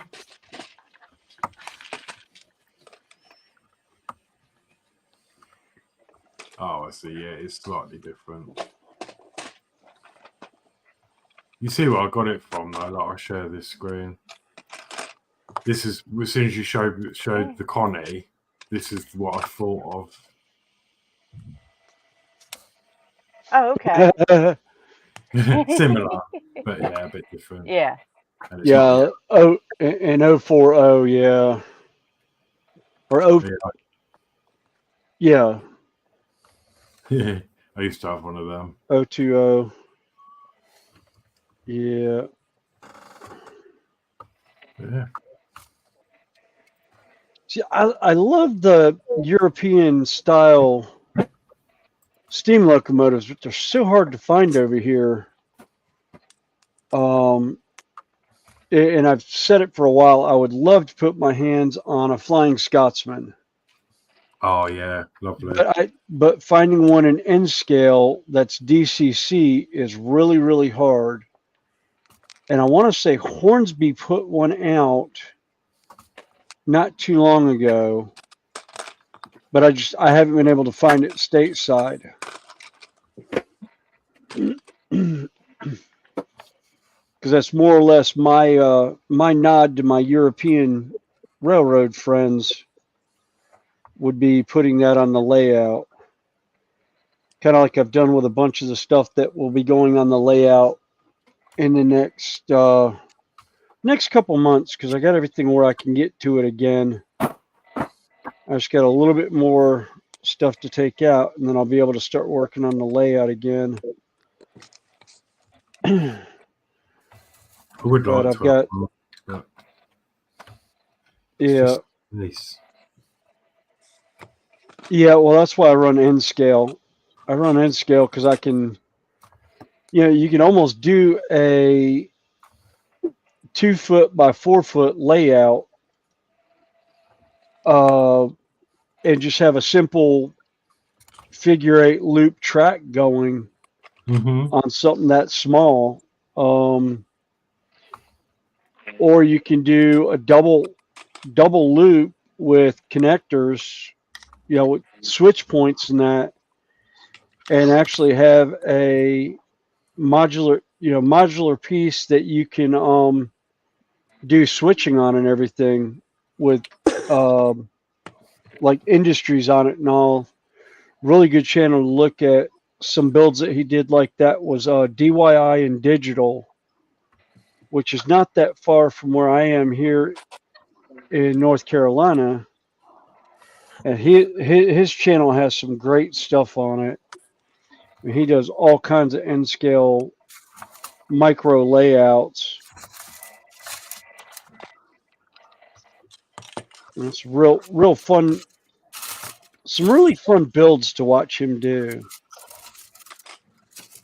I think I've always liked trains and stuff, and I've always wanted to have a model railway, and I think maybe it's just it's imprinted from growing up. As I say, my dad used to do it, and I've just never really had the space. And double O gauge, you need more of a permanent setting, and I wanted the whole, set it up, do all the scenery, and build stuff, and it's going to be cheaper.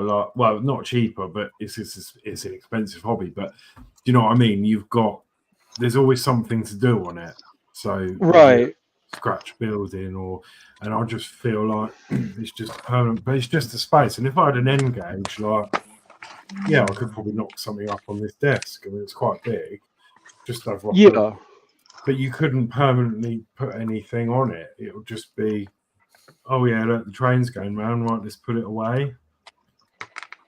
Yeah, well, see, that's why a lot of people that I know have done what they call modular tracks in N scale, where it's a small section that they can put on a, basically shelf size, say 2 foot by 3 foot or whatever, or even 18 inches by, say, 24 inches. And it's something they can stick in the closet. When they're done, everything's permanent, but they can pull it out and link it all together and do a huge layout. Yeah. Which is actually something I had done. If you go way back, almost 4 years ago on my channel, there's my original layout that I was doing, and then a modular layout that went with it that I started.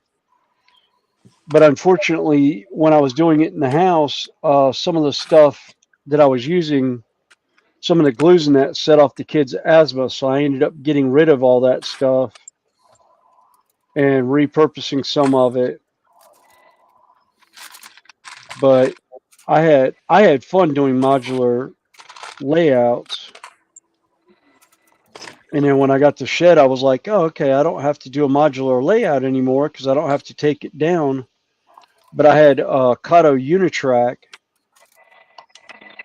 And really with that, I mean, with the Kato Unitrack, you can set it up however you want, put it up in a box, but then you can build the buildings on like little diorama bases and just pull the buildings out whenever you pull the layout out. Yeah. And that was the beauty of the N scale. That's how a lot of lot of N scale modelers I know would do is they would do a layout in sections and just put it up and just have like little pieces, like little miniature dioramas that the train set would run through, and then you could stick it in the closet when it wasn't being used or if it was in the way.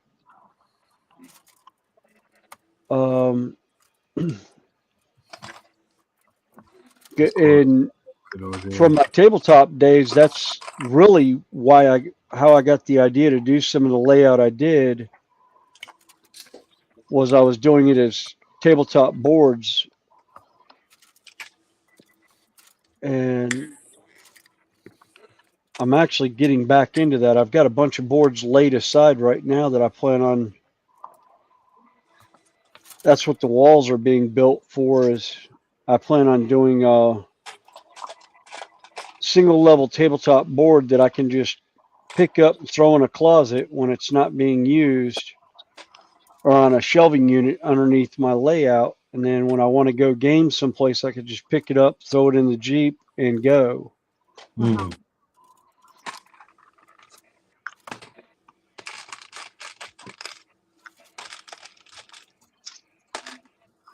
But it's still going to be modular pieces where, you know, they're not permanently fixed on the board, and they can be run any way you want. So you don't get a stagnant board that, you know, once you play the board 3 or 4 times, you know what strategies you need to do to beat somebody on it. Like it's always evolving and changing. Yeah. And that's what I like about model railroading is, you know, it's always evolving as far as the layout goes. Yes. Yeah. You know, right now I've got the bench work done, which everyone's seen. I've got the substrate done, where I'm at the point now all the terrain is done the way I want it to an extent. So now all I have to do is come in and lay my railroad track and road bed, and then start all the grass work and everything else. But I probably won't be doing that for a while yet. Oh.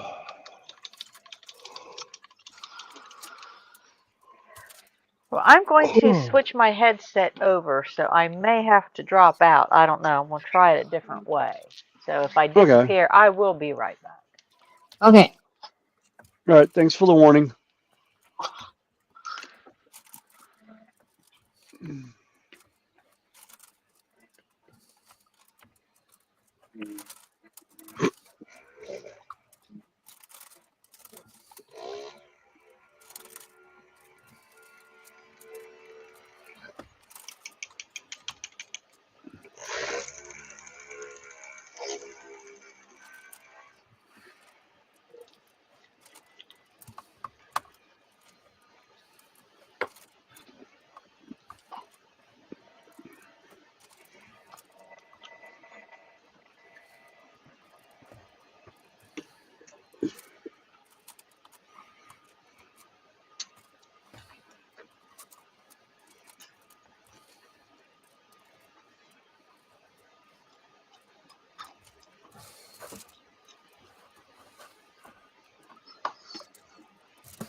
So, Snowy, when does Renaissance start this year again?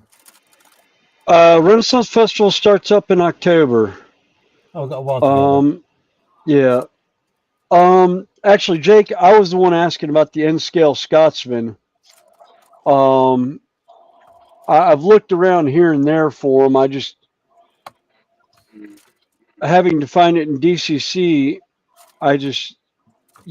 Over here in the United States, we don't find many European railroad steam locomotives, especially in the N scale.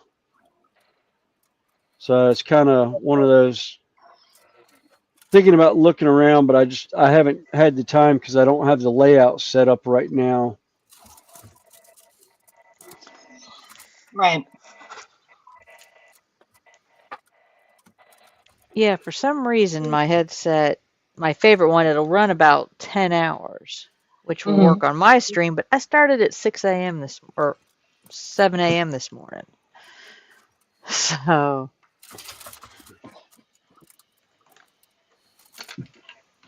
Yep. so this is actually my original headset, which they tell me sounds a little different.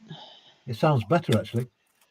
Oh, Yeah, does it it? sounds a little bit. Yeah, it Yeah. sounds a little bit louder and a little bit more clear.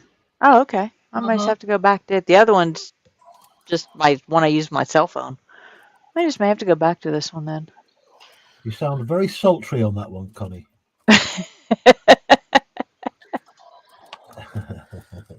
I have my green card yet then.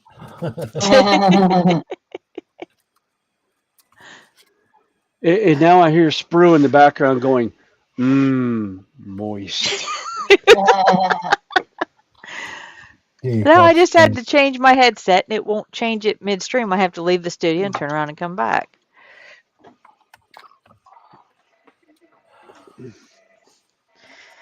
Oh, that's the one thing about having a co-host is you can, if one of us does need to take a break, the other, Yeah. one's still here to control.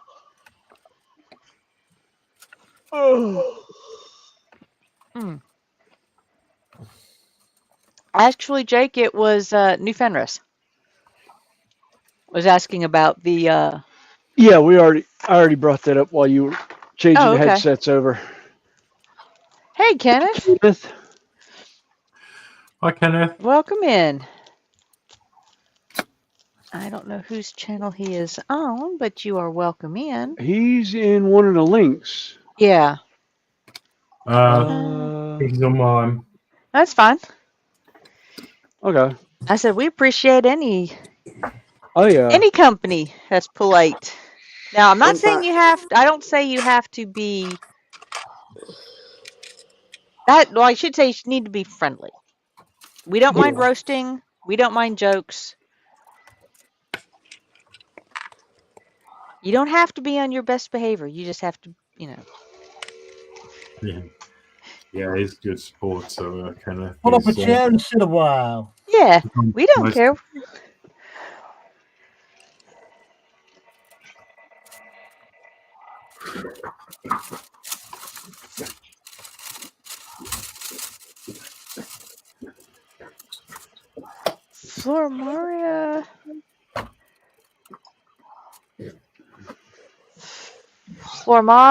Flormaria Casa Diego.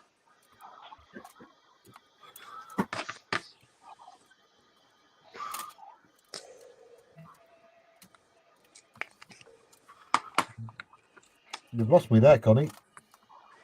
Yeah, No, it was just new one. it's somebody just popped in. I don't recognize the name. Could be from Twitter. Is it from Twitter? No, it's a YouTube. So I don't have everybody's. But according to my Twitter, there's 4 watching on the Twitter right now. Yeah, no, it's coming from one of the linked YouTubes. Actually, it's one of yours. It's coming off of yours. For mine? Maria Castle. Where the link is. Hang on. I need to put the link into Connie's. 1 second, Maria. I'll put a link in. I was just wanting to link over to Connie's chat. Yeah. Okay.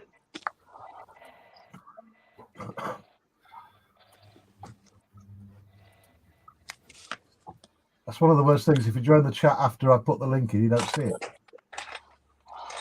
Yeah, that's why. You can you just put the chat link, what I call the chat link, in. Just pin it to the top of yours. Hang on a minute. Let me pin it.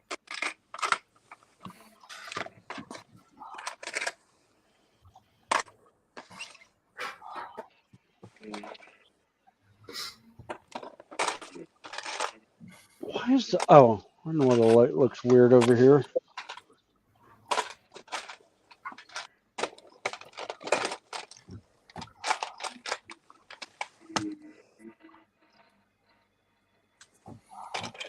Maria, that's the link to Connie's channel. That's where all the chat is.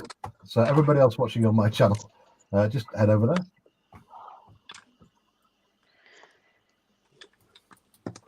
Then you'll see all the chat.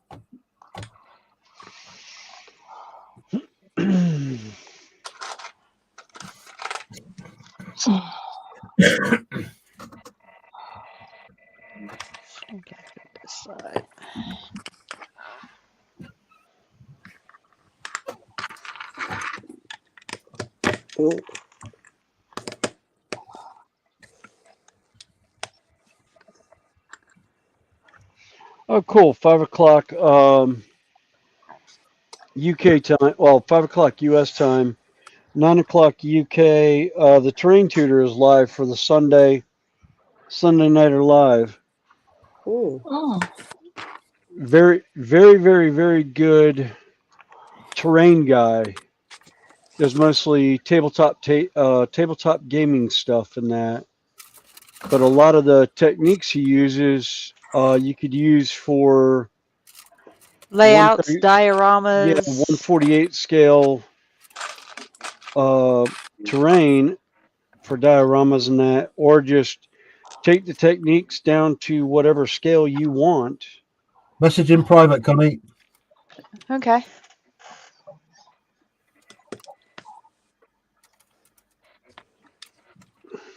That's okay. I'll just keep an eye on it.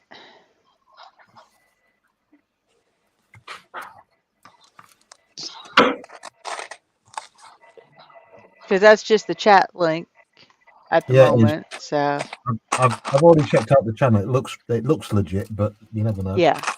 Well, like I said, Yeah.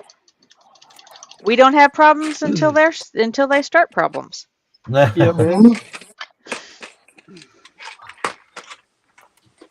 And that's why StreamYard has that ban thing.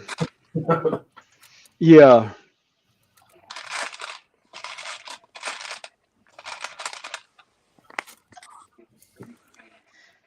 I forgot to put subscriber only chat on my channel. Yeah, it's all right. Like we said, we don't have any problems with it until they start causing problems. But if they don't cause problems, we don't mind. Like I said, we just hang out and. But welcome, Maria, wherever you're viewing from. Yeah.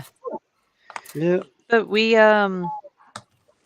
just sit here, a group of friends hanging out, doing whatever hobby happens to be on our bench at the moment. Some of us change hobbies. Some of us are forced to do hobbies they don't really want to do. Oh, you wanted to do the diamond dots. Yes. I don't want to hear that, Terry. Remember, Terry, I have a clip of you say yet. You know, I mean, that was your downfall. So I've got my normal subscribers saying, why aren't you doing World War II stuff? Why are you doing diamond dots? Where's the documentaries? Where's the bills? Yeah. I've got no excuse, no argument. Apart from but you're not doing you don't do the diamond dots on your own personal streams. This is true. That's my get out. You know, you're just the fact that you're streaming, you're joining other panels and streaming to yours. That's that's what you can tell them. I said on my personal streams, I'm still doing the builds and I'm still doing the. I'm not the official Little History right now. Yeah. No. Oh, you changed your title. Oh, you never did tell the crew earlier about what your little title was. That was I felt for you.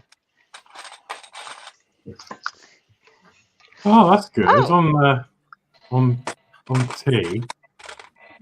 You can get a set of 16 diamond paintings. Hello. Hi. I'm not doing any modeling. I just thought I'd quickly jump in. Oh, that's. Did I say you had? You Oh, that's don't have fine. to do modeling. Yeah, True. I mean, that's we don't mind anything. people just hanging out. I mean, hell, I'm Um, hanging out for a little bit, just yeah, not really getting into anything. I can't say his name. I think No it was comment. Rise Dam. Rise Wisdom, Josh. Yeah, Yeah. it was you that was asking for the Engaged Scotsman, wasn't it? No, No, it was I New did. Fenris. I was asking about yeah, that was Snowy. All right. Yeah. New FR. All right. Sorry. I can't find an Engage on the internet for Scotsman. It's TT120, which they've just recently brought out within the last 2 years, but they've officially brought out last year and still coming out. Or it's 00 gauge Scotsman. I can't find anything for Engage. Yeah, they've got that one at Monk Bar Yeah. Monk Shop in York. I've seen it. It's I know. gorgeous. I've been looking. There's a couple I found on ye old eBay and stuff like Yeah. that. But as far as I haven't found any new ones, but I've seen a couple running around. It's just I can't remember what manufacturer I saw that had it. Yeah. Um, I know a lot of people are taking bodies apart of Engaged locomotion, of Engaged locos, and 3D printing the Scotsman onto them locos so it fits. So I don't know if it's 3D printed or anything. I know I can't find anything on the internet for an official Engage. Yeah. But I think it will eventually come out so it becomes more popular for people doing it. But I've probably seen one, but not realised it in an actual shop, but I can't find it on the internet. Yeah, no, I looked about a year ago. I looked, and I even went so far as to look at mini tricks, and I couldn't find any through them either. And they were Yeah. like they were my go-to Engage for European power, and I actually had a Okay, John. two, You're welcome to join us back when you get back. We've got a couple more hours in this stream, so. yeah. Yeah, I had a 210-2 from Mini Tricks that was a DC that the guy asked me not to ever sell because it was a collectible, being Mini Tricks. The only thing is it had I had to throw it out because the chassis actually shattered. Ooh. And I was heartbroken because I loved it so much, and I went looking for a new one and did not realize Mini Tricks did limited runs of locomotives, and they don't have that locomotive anymore available. Yeah. But I had a friend of mine from Australia who had one that was similar from Bachmann that was actually DCC, and I think it has sound on it. I can't remember because it's been so long since I've run it. I know you can get sound fitted and DCC Engage. Oh yeah. Oh, I've got that Bachmann that's DCC. I've got a Broadway Limited that I absolutely love. That's a God, what was it? It was a crap. I don't remember it was a Chicago Northwestern that I got that was a steam locomotive. Is the box underneath the table here with me? No, that's the 484 from Cotto. Excuse me. Now it's got me curious because I can't remember what the Broadway Limited one was now. Oh, there it is. The Broadway Limited was oh, that's right. It was the USRA Heavy Makota from Chicago, Burlington, and Quincy. The Scotsman that you've seen running around, has it had smoke reflectors on? Oh. I have seen them with smoke reflectors on them. And I know the 484 that I have from Cotto has the smoke deflectors on it. Actually, I'd have to pull up a picture of the Flying Scotsman because it's been so long now. I forget where my camera is. There's oh, okay, just turn it off. There's an A4. There's an A3. Sorry, which is part of the Flying Scotsman sisters. All right. So if someone could, let me see. Let me bring you up big. There we go. Hey, Dan. Okay. So it's like someone could have changed the name from that to Scotsman because it is Google over here. Right. But, I'd say your best shot to look at is Gauge Master. Yeah. Whoop. Dang it. I went full screen on myself all of a sudden. It's like, what did I do? Easy It's done. like all of a sudden everything went just widescreened all of it. I was like, oh god. Yeah, Quantum Man. I say Dan's in. Hi, Dan. Hi, Dan. Hi, Dan. Dan Corner Man. Hi, Dan. Oh. I gotta get up and move. My butt's getting numb sitting in the chair. My back's starting to bug me. Oh. How much longer is on that? I still got basically 3 hours on that print. Ugh.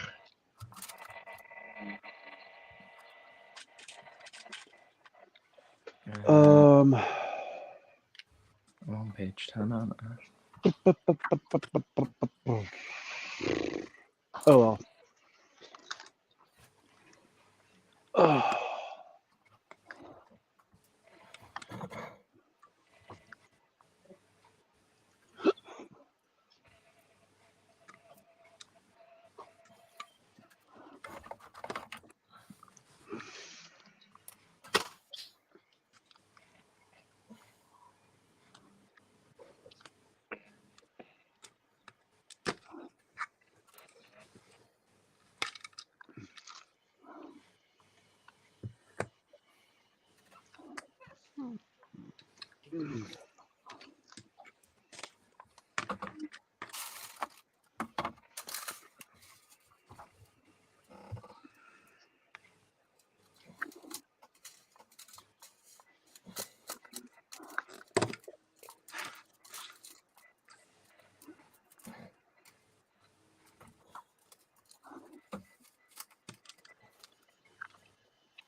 Oh, wait a minute.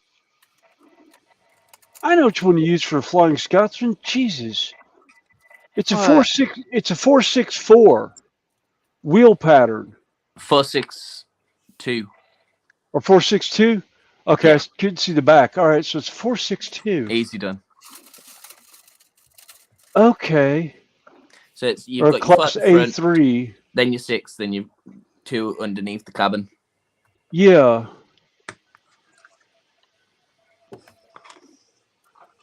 You guys But could be talking yeah, it English looks right like now. it's gonna be that one what I showed you. That's more closely enough to get that Scotsman.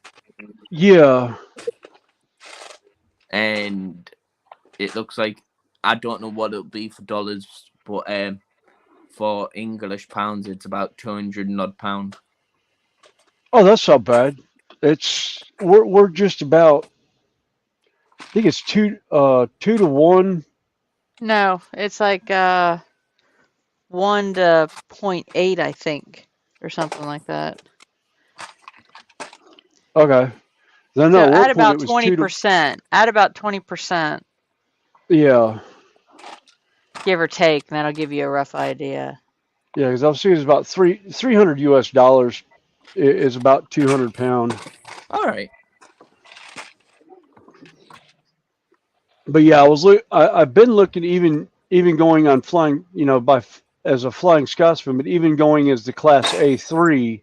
Yeah. Any A3 or A1 body locomotive that you can get in N scale, you just get the nameplate changed into Flying Scotsman and the numbers, Yeah. Scotsman at the end of the day because she was originally in A1 back in 1923. Yeah. Then around the 30s, she got upgraded into a A3, which got her up to that 100 mile an hour, and that got her all the way up to London to Edinburgh and back Yeah. in the space of 8 hours, something like that. Yeah. It's almost like the big boy and the Challenger here in the States. Yeah. Or even the 484 from Union Pacific that does the excursion trains now. There's an what is it? Our F8 that I want to F9 get. would be compatible to the big boy that you have because that's our biggest freight train we have. Yeah, because the F7 is a diesel locomotive, and there's one that actually ran the rail lines by where I grew up, and outside going out of Chicago, called the Chicago Northwestern 400, and it was basically it made the trip from Chicago's Grand Central Station to St. Louis in like 400 minutes. Wow. Yeah, she hauled butt, and Kato just put out a DCC version of that as a box set. Oh no, 172. Sorry. Yeah, and I'm just like, oh.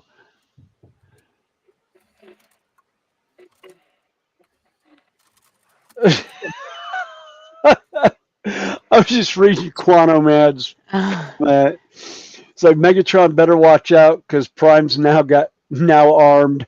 Oh, he said he's assembled enough of his right arm to attach his hand, and now he's doing a cleaning of the little sprue bits before he moves on to the left.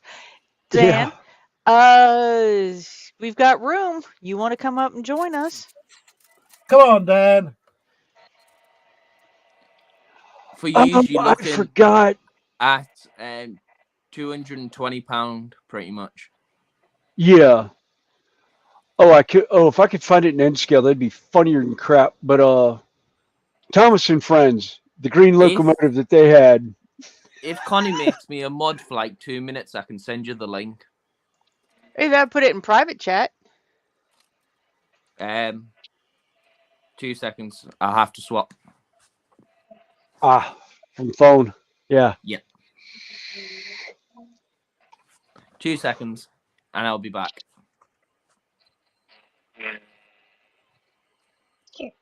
I'll be back. That man has so many classic one-liners over the years. Because you got I'll be back, get to the chopper. I thought so and so was coming along. Oh, I had to let him go when he dropped off the bridge. Yeah.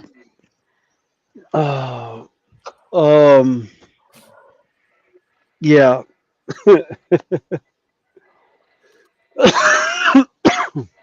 Oh, jeez.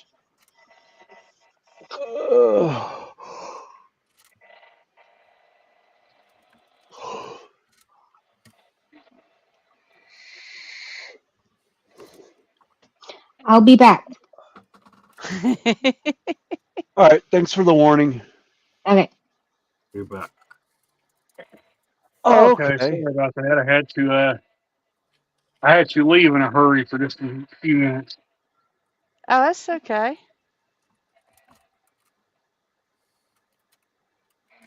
I will definitely have to do. How do I? Oh, and he's back. Do. I'll be back in 2. Okay. There we go. The link's in, by the way.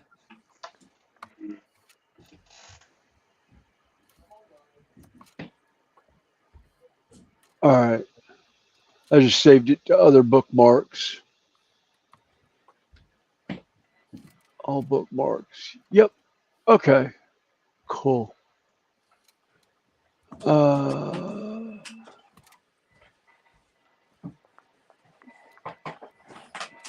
Yeah, the livery is what I really like on it. Is the British Rail's early green, Yes, it is. and it's the white knight. I might see if I could find a like I said, the 462 wheel configuration. And DCC Tammy and ready. Ray are back with 6 boxes of pancake mix. Oh Jesus! Hi, Tammy Ray. I forgot Well, Ray have actually you likes pancakes. have you So seen the size of the pancakes she makes? yes, I've seen They're the size of the pancakes huge. she makes. Yes. They're huge. Right, there's the size of my Scotsman. Yeah. All right, let's That's see. double O. Yeah. It's one. Excuse me. 184. Or actually, British is the OO was what was it? It was 176. yeah. Yeah, 176.2. Yes, what I really didn't mind. Yeah, So that's I new really to don't me. mind the British N scale either at 148 Yeah. because it fits right along with what I plan on doing with the layout. I don't know if you saw Games Workshop put out the new Epic scale, which if you remember Forge World and the Thunderhawk Yeah. gunship. All right, that's a Thunderhawk gunship in 1/44th scale. It's the size of my hand. That is cool. That aircraft is in actual game size is about 14 to 18 inches long. Wow. That's like where is the little wolf? There he is. Actually, this is one that's more popular is the Warhound Titan. That actual model is about 10.5 inches tall. That is cool. That's the N scale version. That's Yeah. 1/144th scale. Now, and then because I'm a complete Masochist to myself. All right, there's a 35 millimeter model. Yeah. Here is its 1/44th scale counterpart. Oh my On a good gosh. 25 millimeter base with 5 guys on it. Those guys are 8 millimeters. Come on, focus, baby, focus. There we go. Those guys are 8 millimeters tall. Crazy. I want to see you detail paint them. Oh, I am working. I started doing the banner. I've got the banner colors the way I want. I just got to find the water slide transfer to go on it now. But yeah, those guys will be getting they'll be getting added paint to them. Actually, I started one of the Contemptor dreadnoughts too. It doesn't even come up to the ankle of the actual one. Wow. I was gonna say, is that all those come in the board set? Yes. Yeah, they come in the new the Legion Imperialis box set. Right. Okay. You have a printer. Why don't you just print out a big Titan? I have not found the pattern that I like, but I've actually got one of the original Warhound Titans that they no longer make anymore from Forge World called the Lucius pattern, actually in a display case up in the house that I bought probably 15, 16 years ago. Oh yeah. How much knowledge do you know about the British Railway? Zero. Okay. So this here is my lad. Yes. Yeah, the Malard. Upgraded version of Scotsman. Yeah. our fastest steam locomotive in the UK and the world, because there's no other steam locomotive that's beat 125 mile an hour. No, I think 26 mile, 126 mile an hour. yeah, I don't even think the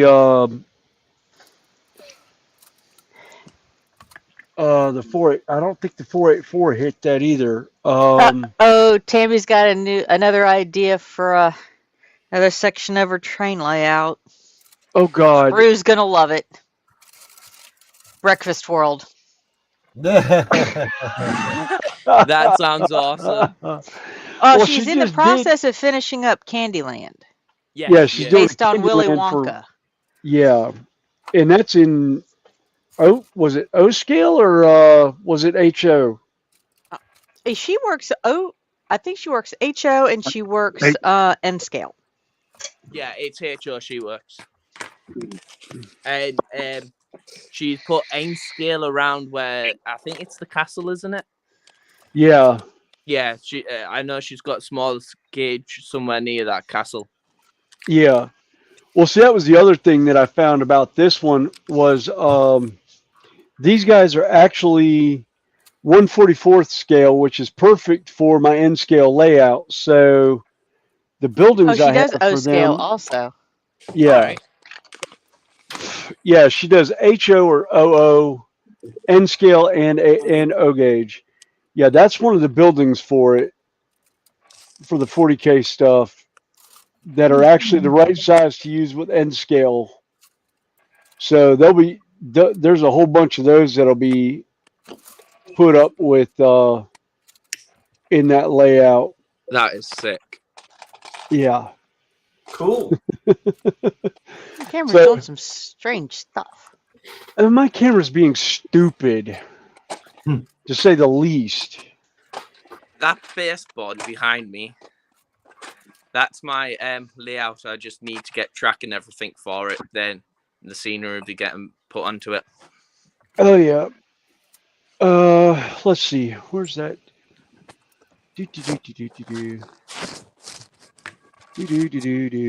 Please excuse the disaster. Do this right quick while I pull that up and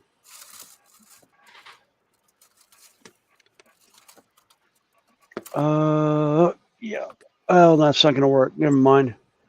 As I said, I'd put the camera up and let you see the layout, but yeah. Yeah, my layout's back behind me here on the other side of that table. Buried. Buried underneath a couple of boxes of stuff and whatnot over there. But it's 44 inches wide by 6 foot back, and then it's got a 2 foot changeover to another 8 foot by 44 inch on the other side of the shed. Because my back wall is 12 feet and it's 16 feet long is what my shed is. That's not bad. No. Decent size, like you can do a lot with that. Oh yeah. Hang on. Dinner call. Okie dokie.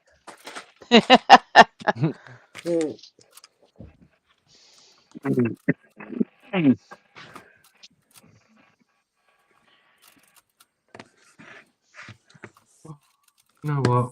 I don't even think I can face another dart.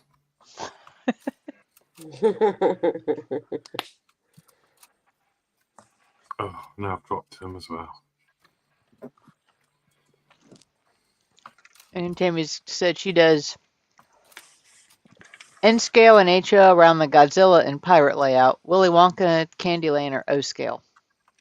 Ah. And the double mainline and castle are HO scale. I just love that castle. Yeah, that is fantastic castle. I actually need to take a day and drive down there sometime. She's not that far from me. All right, that's not bad. Yeah, no, that was actually Kyle wondering if I would run the fur missile again for him. And then I was asking about dinner, and Judy's like, yeah, we're just ordering in from Greek Grill and that. So I was like, yeah, Greek Grill sounds fine. But I'm going to run up to the house and go run the four-legged monster. And actually, while I'm there, I'll change my laundry around so I actually have clothes to wear to work tomorrow. Yeah, otherwise, I have to come up with a different shirt for work. All right. Yeah, the Millard's another one I want to put my hand. That's the two British Railway locomotives that I would love. And Yeah. actually, I found a Millard as Gordon from Yes. Thomas and Friends. Gordon It's the is gray. the best. How do I put this? The best way of having Scotsman, because he's an A3 locomotive anyway, so you can change it a little bit and just put nameplates of the Scotsman on it. Oh yeah. No, I was gonna do the Gordon one just because I have so many railroad friends, and if I could find it in N scale and it actually have, Thomas and Friends on the layout, they're just gonna be like, oh my God, Yeah, that's you not can get that's Thomas not model railroading. Oh yeah, I can. Yeah.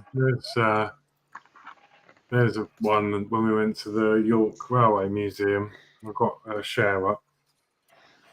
There you go. Oh wow. Yeah. Yeah, there's a locomotive that's back in Spencer. That's a steam locomotive that I actually got to see under steam power. It's Silverlink or Silver Fox, because we have two, which is pretty much the same locomotive. It's Spencer. Yeah. There was. Thing is, photos don't do justice to the Mallard's No. size. It is. Oh no, it does not. Yeah, it's like I've got one of the. What was the 611, Connie? I can't even remember now. That we saw at Spencer that one time. Right before it went to Strasburg, Pennsylvania. Because I actually wanted to get it, and I actually found the N scale version of it, but I don't remember. You literally, if you go onto Google or whatever you use, you just put in totallythomas.co.uk. Oh yeah. And you literally choose in between what Thomas you want. There's the horrible, ugly version of Thomas, or then you've got the original Thomas, and it's in 00 and it's in N-gauge. Yeah, now there's a company here stateside that did them. I want to say Bachman did them, Yes, and I can get them actually in. I can get them in the United States. And I think they have the HO and the N scale. Because I've just recently found out over here, just by popping in and out of model railway shops, I've found N-gauge Thomas the Tank Engines. I find it really cute how adorable they are. The about ye big is. Oh yeah, well, yeah, like I was saying, the 484 steam locomotive. I've got the Kato version in N scale. Okay. The 838. That's that's that one, and I mean it's tiny. It's basically the length of it's about 6 inches in length, the locomotive. Yeah, and unfortunately, tiny. It doesn't get run much because I've had major issues with turns. I'm just laughing at Tammy. You have my mind going crazy about doing an HO breakfast around the world and do Blueberry Pancake Mountain with syrup river. That sounds beautiful. That literally Sprue, sounds beautiful. Sprue would just be dying. Yeah, and it was the 611. Pancakes Big for boy is out west out west.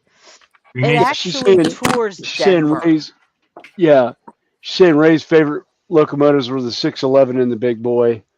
Yeah, the 611's up in Spencer again, and actually doing excursion runs up there now after her Just put it in there retrofit. then, should you? All right, I'm gonna run. I will catch you Okay. all in a little bit. All right. Catch you in a bit. Yeah, it needs that Tammy's. You need to Food, have like don't little you even buffet think cars. about it. You need little buffet cars, so as you watch the layout go round, you can just like pick a bit of pancake off the top. The blueberry. Right, I'll be back in a second.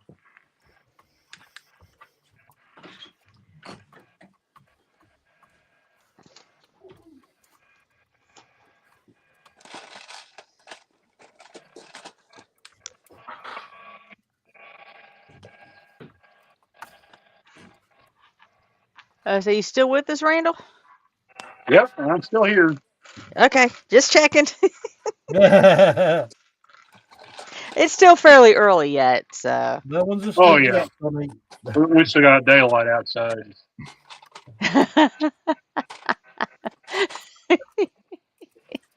Tammy says, "Don't tempt me. I could pull it off." My husband just said, "Oh Lord." I could just see her drawing the plans up and then showing Sprue or telling Sprue about it this week. Yeah.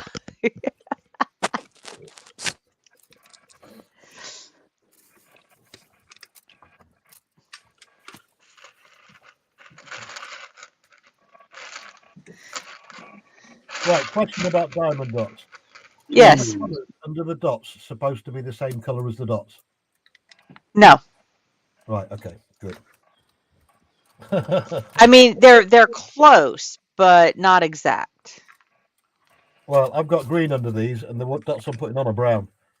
But it says number 7, and this is number 7, so. Oh yeah, these are the same. I'm doing browns at the moment, and the underneath is purple. That's why I said the pictures are so different once you get the dots in place.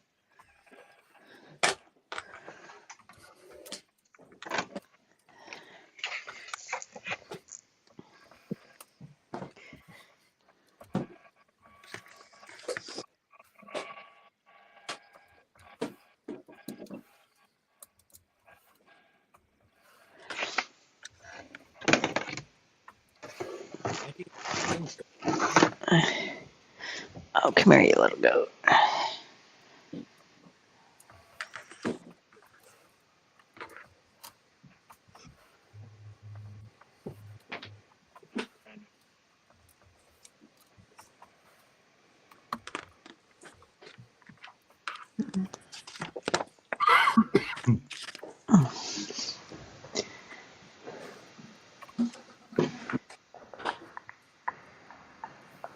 Terry.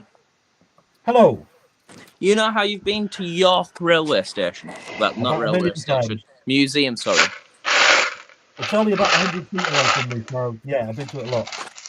Have you been up to the second railway museum, which is up here in Durham? Well, I used to live near Darlington, so. All right.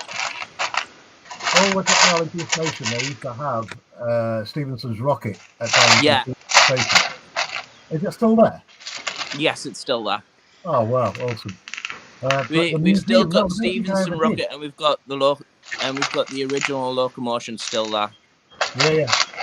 But I don't think I actually went to the museum. I was very young when I lived up there, so. I'd definitely say make it a journey to come back up this way, because we've got a second edition onto the locomotion now. Really? Yeah.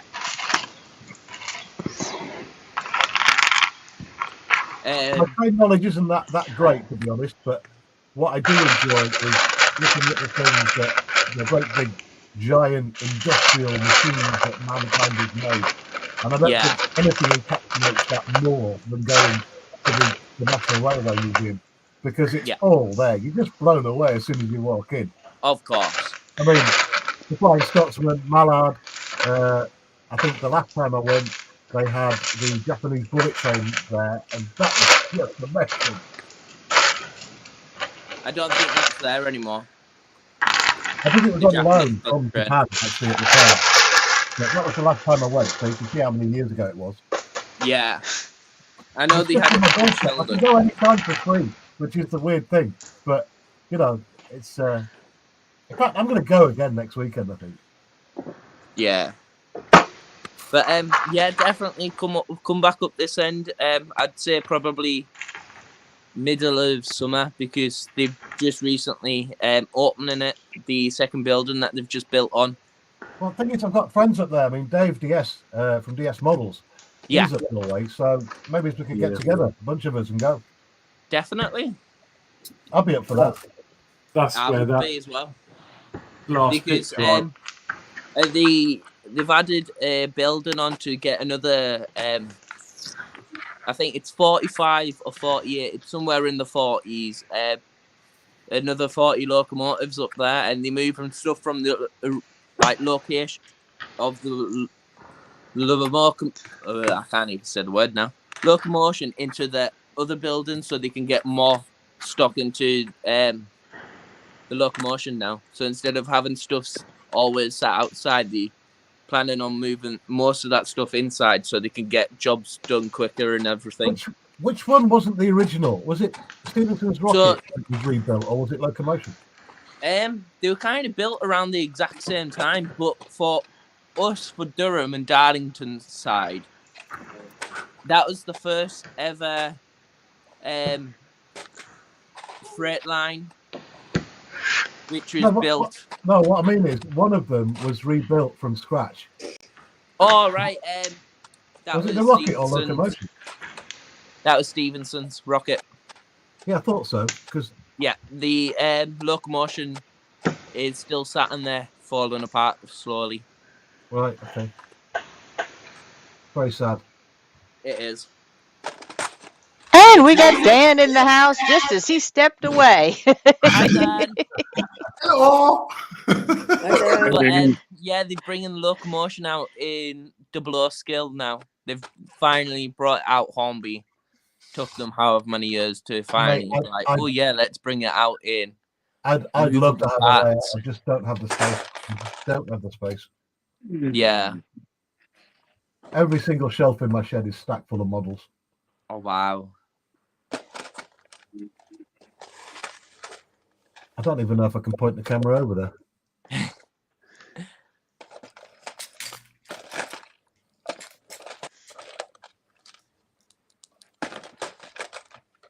Hang on a minute. I'll take. Actually, I might be able to take this off the stand. Oh, give me a sec. If I take that out of there, point it over there. Oh, there you go. Like this. Okay, Tammy. Have a good evening. I don't See even you see later, that Tammy. over there. Bye, Later, Tammy. Tammy. The shelves just rammed full of 1 to 16 tanks, 1 to Definitely. 24 aircraft, and then the stash carries on over there with a load of tools, and then even more modelling tools on the shelves below, together with my bandsaw and my pillar drill and everything else. Definitely full. Just no space at all. Why are you planning on putting the aeroplane then? What, the Stuka? Yeah. Oh, that's on the stand. So I'm gonna have a turf out and get rid of some stuff I don't need. There's gonna be a massive eBay sale. Wow. Well, I've had them long enough. It's time for somebody else to enjoy them, I think. Yeah, that's understandable. Yeah. Just remember, get rid of the ones that you're not gonna be like, oh, I should have kept that one. There's always that. Always. Whenever Yeah. I had a turf out about 10 years ago, and I sold 5 or 6 tanks, and I still regret that now because Of course you will. The price on them have gone through the roof.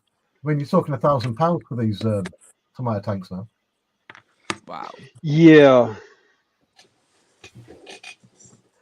Back when I was buying them, I was buying the brand new kits for around the £300 mark. Wow. Oh, I know that forgot how feeling much- as well. Yeah, I forgot how much Tamiya models go for. I forgot they were ridiculously priced. But then again, I can't say much. I've got some I've got some locomotives that were, you know, $300-400, and there's one that, like I said, there's that 611 I want. I've actually seen the actual model version of it in N scale and so wanted it, but didn't have the money at the time for it or the room on the layout to put it on there. So I haven't gotten around to actually doing it, and probably won't do it, just because it's I don't have enough room for the train layout to run tracks for it, because I would rather do it where I have individual trains on a track and I can run, 2-3 trains at a time. Yeah.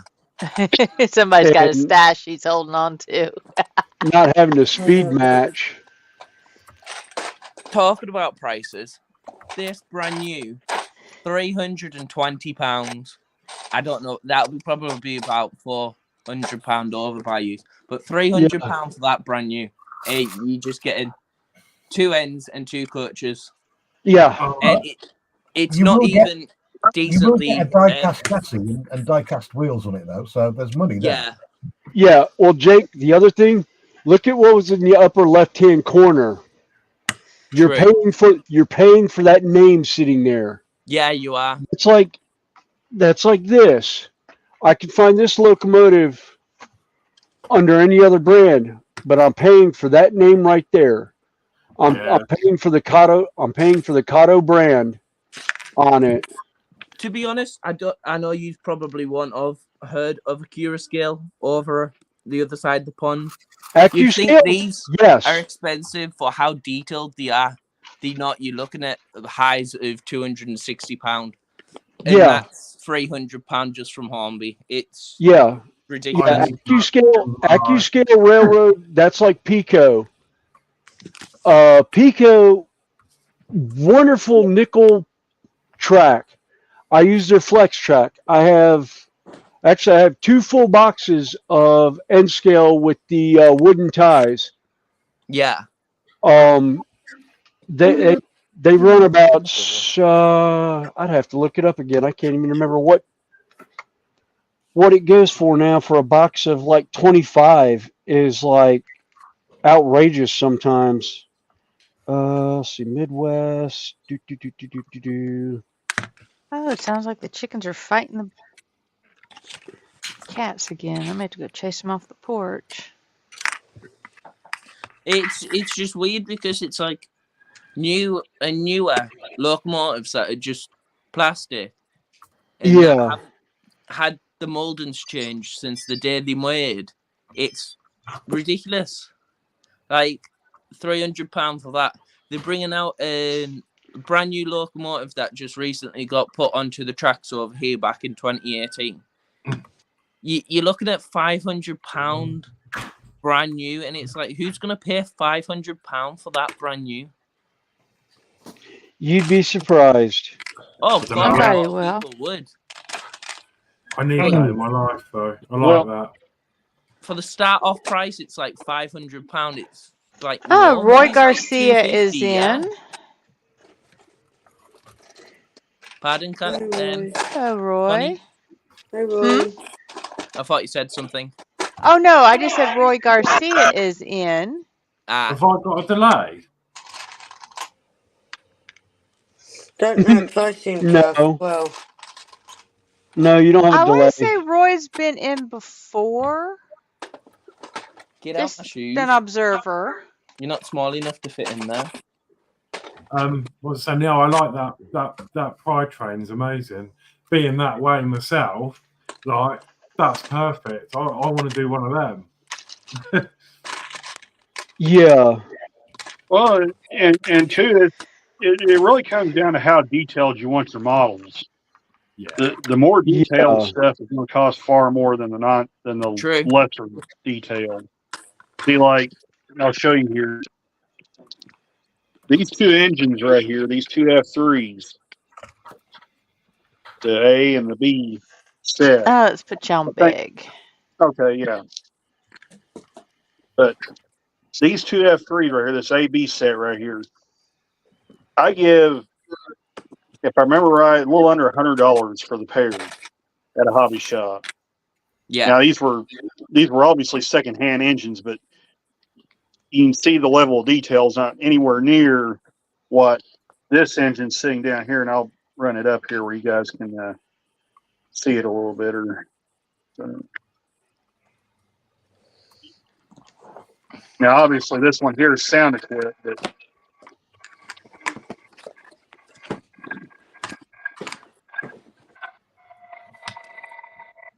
so I mean, this engine here is probably. I mean, I got it on sale at Lombard Hobbies, but it was still $150 in these two engines. $150 more than these two engines. But you see the level of detail is so much more right out of the box. And then, of course, you got sound and digital command control. So, Like, in a way, what I think is with you Americans, you get more detail on your trains than what we do. It Like, varies. standard ways.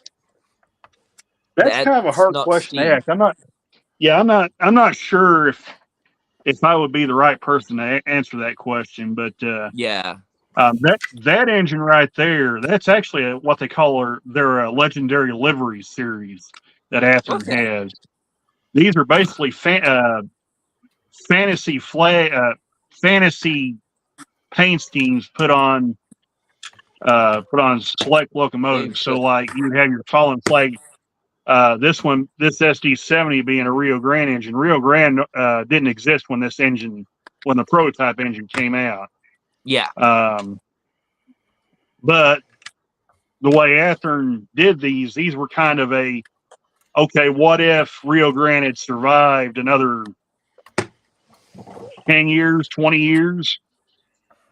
This could be what they've ended up with had they still been around.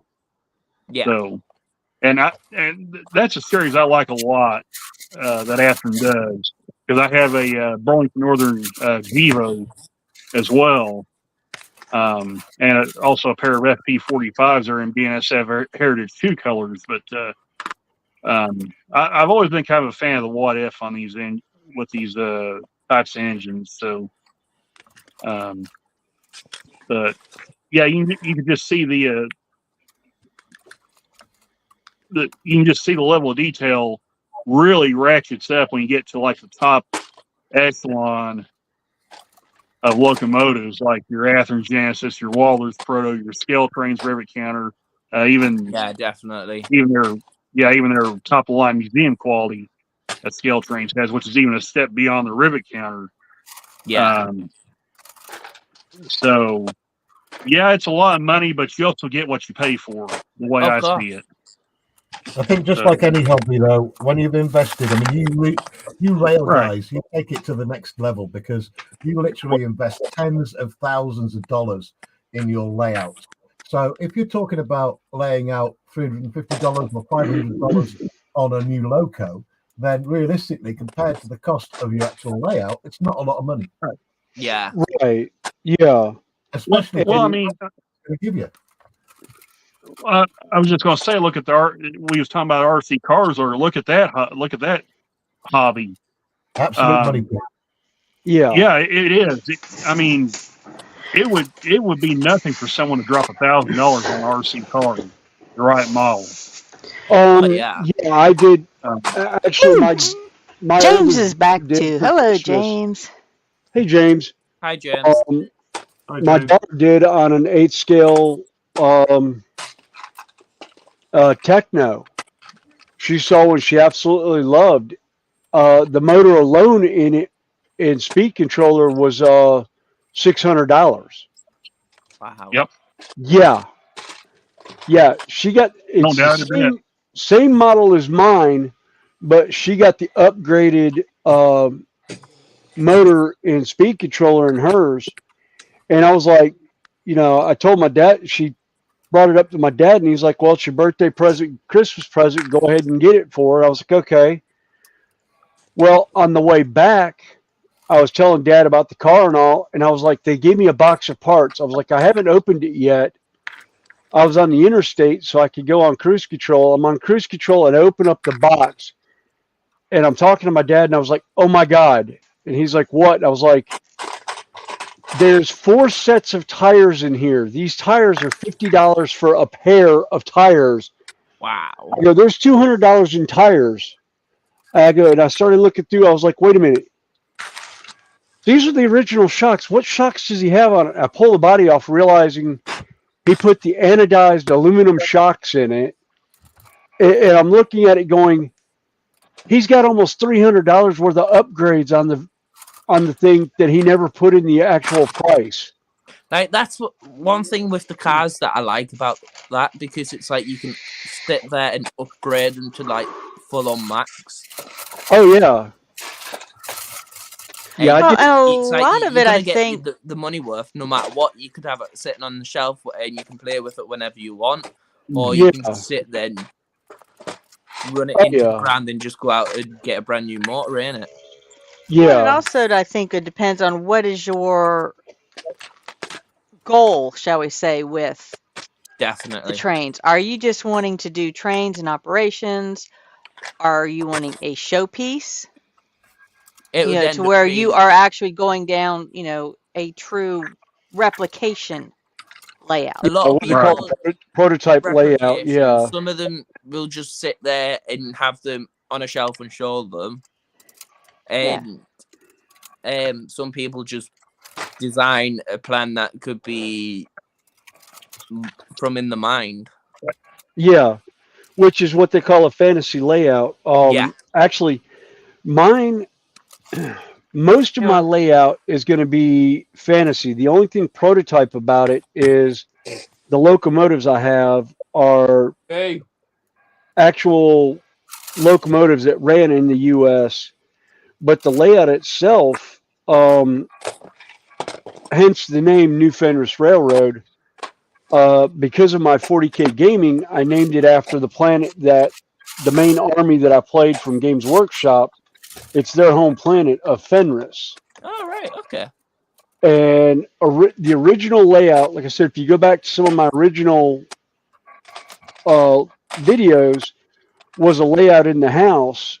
And it was, I had started it as a tabletop gaming board. Yeah. So it was, the 35 millimeter, basically O scale stuff. But then I discovered my box of N scale track that I had. So I actually started doing the N scale layout as just a grins and giggles.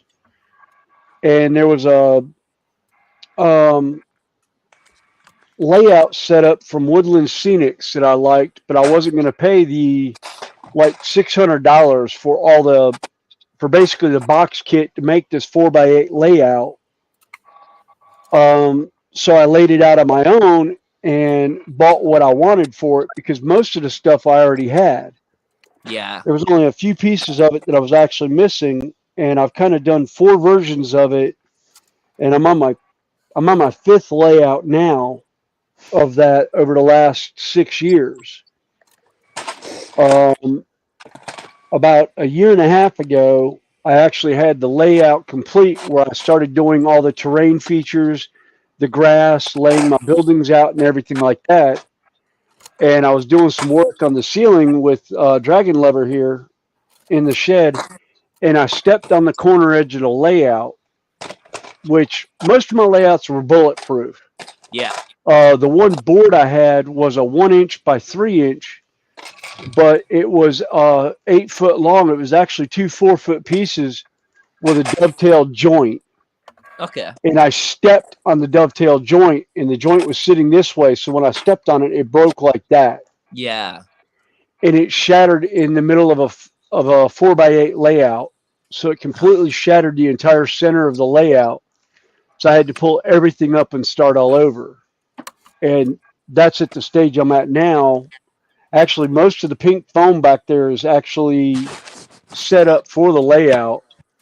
I think this week I'm going to end up spending some time in here actually organizing everything out so I can get back on that layout and start pulling it up Yeah. and finishing up everything because I've got to put plaster cloth down now for the rail lines, but I've got all the track and most of the roadbed to do it.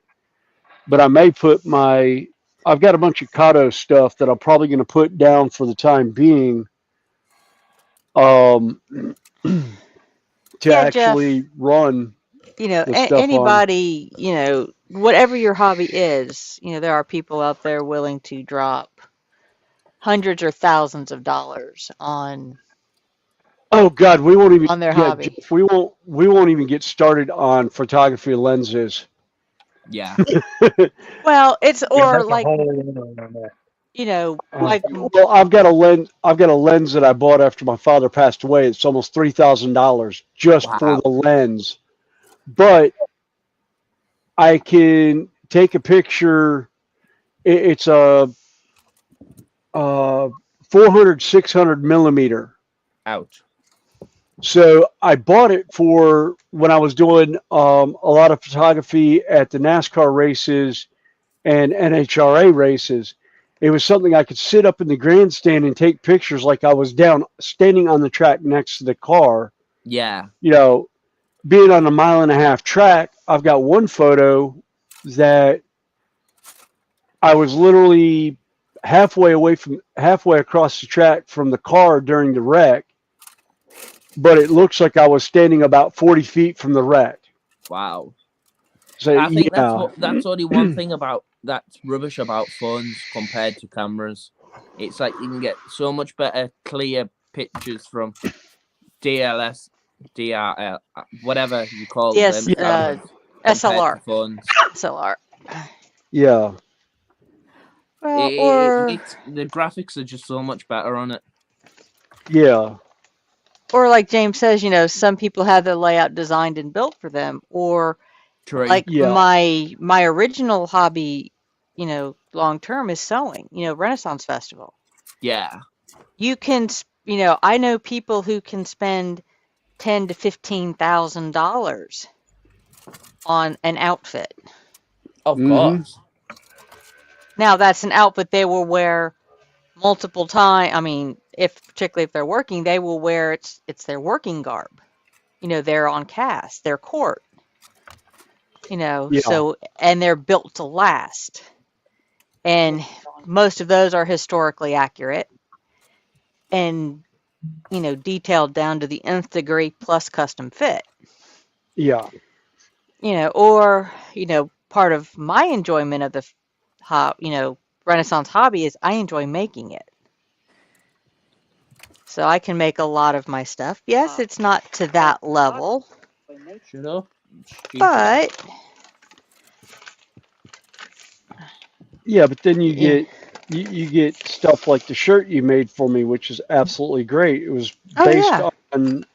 on Pirates of the Caribbean. It's a Jack Sparrow shirt. Well, or I get, you know, how many times do I get mistaken for being part of the festival? Oh my God. We won't even discuss how many times you've been asked if you're actually on cast. No, It's like, it's not even cast. It's like, which booth do you work in? It's not, do you work here? It's like, which booth do you yeah, work in? I said, I don't. yeah, Even people who've known me for years. Wait a minute, I thought you worked here. No, I buy a season pass. I come in and play. yeah. But Which is what I do now after 30 your years of outfit, you playing know. with them. Yeah, I did cast for about 15 years, took a little bit of time off, came back about 8 years. Well, it'd be 7 years ago now. I was running the rickshaw cabs. Unfortunately, my body at 53 will not let me do my job, so I kind of walked away with a little help from some other things. But I was actually retiring that year anyhow, permanently. And I still have my costume. I still come out and I play. And a lot of people that know me know where it came from. But yeah, we have a lot of fun. But no, I can go to any festival, and by Yeah. the time I start talking to some of the vendors, I wind up getting Rennie discounts, Yeah. which is nice.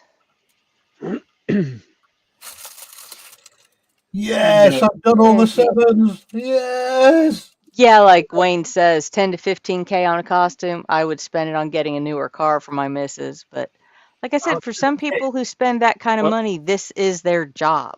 I mean, this is their livelihood. Yeah. And And it's two, high-end courtwear. I you mean, don't have, Did you finally finish it? No, I've done all the sevens though, so I'm happy. he's getting down there. It's getting down to the final wire. but I Yeah. was just going to say, you don't have to spend a fortune on model trains. This engine here, you got at an antique shop for $20. Oh yeah, you don't have to. Like I said, Oh, most of the most of my rolling garb stock I've I made. have, yeah, most of my rolling stock came from train shows and that, and I've got 4 different Chicago Northwestern stock cars for livestock that I got for like $5 a piece. Oh yeah. Oh And yeah. they're like I've done $20 that or a lot. $30. Yeah, they're like $20 or $30 stock cars new. The only thing I have to do is change the. Hey, Jordy Dave, welcome in. Hey, Jordy. I just got to change the trucks out on them, or the bogies, because I don't like the couplers that they have on it. Here's another box car right here, a McLeod River box car. I think I get $3 for that one. So Connie, I mean, everyone, you can buy stuff I'm cheap. gonna bow out. I would say it's getting a little bit late for you. You got to work tomorrow, don't you? Yeah, I'm back at work at Look 6 in the a.m. right places. Thank you for having See you me, later, Terry. everyone. Everyone watching on my channel, I'm not going to shut it down. I'll leave it running till Connie finishes off. So have a great week. Have a great rest of your Sunday night, and I'll catch up with you Monday, 6 p.m. Bye, everyone. I wish I could join you more often during the week, but I'm always at work, so Oh, Connie, I'll don't worry catch you. about it. I understand. I mean, Well, we'll see what happens next Saturday, depending on what I've got going on. I know I'm not going to stream in the mornings with the crew because I got off bench work I need to do. No worries, Connie. No worries. But I may pop in from my comfy chair at some point, just avatar, just to hang out and chill. Who knows? Connie, you can do as you please. You're still full admin on my StreamYard, so. Dan, if you want to put that one back up, I'll put you up solo. Hold on a second. Before you go, Terry. Oh wow. Randall, Wisdom. Oh wow, that looks great. Wow. Oh, is that the Eagle Moth one? That's his Optimus Prime. Yeah, That's a I love that. I'm nicking it still. that's a model kit, isn't it? Or is that your It's a model piecework? kit that is completely repainted and weathered, and the weathering is just the best I've ever seen. Yeah. Anywhere. I mean, I'm not being disparaging to anybody, but a pretty paint job with time is easy to do. Distressed and weathered without it looking fake is a step above, in my opinion. And that just, when it looks cohesive like that, yeah. Well, I've spent most of this week working on the section of his arm from about there down to his wrist. So it'll be last year that I painted his hand up. So, it's getting the consistency from top of his shoulder right down to tip of his finger on the weathering that's been challenging. Well, that's what I'm saying is, getting the kind of weathering to where it looks all natural and consistent over a project like that. I had good fun with tires though, because it would just. I got the Hey Ron. Sidel Xandra dust, splodged it all over tread, and then just took a sanding stick once it had dried, so that I've got the dirt in the tire tread. Yeah. Because I like going splodgy, splodgy, splodgy. It's fun. Yeah. Oh, I remember believe you me, talking about there's that. uh, yeah, there's techniques that I do with, tabletop modeling. They take a piece of sponge and basically make your grime and grit and that on it. But I just, I'm one for the pretty armor.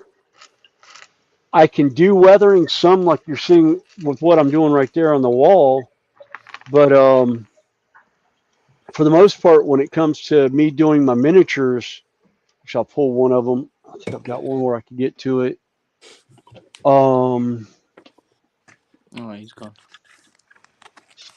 Trying to think of but where. that, like I said, Jet just that's just phenomenal. Yeah. The next week or so is going to be get the other arm to this stage. Yeah. And And that's where, then to me, that's where the true talent comes in, is taking, even though you've done them however many, weeks apart. Like, this is my layout. Oh, okay.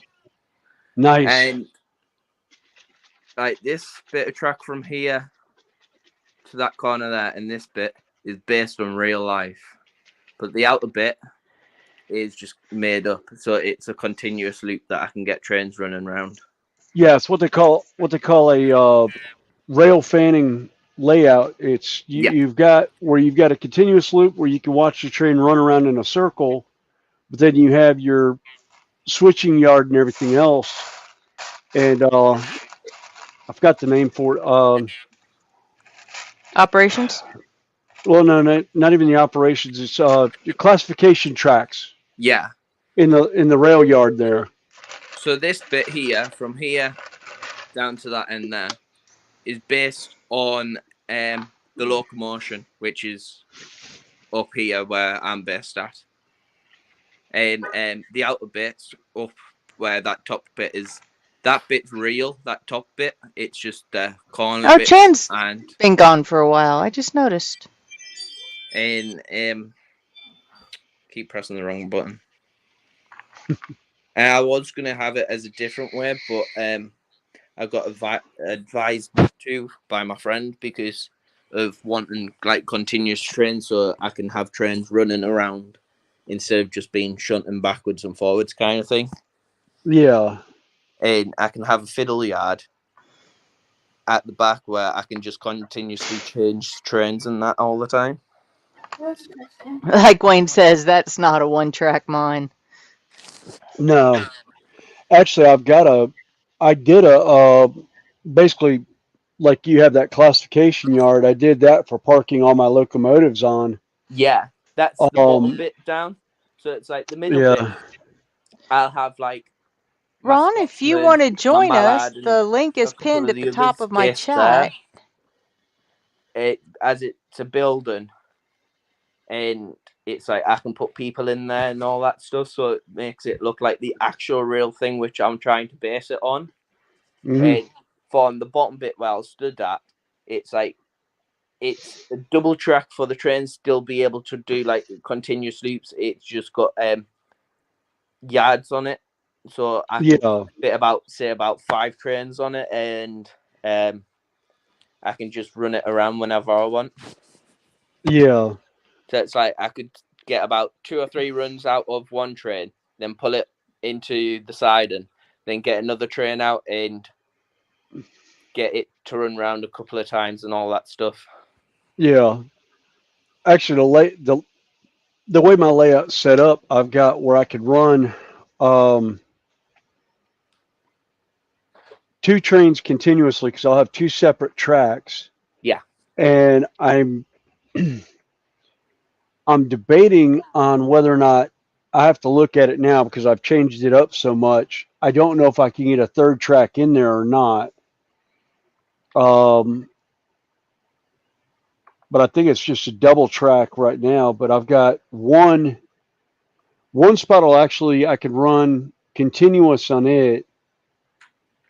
and then I've got a turnout that's going to be underneath the mountainside to actually bring it out to the other part of the layout when I get it going.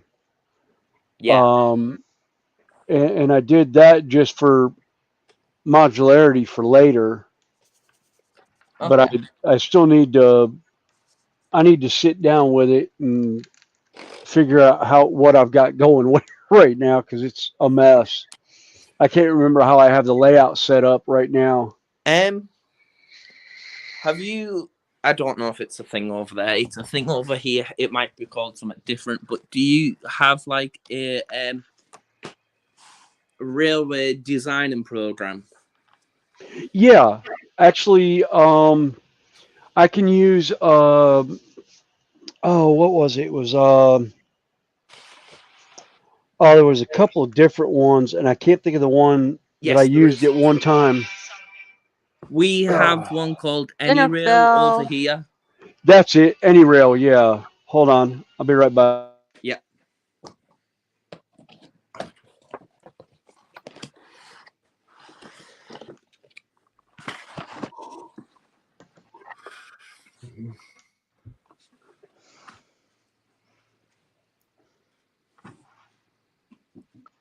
Yeah, I've used AnyRail for a layout before, but I pretty much freelanced a layout from the Woodland Scenics Highland Scenic Ridge is what I Yeah. based my layout off of, and I actually laid it out by hand. Okay. And I actually had to reverse it from what it was set up. What the actual layout would be, I had to reverse it because the way my the way my board lays out, I had to reverse part of it because I couldn't do the layout the way they had it set up. Okay. But I just got called on dinner, so I will be back in a little bit. Yoki cookie. Mm-hmm. Tell everybody I said hi. I will. All right, I'll be back in a few. Yep. Yeah, Wayne says say Greg's and he might join. And he also says Hornby did a PC program for designing layouts back in the late 90s. So I've Yes, seen they some did. of them. Say Greg's and Wayne might join. Oh, that's Ron.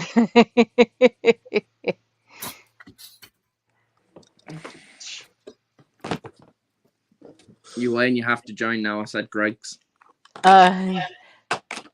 No, it was funny. No, that goes back to Ron. He's known for eating Greg's sausage rolls All right. Okay. while he's on panel. You know, he'll have a stack of them sitting on a tray next to him, and you look back, and it's like, where'd they all go? He's done eat them all. And that's in like a 2-hour stream, and he had like 8 of them. Lol.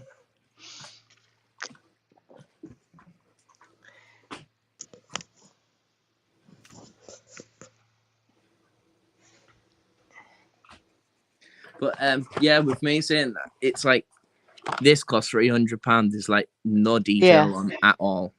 It's all solid detailing, like full on molded plastic. Compared to like Scotsman or Boo Get Down. This stuff out where it's literally every single part, like roof fern, buffer beams, literally like single. And some people like bits getting of a basic detailing. kit and adding to it. Yeah, you get bits like that with a lot of the locos.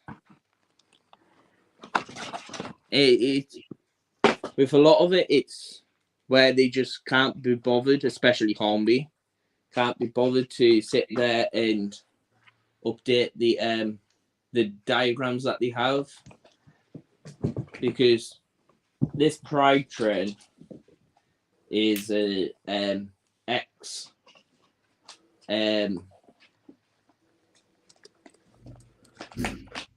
Virgin train that we have over here, and it's like when they made that molding back in the day of like 2005, they've just kept that molding instead of upgrading it, where with like Flying Scotsman they've upgraded the body like 20 times to get different moldings of the Scotsman. It's just like, why don't you do that with all your Well, locals? and they probably look at what is their market. Yeah, I think it is. And Wayne says the Hornby Railroad Range is the intro. And, Yeah. you also got to look at some of the electronics that go into it. You start talking sound cards, lights, and then you have to scale it down to fit. I mean, Definitely. look at some of the stuff Terry does, trying to get these tiny little servos. I find that pretty cool. That the fact that he's getting little tiny motors, that's probably about what, maybe bigger than a 52 pencil. here. Like the size of a number 2 pencil is no bigger than what the motor is like. Yeah. And it's just, I'm just looking to learn to solder lights together. Oh, of course. You're at the right place. Who means Harry and some others? We can help you. Oh yeah. Oh, it's just a matter of me, taking the time when my interest hits. I have it. I've got the practice kit. I've got my kit. I've got everything I need. For me, it's when the interest hits. Yeah. Because if you've watched my bench over the last, couple of months or whatever, I've got something different. Yeah, you do. A lot of times. Even in different lives, you've got something different every pretty much live, isn't it? Well, not with your life. Like if you join with James, you're building the Bugatti. Right. If you join with I Sprue, do. you're doing something different. Right. I kind of, because particularly Sprue's and JC's affiliation links, when they're when they're quote unquote working for Les D, they want me to work on a full brick kit. I'm like, yeah, I think I've got something other than a dragon. That's the hard part. This morning I did diamond dots for a while with Michelle and Carl. Yeah. And, it was funny. You streamed on that one, green room for a while, then straight into my green room. Yeah. So Yeah. this mum, I don't know if you saw yesterday, Connie. I know some others did. We've got some of the decals on the bed. Oh, yeah. Oh, nice. Oh, I said he's putting lights in that. Oh, hello, Yeah, Ross. he How is, you isn't he? doing? Boo yourself. I say, if you're in the mood, I can send you the link, or it's in the top of my, it's pinned to the top of my chat. Help yourself. Yeah, it was quite difficult, but it looks so much better now the decals are on. It's still not finished, but I say, yeah, that's part of the Bedford build, isn't it? yeah, British Railways. Like with you saying that there, Horlicks, it's like us side. I know Randall can agree here. It's like nothing's really finished when you're modeling, like car-wise, trains, in airplanes and that, because there's always something you can sit there and change, isn't it? Yeah. It's like this. I'm still toying. I know. Oh, the doors aren't moved on yet. That was on for show. It's like the back. I know it was supposed to be like that. But I really do not like the rear lights the way they are, because one's down here and one's up there. Yeah. It's because of the way of how they were built back in the day for the reg plates, isn't it? It does get annoying after a time from looking at them from the rear end, but back in the days there wasn't really much you could do with changing them. Oh, that's fine, Ross. Like I said, I thought you just wanted to come up and hang out for a bit. Yeah, I'm happy with it, and obviously I've just hot glued all the circuits in, all the electronics and the battery. But this was running. I had this on all stream, and it's still. I think this battery is going to last about a year in here. Is it yeah. a penny battery? No, it's LiPo. Okay. And it goes into a little circuit board, and I've attached. It's actually got a USB charger on it. Yeah, I've got a USB That's port on the side. That is So absolutely cool. I could just plug this in and yeah, charge this up. I mean, it'll run on the power anyway. Yeah. But if I plug that in, you get all the red light come on. Like power banks do. Dude, it's new. I've not done anything like. There you go. I've not done anything like that yet without charge. But it will still run with the, with the lights on. That's cool. Well, one thing about it, the lights don't take a lot of No. juice with it. It's only a tiny little battery here. And then, once that's all buried under there, you can still get to this. And, not that, just novelty. I'm not really going to need to take it anywhere as such. But, yeah, it's just But cool. you had fun doing it. I had fun doing it. And, like, oh, my God, I've got a rechargeable plastic model kit. What's going on, And that's the main thing. Right, move your butt. Yeah. Move your butt. But yeah, no, I've enjoyed it. Good girl. And obviously, I've been spurred on by people because, like, the back, like, Lindsay kindly sent me some of the wood. Yeah. To do the back out with, and that's made a massive difference as well. Yes, John, we're still here. Yeah. Look what we were talking about the other night. Horlicks, it's like proper wood's better than plastic wood, ain't it? Yes. Yeah. I mean, I'm really new to this plastic modelling because I do. You can take me off now if you want. I do mainly do like part work kits, like the room master behind me and stuff. And I just started doing plastic. I saw that Bedford, the recovery one, and I was like, oh, DS Dave was doing it. I was like, I want to do that, and I did it, and I just enjoyed them. And that's the best way, isn't it? That's my third or fourth model I've done. Right, I'm gonna go, guys. Okay. See you later, Tash. Yeah. All right, Tash. We'll see you tomorrow, Tosh. See you tomorrow. Bye.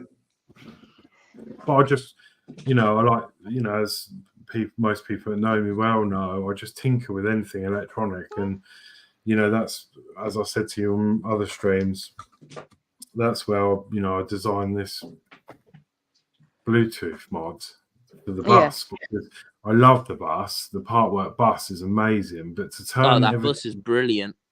Yeah, and to turn it on, it's much better lit up. Like, I know some models are a fad and it lights up, but the bus is not the bus without it lit up. Of course. That's, for me, like, to turn it on is a real pain because you have to put your finger in the cab and you have to, it's just a nightmare. And it was Mark's mod's fault because we were on a live stream and he was like, oh, Hobbyists, you can make that remote control. And of course I was like, no, don't be stupid. And then I was like, do you know what? Challenge accepted. And I went through different designs and I used RF and that wasn't very good because it was hit and miss whether it would actually work. And did a bit of research, talking to Marvel Phoenix, Todd, and I ended up downloading a program, made my own circuit board, which obviously got my name on it. It's got Hobbyists stamped on it. And there we go. Rootmaster Bluetooth mod was born. But the good thing about this is that I can use this for loads of projects. It's effectively a switch. So this would work on anything. Yeah. Yeah, that's what I like about the Arduino stuff. Yeah. My son was actually looking into Arduino, and he was like, "So, Dad, could you use Arduino on your layout?" And I was like, "Yeah, I just don't feel like hooking the computer up to it to do the Arduino stuff, or doing the switching and everything like that. But yeah, you could do that." Yeah. But did like that's based on the Root Master, and the only reason, I came up, I had an issue with the Root Master because I wanted to keep the original Root Master electronics in it, and I thought, how am I going to get around this? Because the Arduino had to power up the rest of the circuit before the power got to the bus, because the bus circuit board was acting a bit confused, because this chip is always closed unless it's powered, and this needed power before the bus had power. Like, I'm getting really deep, but this needed power before the bus needed power. Otherwise, the bus would do random things. So you switch this on, and the interior lights would come on, or you'd switch it on, and then the cab light would come on. And I thought, well, that's no good. You want to turn this on, and nothing happened at all until you tell it. So that's when I just introduced. I had to amend the circuit board and add this delay circuit on the top. So most of the top side of this board is just to delay the power getting to the bus. So that was something I had to overcome, and it works fantastically. So, and then obviously I got all the boards printed, and then I solder them all up myself. So, and then I did another one for another mod, which is, this is the board I ended up with. This is one I need to make up. But, it's got my name on it, and this is for the Rossi bike. And it's a lot smaller because it doesn't need a delay. Yeah. Also, the fact that it's like 3 different ways of turning that bus on. Yeah, mine is. I mean, most people haven't got the base. It's like what you were saying earlier about something's never finished. Like, it started off with the problem with turning the bus on. I thought, right, let me extend wires and put switches on the base. So that was my thing. And I was so over the moon. I was like, look, I've got buttons on my base. And everyone's like, wow. And then it developed even more to, I'll tell you what, I mean, if I told you 2 years ago, would I ever make a Bluetooth, an app on a mobile phone to turn my bus on and off? I would just laugh.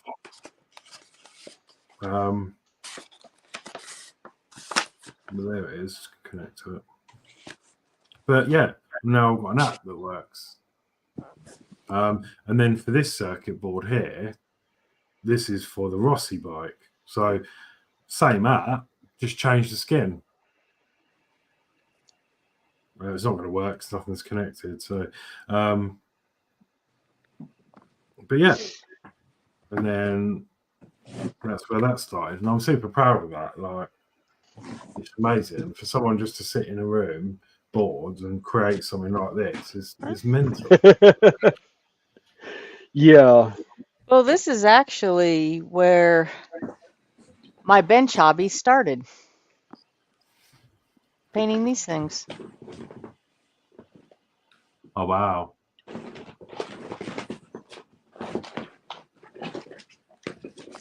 Yeah. That's actually the first resin pour I ever did. I was going to say, is that resin? Yeah.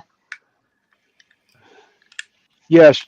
That's just casting resin. For about a week on that, she was wondering how to do it. Remember you calling me on asking about resin pours and that for that one. I'd never done it before. Yeah, and I'd done more. I'd done my fair share of resin pours.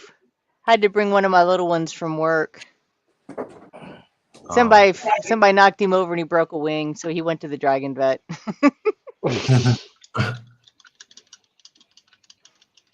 These are Well, I my guess favorite ones. like resin's one of them. I've never used resin, but I think the main thing with that is the air bubbles, isn't it? Well,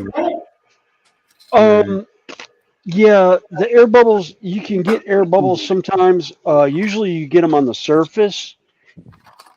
And really with that, all you have to do is blow on them with a straw or even a airbrush. Right. Or And even it'll a break little torch thing, like a yeah. a hot torch. Yeah. Yeah. Little creme brulee torch. Yeah. Yeah. Oh god, With these you have to be really, really careful because some of the resin is flammable. Yeah. So you don't want to heat Well, it some too of them much. have used like a hair dryer. Yes. Yeah. I was going to say Anything with a hot, it's basically warm CO2 is what's popping those bubbles. And I've, knock on wood, every pour I've had, I've always done really high, really thin beads dropping down, so I didn't get a whole lot of bubbles. I had more bubbles in it when I was stirring it up, but it's just, the slower you stir it, the less likely you're going to agitate air into it and everything. You can also get one of them vacuum things that suck all the bubbles out, can't you? Yeah. Yeah, but that's if you're going to do smaller casting bits. Mm-hmm. Yeah, but if you're doing like a layout pour or Yeah. Depends on also how thick you do it as well, innit? Yeah. I know what I'm like. I usually do them in layers.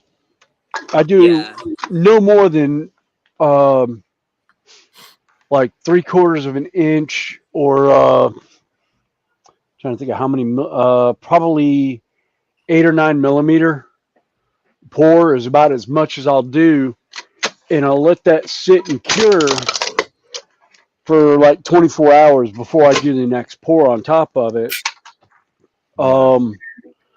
But even with that, you got to be real careful because the multiple layers of pours you do, sometimes the under layers will cloud up. So you'll end up looking at it and seeing the stacked layers. I think the deepest pour I ever made was 1.5 inches deep, and I used Woodland Scenic's Real Water Effects. I think that one's the easiest to use in a way. Oh yeah, that's all of it. I've used it and I've tried the deep pour, but I didn't like the deep pour so much. Graham's saying hi, Kermit. Actually, Graham,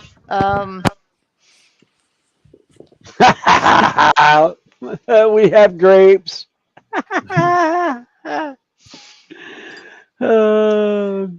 Yeah, kind of got known as Kermit because we're eating the Kermit balls. No, aka grapes. The story goes, I was wearing my current headset, the one I've got on, which is a 1 ear with a microphone bar. All of a sudden, one day, my mic got really muffled and we could not figure out what. I'm checking all my settings and everything. And then I took it up and looked at it. And sitting on the end of the microphone were basically grape guts. So that started the long several months of, I'm sitting here eating green balls, juicy green balls. So the crew we are with, they take it sideways and downwards, and hence Kermit balls and the entire joke of. Hence Graham now saying minus Miss Piggy, LOL. Yeah. And then TBG comes back with she's farming Kermit balls. Hence why I was so excited at festival to find, and I was gifted a little green dude. Yes, yes. The There's little been frog. there's been a drought, yes, because the nice big ones have not been in season. This is a matter of fact the last of the bag I have for this weekend, so it could be worse. It could be white sticky stuff. Yeah. Yeah, that was a joke on me. We were it was more toward wintertime. We were talking about ice and snow, and Now you they have were to talking understand ice and my snow, brain. and you popped up with white sticky stuff. Well, what happened was I was talking about ice and snow. It's 7 o'clock in the morning. I'm not awake yet. I've only been up for maybe an hour and a half. And I made a comment of you can keep that. And I meant to say cold white sticky stuff to yourself, and it came out. You can keep that white sticky stuff to yourself. And And it hence was me on getting the Sprue's nickname. channel in the Yeah, morning. it was on Sprue's channel in the morning, and hence I got stuck with the nickname Snowy, and it stayed ever since. Right. Okay. Oh, well, it's white sticky stuff, so yeah. Yeah. I always thought the name Snowy. I thought you were classed as someone else. Joins RGJ trains Uh, on a Tuesday and on a Saturday night Nah. because their name's called Snowy. So I always thought you were that Snowy. No. No. Yeah, it could be But worse. Yeah, white sticky Fenris, stuff. Yeah, there's yeah, actually, Fenris Models and I always joke about being Fenris 1 and Fenris 2. 'Cause he actually, I asked him, I was like, how old's your channel? And I found out his channel is actually a couple years older than when I actually named my channel instead of just having my name on it. Okay. So I was like, okay, I'm Fenris number 2 in that group of friends. But yeah, my channel's actually been around a lot longer. I haven't put content out until about 6 years ago, and that was actually because of my kids. Because I talked about wanting to put stuff on YouTube, but didn't know if I had a channel or not. And one of my kids says, "Well, Dad, you've commented on YouTube before with people, then you have a channel. All you have to do is go in and figure out how to upload the videos." And I was like, "Oh." And she goes, my middle daughter was like, "Yeah, you need to," or middle son was saying, "Yeah, you need to, you know, do videos of your layout." And it just kind of went off the rails from there. yeah, my actual account goes all the way back to like 2013 or something like that. Yeah, I think mine's like 2011. But I And wasn't active until I joined another channel, started streaming with them at this one's bullying. yes, I bullied you on that. Well, it's because I was tired of holding my phone up about every 20 or 30 minutes while you texted me pictures of what You you were didn't doing. have to. I was like, get your butt. Yeah, but if I didn't, and everyone's like, why is your phone blowing up? It's like, well, Dragon Lover is sending me pictures, so. I could have. All you had to do is tell me not to, and I wouldn't have. Oh, like I'm going to tell you no.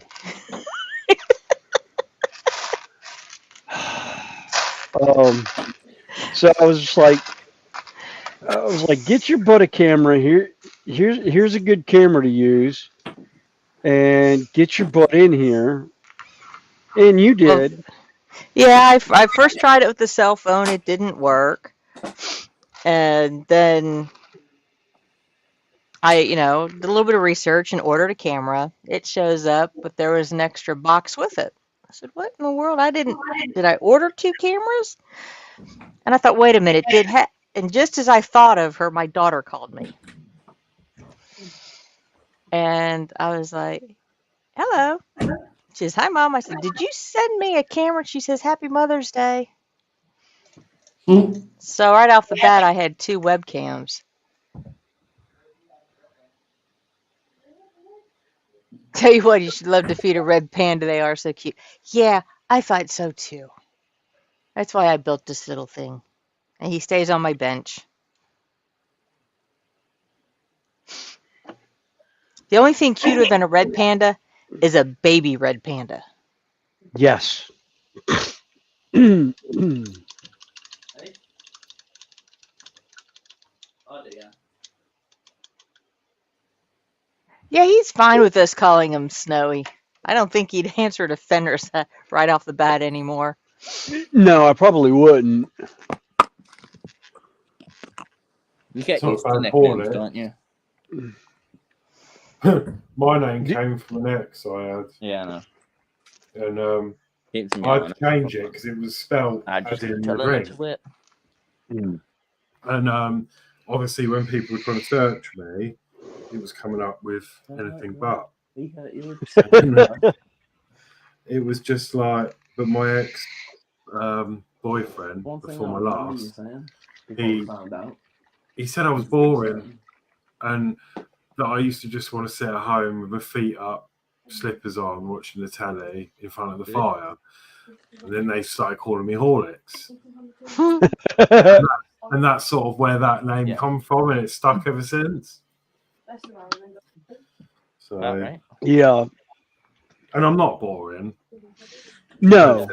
I do things, and I do go out, and I don't just sit in front of the telly. But it's sort of stuff. Sometimes significant others can be extremely cruel in their comments sometimes when things are just not what they expected the relationship to go. Yeah. And I had that with one that actually we dated for a year, and she made a comment to me one night, and I just looked at her. I was like, if that's the way you feel, get out. And I got absolutely obliterated that night because I couldn't believe I actually said that to her. So I decided to drown myself in a bottle of Captain Morgan's private stock and a 12-pack of Coke. When I came to the next morning, I had to work Carolina Renaissance Festival, and I met my wife, who I've been with for 23 years now. No. I actually should not have been working that day. I should have stayed in my tent and recuperated because you could still smell the alcohol. You weren't hung over. You were still drunk. Yeah, I was still drunk the next morning.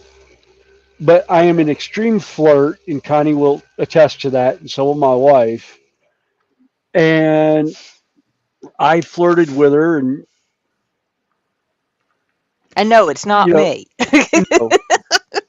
No, it's not. Contrary to what Everyone half the fair thinks. population thinks. Yeah, I know. But yeah, it was so funny because I was flirting with her, and bless her heart, my wife then was clueless. She's like, no, he doesn't like me. He flirts like that with everyone. And one of the guys with him knew me real well. We were actually really close friends. He looked at her and said, no, William has not made comments to anyone today since you were in his cab this morning. He really likes you. I'm sure he would probably date you if you said you were interested. And hence we met for dinner and talked for about 2 hours at dinner, and then she came out to the bowling alley where I was bowling, and I didn't go home till almost 4:00 in the morning talking to her, and I had to be at work at 6:00 in the morning, and it was 45 minutes from my house to the job site, so almost an hour to get to work. So I got about an hour and a half's worth of sleep that night for work, but it was worth every bit of it. I wouldn't trade a bit of it in. I haven't really said anything to strangers as such, but I just, he's saying that, like you saying about your Captain Morgans, and that's sort of hit home a bit actually, because my ex-boyfriend, he was going through a bit of a troublesome time, and I tried to help, and it was stressing me out, and anyway, lots happened, and that he turned to that, and that actually literally killed him. So literally, so I hadn't heard from him for a few days, and I went back to the house, and he was gone. And he was only 34. Yeah. Well, that was my wake up call. I've been pretty much sober for the last 23 years. I'll have the occasional hard cider, but it's like once every 6 or so months I might pick one up. Yeah. Like kind of, yeah.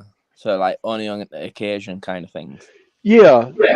It's like whenever I get the hankering for a hard cider, I'll pick up a 6-pack. I might drink 1 or 2 out of it and leave the rest of them in the house, and they'll be there for 6-8 months before my wife or I pick one up again. Yeah. And actually, I was getting not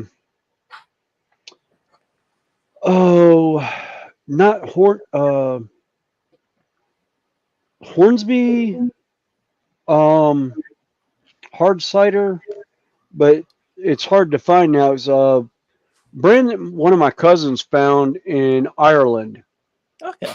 That they had recommended, that we find imported here every once in a while, and I couldn't find it anymore, and I found Angry Orchard is very similar.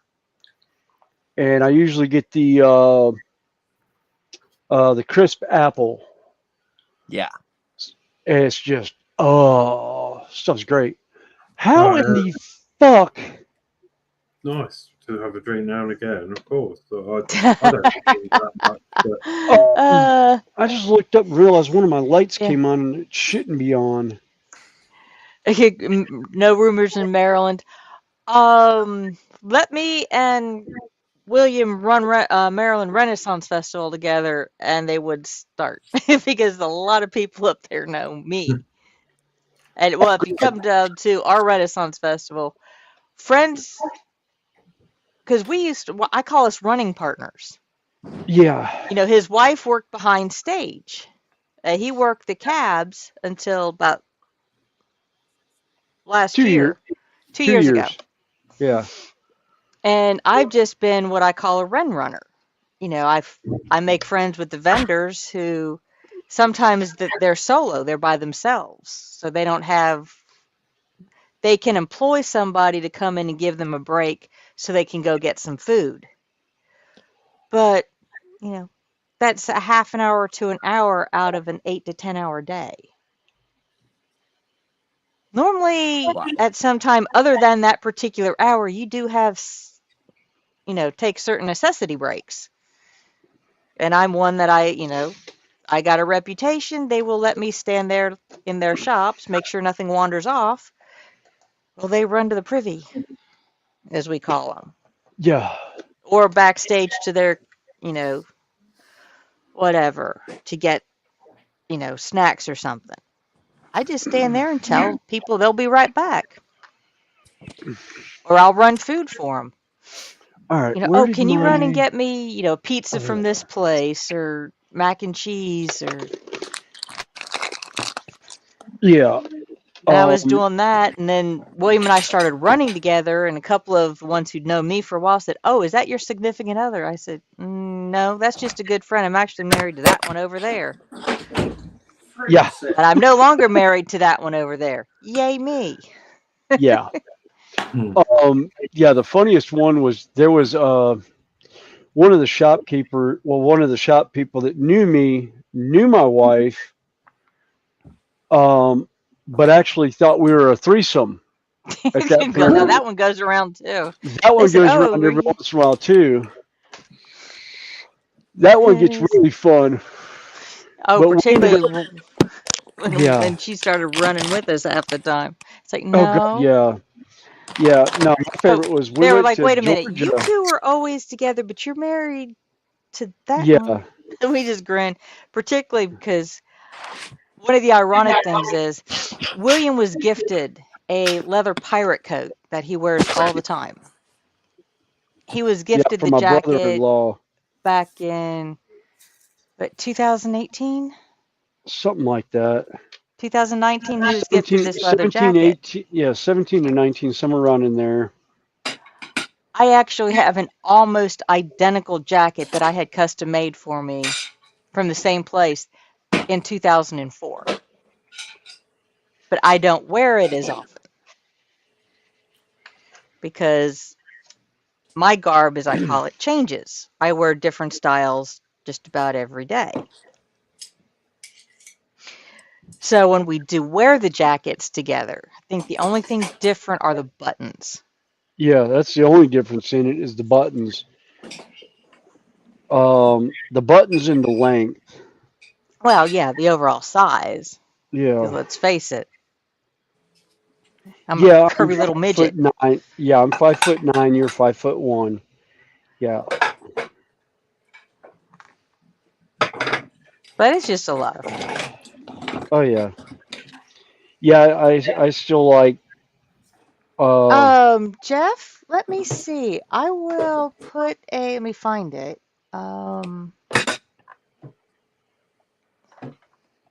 There is a website in Facebook. There's a Facebook group that's an open group where you can look and see all. Yeah. Oh, Yes, Friends of the Carolinas. yeah.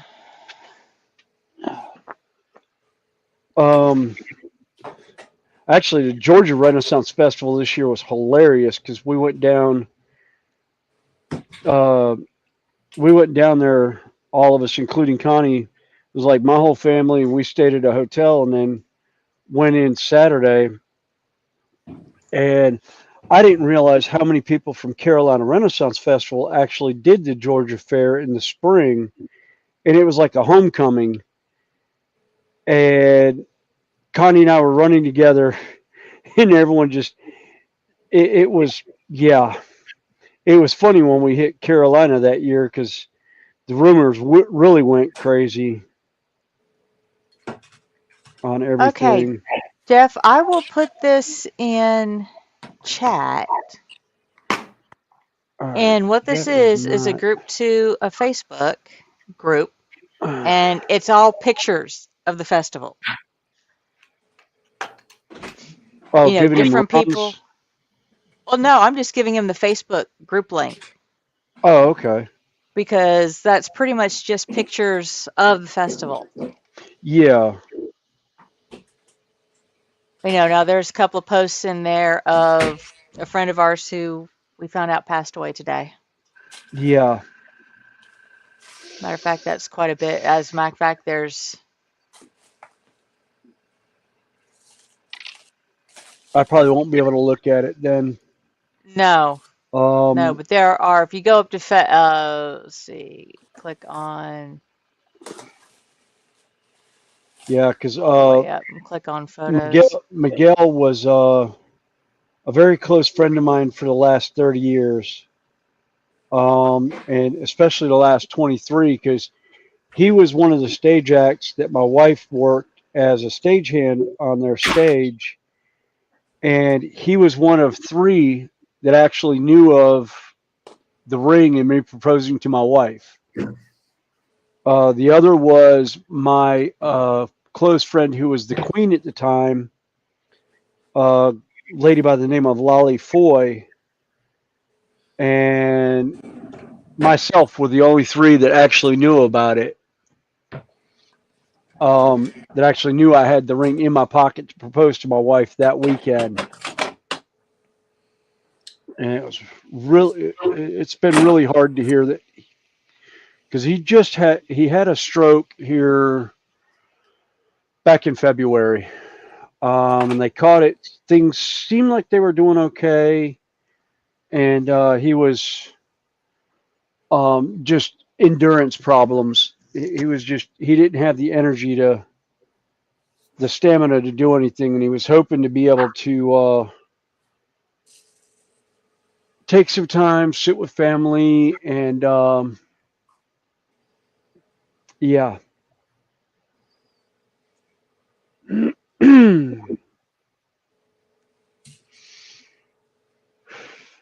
Too soon to lose somebody after losing Terry Yeah. Sr.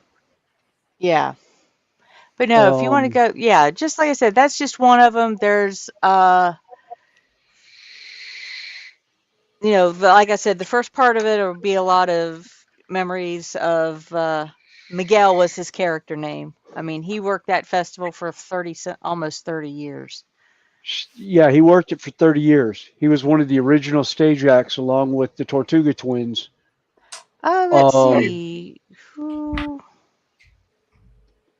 There's Somebody else just actually dropped. Somebody else just dropped. We're down to 6. I don't know. Oh, wisdom. Wisdom. Okay. Yeah, we Because Tasha and then Josh. Okay. yeah. I have learned how to check. I can just scroll back through the feed and Yeah. see who's dropped. Yeah. Actually, there's a picture that I saw of Miguel, or Doug was his actual name, in Central Park in New York doing pantomime, and behind him is a very, very, very young Robin Williams. And I'll be right back. That's Kyle calling.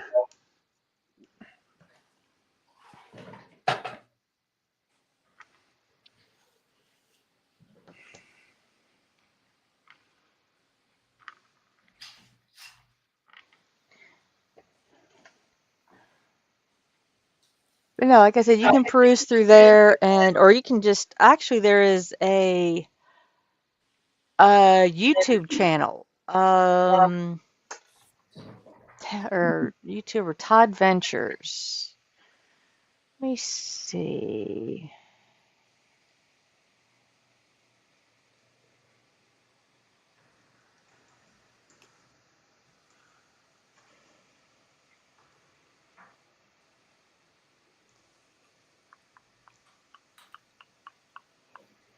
All right, guys, I'm gonna run.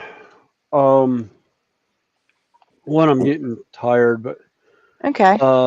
two, I'm gonna go run the four-legged monstrosity for a little bit. Kyle was just calling to see if I would run her, and I was like, "Yeah, I'm signing off because I've got about as far as I'm going with this." Yeah. And I hadn't been feeling good this week either. We may have another 45 minutes to an hour. All right. Maybe more. Depends on who comes in, what I feel like doing, how far I want to get on bobblehead here. Oh, just so you can see how far I've gotten since I started this thing today. Oh, wow. That's cool. That is sick. Yeah. That is really cool. All right. There you No longer looks like the picture I have on Facebook. No, it don't anymore. Well, actually, okay, it's getting late enough in the day. You can still see it. Woo woo!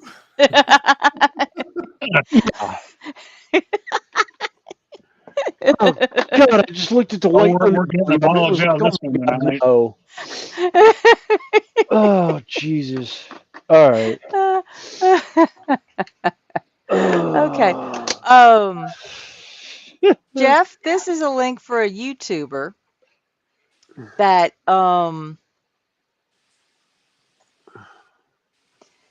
you can see videos of actual where he's walking around the festival. So it kind of gives you an idea of what we talk about. He's Yeah. actually a friend of mine. Oh, is that one Yeah, that that's does Todd. photography? Todd that does photography? Yeah. Okay. All right. I will see y'all later. Okay. See you, William. Y'all have a good one. Bye. Night. Bye, guys. Judging, I would say about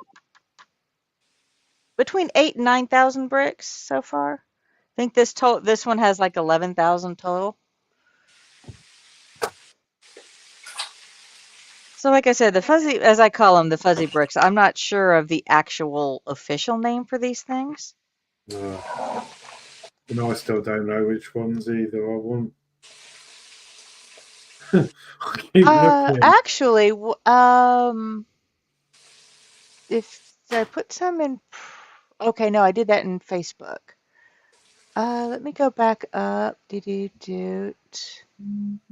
Brian. Okay, Alex, I'll forward one to you on Facebook.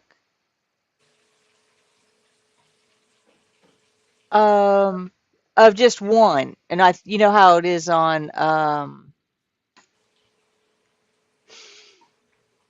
Emu. You know, you type in one thing, you start seeing other link. You know. Yeah.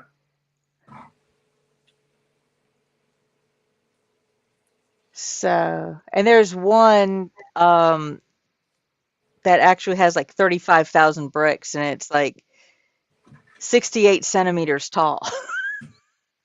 Wow. Right.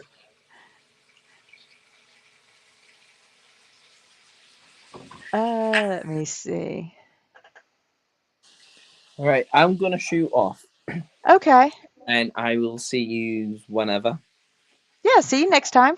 Okay, Joe. Right, Yeah. you. Yep, you will. Have a good one. I'll catch you all in a bit. See you later. Bye. Bye. Hey, Josh or James. Good night as well. Good night. Afternoon for you because it be probably somewhere around about 6 p.m. Is it? It's about 6:45 now. So Alright. yeah, it's about at the moment there's only a 4-hour difference. Once you guys Yeah. time change, it'll be back to 5. Definitely. And Tammy and Ray's back. That's not bad then. But catch you all in a bit. Yep. Yeah. See you later. Bye. Bye. See you. I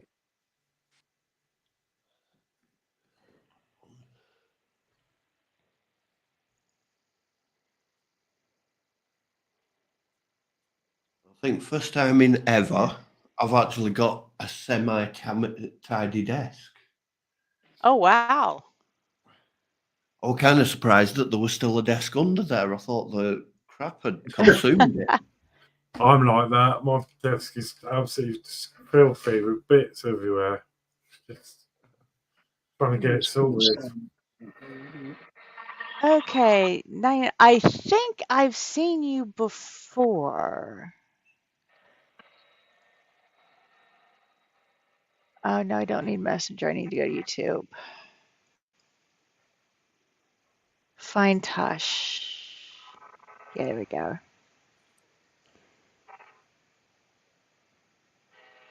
Nope, you're not there. I'm trying to figure out whose channel you've come in on.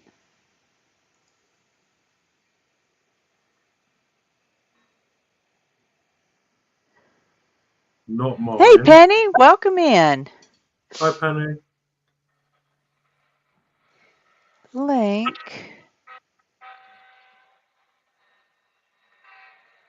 Trying to figure out Horlicks works, a little history.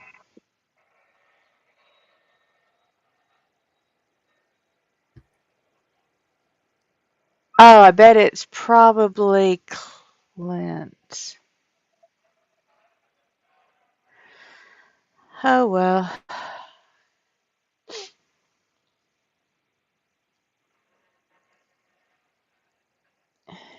But JC, if you're at the bench and or just want to hang out for a bit, I can. I have the links pinned. You're on my side. Same with anybody who'd like to join us up here, even if you just want to sit and chat. Oh yeah, rascals, we're still on. Told everybody we run late. Hi, Eric. How are you doing, buddy? Holy Stream Addicts. Yeah, this is I stream. I host a stream once a week. It's a long one because right now, I'm in the Eastern U.S., so it is just now 10 minutes to 7 in the evening, and I don't have to go to work until 3 o'clock in the afternoon. I keep looking at this one. I have that one. I have several of them, but that one looks fun. How big is it? Oh, it says actually 48 centimeters. Oh, that's quite high, isn't it? Yeah. Well, as this one stands right now,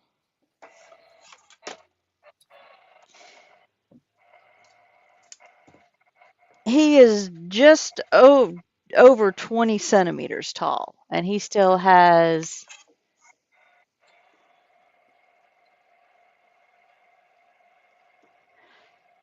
I've got another like 10 centimeters at least on him, if not more. Oh, you just gone in the in the hangout? That's like I said, I'm here until my tail end wears out or I run out of people to talk to. Because at the moment I'm trying to get this done so I can start painting again. Oh, thanks, is it Roy? Roscoe's Hobbies, is that Roy? Oh, Eric. Eric. Okay. Yeah. I try to get it takes me a while. I'm bad with names. Yeah. Like I said, I think the longest I've gone has been 12 and a half hours. Yeah. I just couldn't face any more darts. That's as far as I've got so far. So yeah, start seeing the Spitfire there now, and That works. Penny, like I said, links up there. And Graham's got a Star Wars Millennium Falcon puzzle. One side is the blueprint. Ooh, that's cool.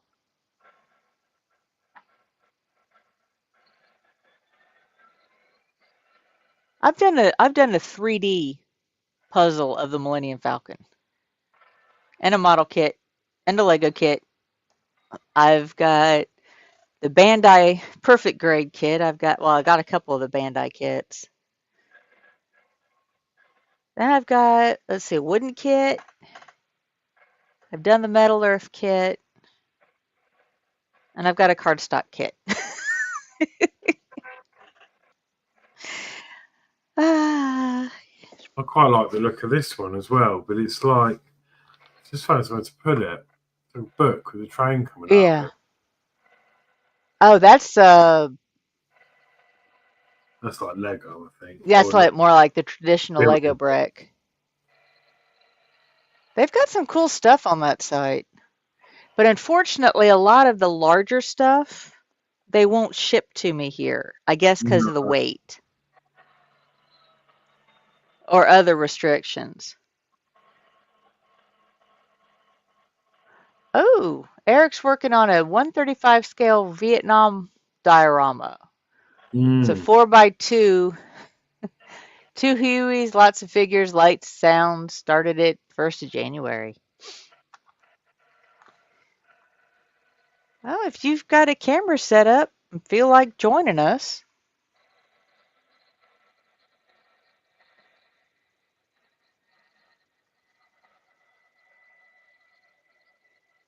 Oh, which kit is that, Graham? Is that the Bandai Perfect Grade one? Because, yeah, it cost me quite a bit, but I had Christmas money in my pocket at the time, and the owner of the shop knew I was drooling over it, and he gave me a discount, plus he paid the tax that I didn't have to. So, yeah, I got it for about a third or about 2/3 of what it would have cost me. Yeah, Bandai. That's pretty. That's big.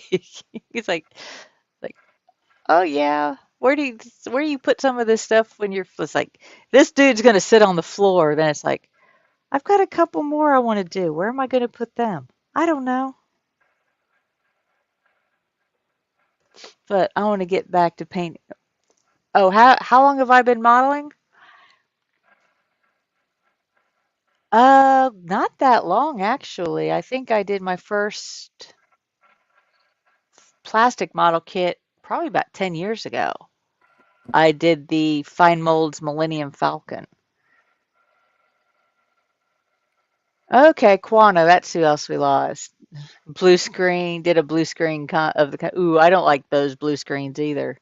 Hopefully it's a glitch and not a permanent one. Hi, Mikey. Hi, Mike. And I actually, like I said, and then I did Gundam models for a while because my hobby shop had them. And then about the time the shutdowns occurred, I went through a divorce. Perfect timing. And see, Graham's building a 32 scale F-15 Eagle. Ooh, 3D decals for the cockpit. That sounds interesting. And I still worked through lockdown because I'm a nurse, but my home time I spent remodeling the house. And just about the time things started opening up, I got the house finished and I was sitting around kind of, what do I want to do? What do I want to do for a hobby? It's like all my big projects were done, and then that's when I discovered these things. Just your plastic gaming dragons. This one's actually I think this is the young bronze dragon from WizKids for Dungeons and Dragons. But I paint them to look like this. Yeah, that's amazing. That is. And that's actually how I got started on YouTube, because I was sitting here painting these things. William was streaming with another channel at the time. And I was just sitting at my bench listening to them, and I'd text him pictures. And like he said, he got tired of stopping to show off. Hey, Gocto. Is that so? That dragon, the wings on that, was that that color shift paint on there? Yeah, that's one of the color shifts. Yeah. It's actually, I couldn't tell you exactly which one, but it's from a company called Turbo Dork. And they have there's some of the first color shift paints I use. I call all my color shifts and metallics my dragon colors. But this is one of the few that actually shows how, the difference between where I've got the metallic paint and where I've just got your regular. Yeah. No, it's amazing. Thanks, Eric. Actually, the divorce was my idea. Nothing drastic other than the fact that he was an alcoholic and was spending more, and I was more embarrassed to be out and about with him. Hey, Andy, how are you doing? Unfortunately, I was on another live stream, so I wasn't on in your chat more. I do try to stop in and say hi. That's bad, Connie. I know you feel with that. Hey, hot dog pilot Amy. Got quite a lot in common then with my ex and all that. And yeah, it was a case of and the hardest part was it was my house beforehand. Yeah. And it was paid for at the time because my first husband passed away after an extended illness. And so I had a lot of things taken care of after that. Yeah. So, but. No, it's mad, isn't it? And I mean, the thing is, though, like, I don't want to go on. It's like happy, but no, I think it's just what I learned is that I was with my ex for 7 years, and I had no idea until the last year and a bit that this was a problem, and it took me all that time to realise. And then by that time, it was all too late because he'd OD'd on it. Well, I didn't you could do that. Yeah. I knew he drank, but he worked first shift. I worked second. Yeah. So we didn't see each other much except on weekends, and I started getting concerned when he would start drinking at like 10 o'clock on a Saturday or Sunday morning. Yeah, I had the same. Yeah, we had different work patterns, and then yeah, exactly the same. Okay, Wayne. Actually, Eric, I have several of the dragons from Reaper. I always go get them, but it'll be easier for me just to pull up pictures real quick because I have some of them in my gallery.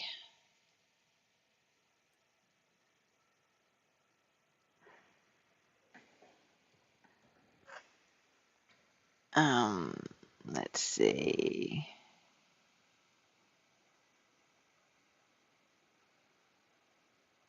This is actually one of my first ones that I painted.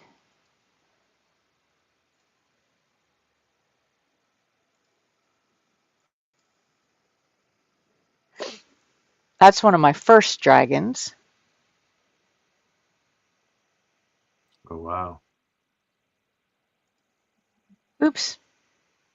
Sorry, cute little. Yeah, that was one of my first ones. And let me stop for a second and find.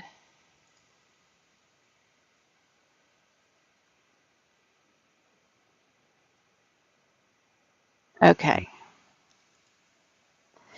This one is.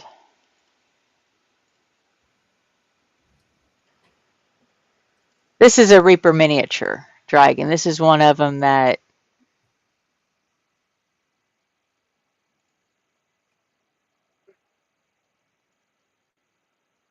Oops.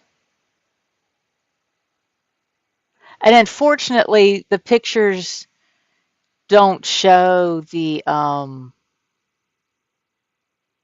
metallics. Actually, you know what? I'm going to run out and get that one. Because that's, like I said, that's a Reaper miniature. That was one of my favorites. Let me go get him. He's just in the other room. Okay.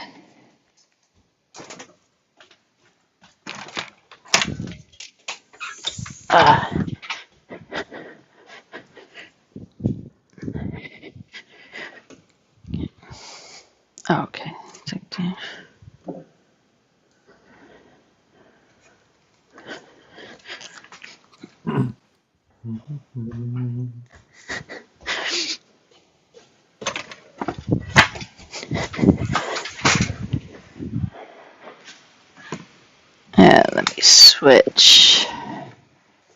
Oh, hey, Penny. Hey, Penny. Hello. All right. Can you tell I'm away from home? Okay. Oh, I don't know how well you can see that one. Well, you can. I'll tell you what. If you want to call it posh, we'll go with that. Hello, BH. Welcome in. Yeah, this is one of the Reapers. Let's switch. This one might be able to see some of the metallic on that. But that's one of my favorites. Oh wow. Let's see. Let me go big screen a little bit. Yeah, that's one of my favorites. Because Eric was talking about Reaper miniatures. They're all right, those Reapers, aren't they? Yeah, this is another one I've done. That one's, I did an elemental series. This was my fire dragon.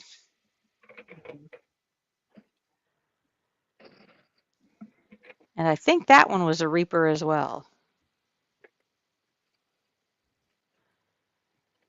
But I had fun doing the base on that one. Oh, nice.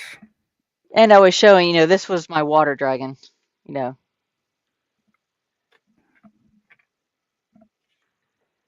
I like the base. Yeah.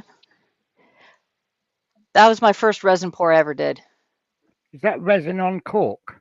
Yes. That's really nice. And then this is also cork, the rocks. Yeah. but I just cut the cork out to set, you know, the base into, and then just did the. I was playing around with it.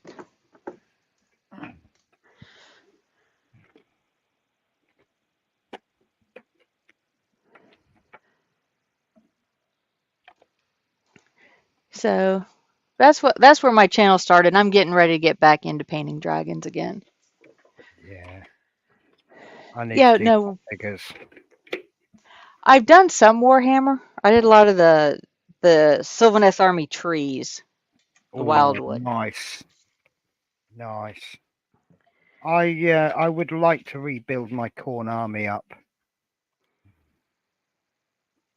Yeah, no, actually, Andy, what that was just literally cork from our Poundland, our Dollar Tree.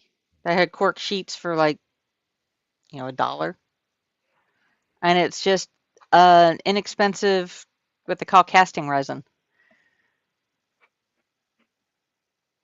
I mean, I don't know where I have it stashed at the moment, but it's just a simple 2-part epoxy resin.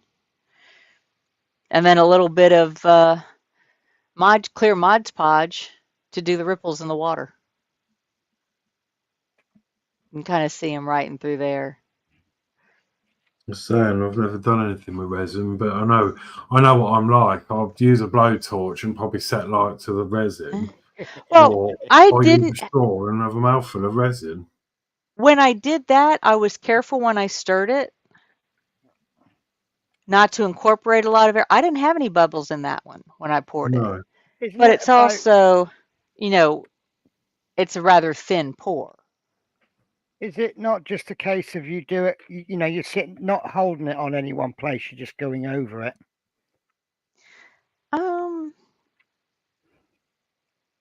No, I think I had it, I can't remember how I poured it, but I had tape. Right. And it leaked a little bit. It was relatively easy. I mean, I did a few little test pieces.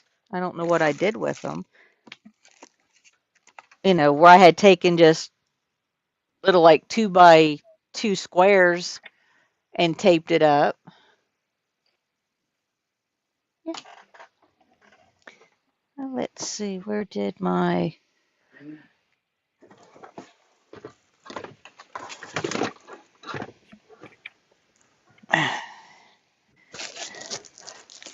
Yeah. What's that you got there, Penny?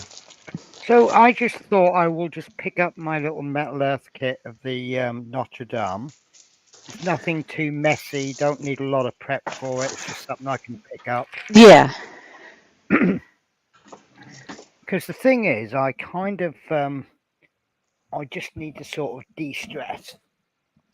Which company name are you wanting, Jeff? For the dragons, the paints, or I couldn't tell you which resin I used. I can dig it out and have it for next time.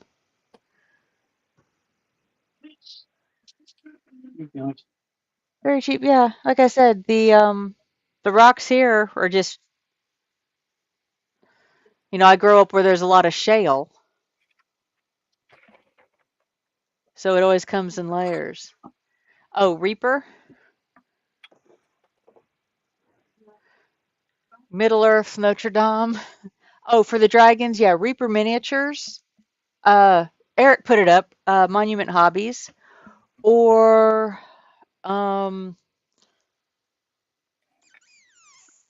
Whiz Kids by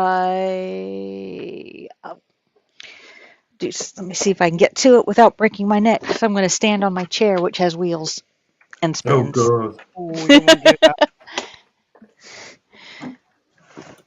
I think I've done that before.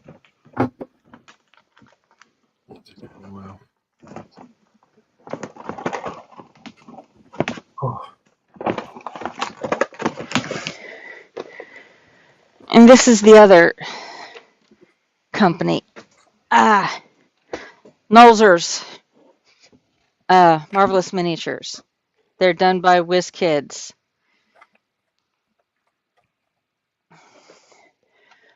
Right, I'll be back in a sec. Yeah. And actually, it's one of the reasons why I got my 3D printer. Because I was running out of, I was painting those things like, I saw a tutorial where I could paint the WizKids dragons in the D&D colors, per their dragon guide in about 2 hours. Now that's somebody who knows what he's doing and doing it fast. So I was doing 2 to 4 hour streams, so I could easily paint one in that time frame.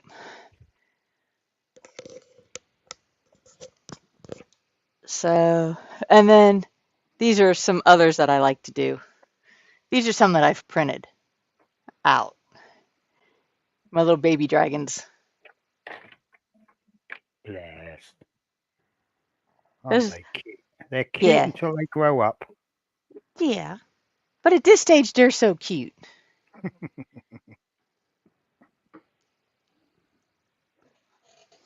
And that particular one is part of a set of 4. So every time I run a group, I've got 4 to paint. And I give those are the ones I like giving away. WizKids. It's WHIZE or IZ. Yeah, can't spell. And I give those are the ones I like giving away.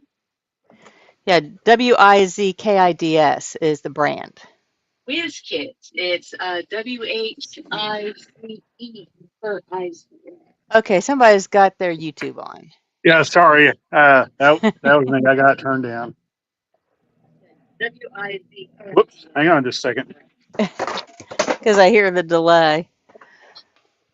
Yeah, sorry. But they have, and also deep cuts. Pathfinder's another, if you type up dragon miniatures unpainted, you can find probably 2 or 3 companies.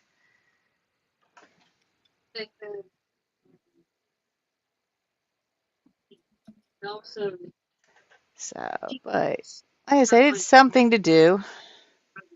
Yeah. Oops. Now, why is... Boy, I lucked out on that one. Oh, okay. I didn't. I thought I had closed everything out. Cool, I didn't.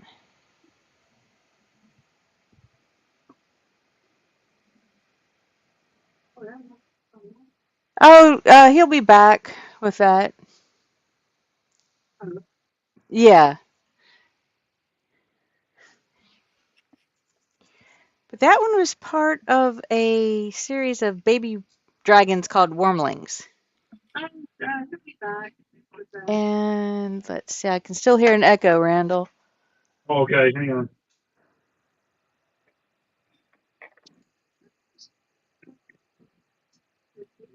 Fix it. Oh, okay.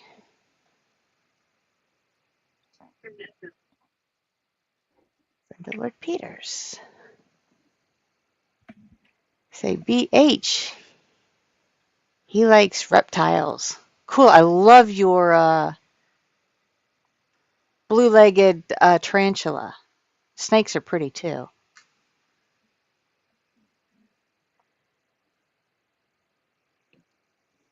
Yeah, I'll let you have that opinion, but I won't agree with you.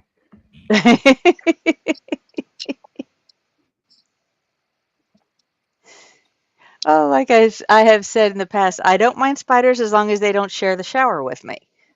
Yeah, I nearly threw a cup across the kitchen yesterday.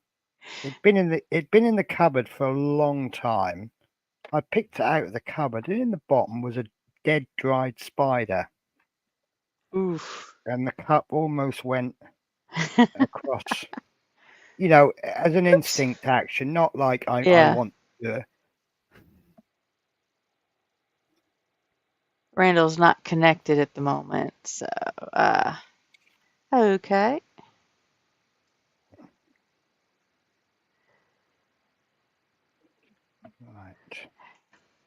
Your train's still running? No, I shut them off. It's starting to get pretty cool outside. So Ah, okay.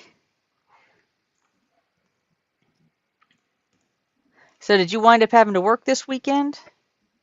I did a trip Friday night and a Saturday morning, and then it's been pretty quiet. So probably Friday night or early tomorrow morning, I'll probably be going back to work. So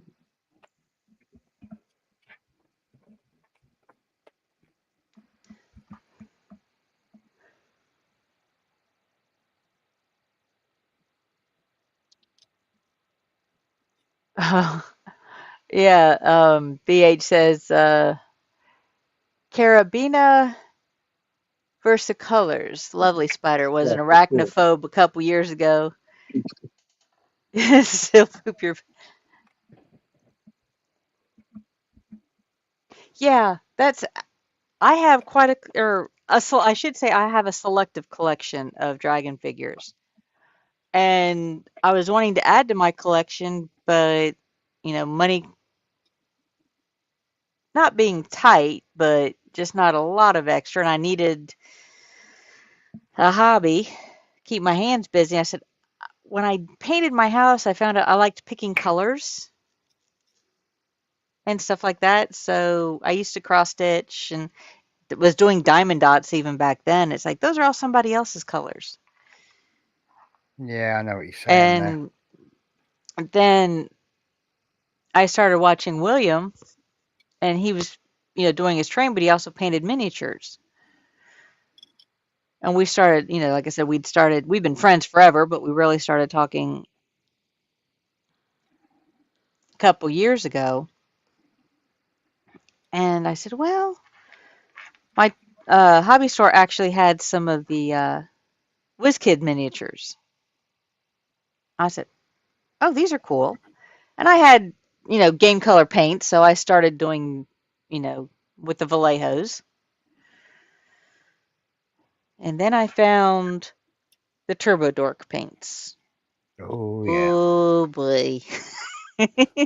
that started my shiny paint addiction, which has morphed into a paint addiction period.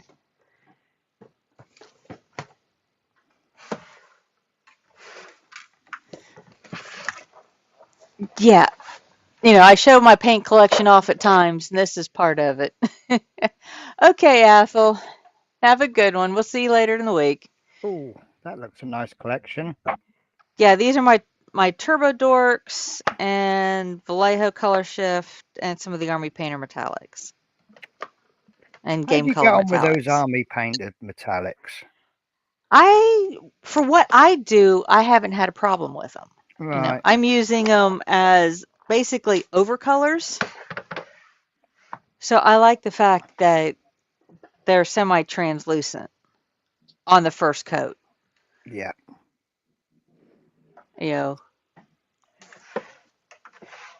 And then I've got another 30 paints of the Green Stuff World. Yeah. If you ever want to make room, Connie. What, with my paints? Or my dragons? Hey, Scott, if you want to join us back up here, you've had some sleep.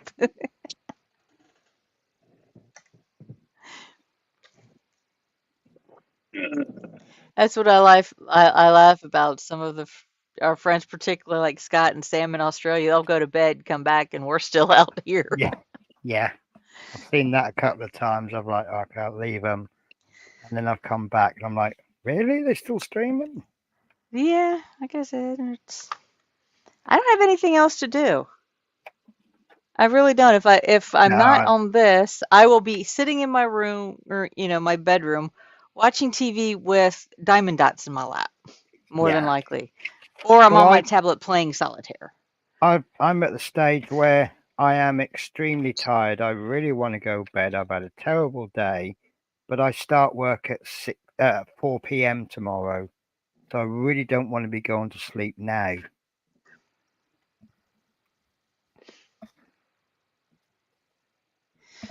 Yeah. Like I said, I don't go. My body is geared that I can't go to bed much before 11:30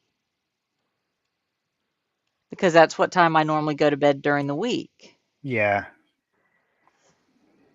Yeah, I'm always chopping and changing because my shifts, which can be annoying. Well, my standard is 3 to 11 Monday through Friday, and I work 3 to 11 every other Saturday by choice. But, if they don't have a day nurse, like yesterday, I was in at 9. Yeah.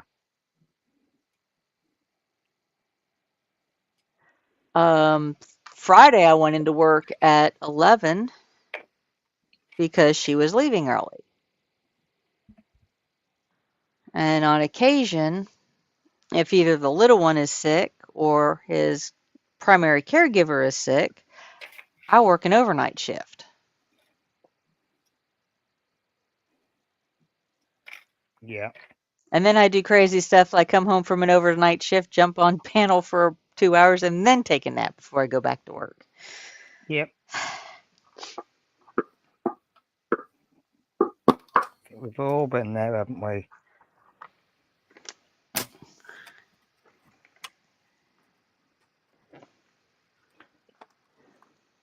But Even to the degree I've come home and I'm like, right, I need to be in bed in an hour so I can get up for tomorrow's shift. And then I get home and I'll just do that. The next thing you know, I've had about 5-6 hour session on the model table. Well, the way I've worked, second shift for most of my life. I mean, particularly for the last 15 years straight. I've geared it to where I come home and I go straight to bed. Yeah, that's what I should do. But because I'm also up early, by 6 or 7 o'clock in the morning. And that's one of the reasons why I do enjoy second shift, because I can get up, go do things like work in the yard, work on the house, work on bench projects, but I have to stop at a decent time so I can clean up and go to work. Yeah. Now, if I tried to do that, like when I was remodeling the house, I would get up at, 6 o'clock in the morning. If I was doing strictly inside, I'd start before 8 o'clock in the morning. If I had to run my saw on the outside, like cutting flooring or stuff, I'd wait till about 8:30 or so. Yeah. But if I would come home from work and do that, I would do it until I was getting like 2 or 3 hours worth of sleep instead of having to stop, clean up, and go to work. And by the time I came home from work, I was exhausted. So yeah, I'd go to bed.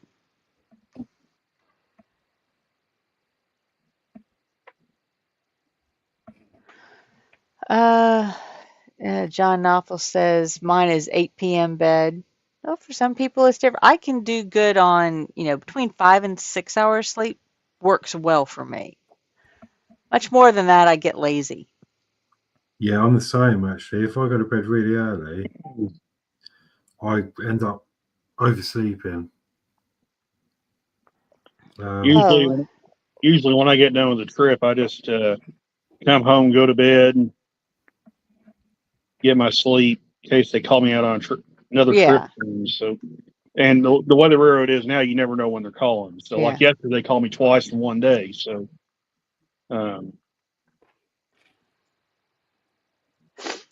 well, I'm, like right now, this time change has kind of thrown me a little bit because normally the weekday panels that I join, like Sprue and JC and Carl and Lindsay's, were at 7 a.m. for me. Hey, Drew, how you doing? Long time no see. Hi, Drew. Although I probably see Drew is actually a friend of my daughter's. I see him on occasion in her Twitch stream or Twitch chat. But right now they don't start until 8 o'clock in the morning. So I've got like I don't have to get up till like 6:30, 7 o'clock. It's like I keep hitting the snooze button later and later. Mm. It's like, no, I need, 2 weeks I'll be back. Quano, you've got problems. Well, what's Quano saying? He's- when he goes to sleep, he wake up lots because of dodgy dreams about Marcus in a Care Bear costume. That sounds disturbing, Quano man. That sounds so You typical, might Dan. you might need to seek a psychiatrist or something for that. I do think that's bad. You have to hear him when he's in Marcus's chat.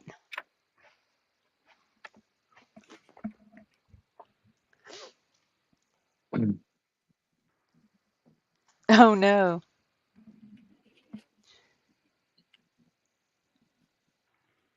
So he said Drew said he might have to have the steam to paint some when he gets home. Well, I'm not painting I'm hoping to get back to painting here in the next week or two because I have two special dragons to paint. One is the tribute dragon for Terry Sr. And the other, I'm supposed to be doing a video on a giveaway since I have been solidly over 200 subscribers now for a week. Nice. Well, I'll put the video out. The gist of it is watch the video, comment what color you want the base color, and then on the next live, and you have to be a subscriber, I will verify the list and do a random draw of those that comment. And if you happen to be in the chat on the day that it happens, you can pick the colors along with me. I'll give you choices. But that's going to be the dragon that I paint.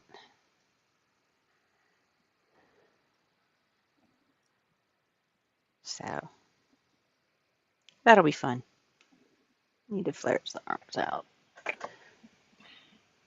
But then, yeah, I've got my tribute dragon for Terry Sr.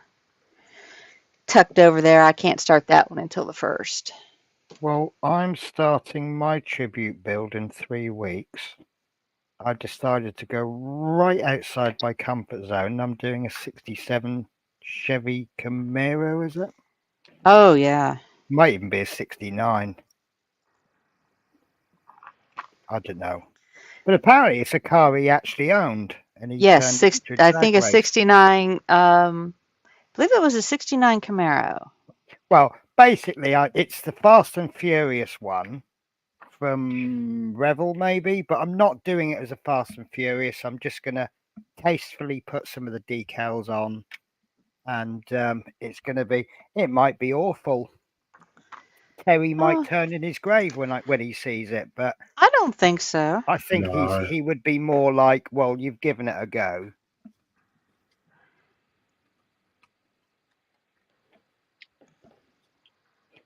Because the thing is, I've spent many years going, I don't like that, I'm not going to do that. And as you know, I've been starting on that tank, and I am so far outside my comfort zone on that, but I'm actually quite enjoying it. So I thought I'd apply the same logic with a car. Well, look at Scott. He's never done a tank build before, and he's ordered 5 of them.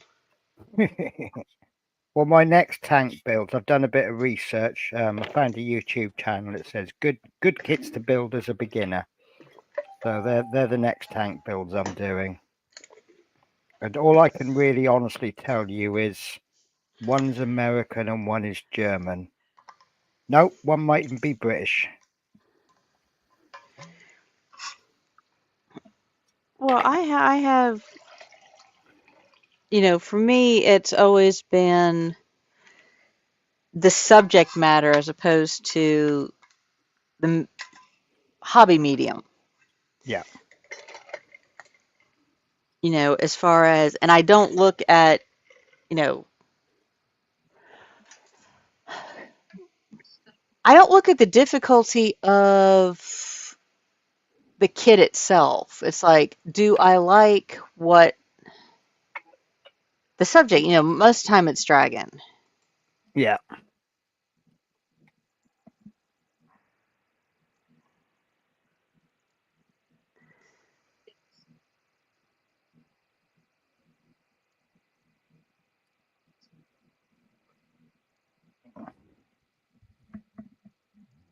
I just want the picture of it.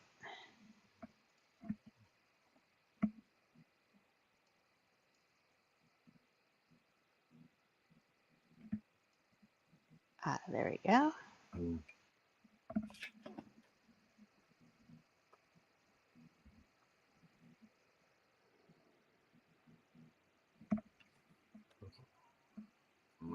So let me show you this, because like I said, first time I ever did a cross stitch. This was the pattern I chose.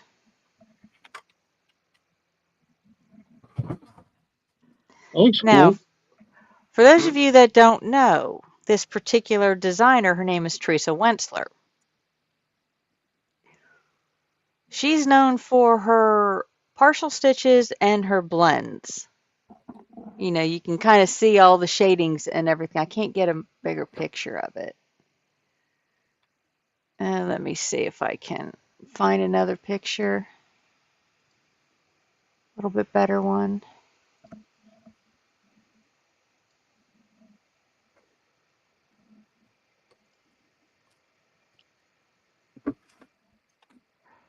But it was one that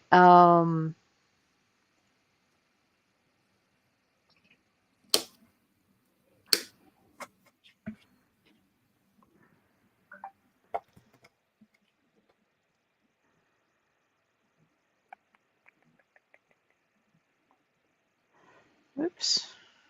Come on now, stay right there. Let me swing my mouse back over here.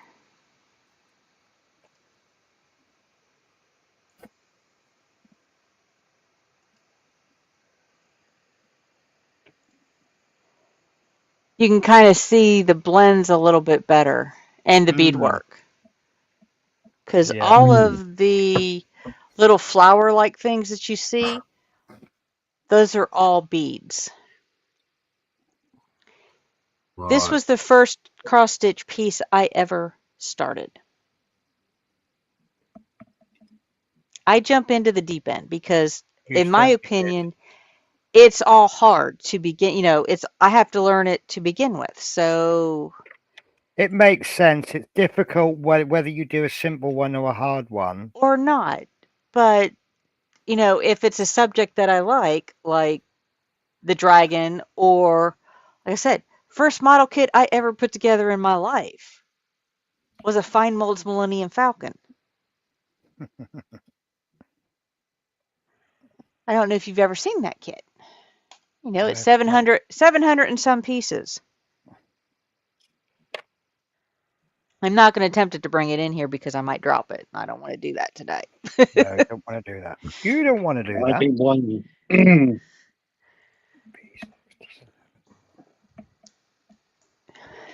Yeah.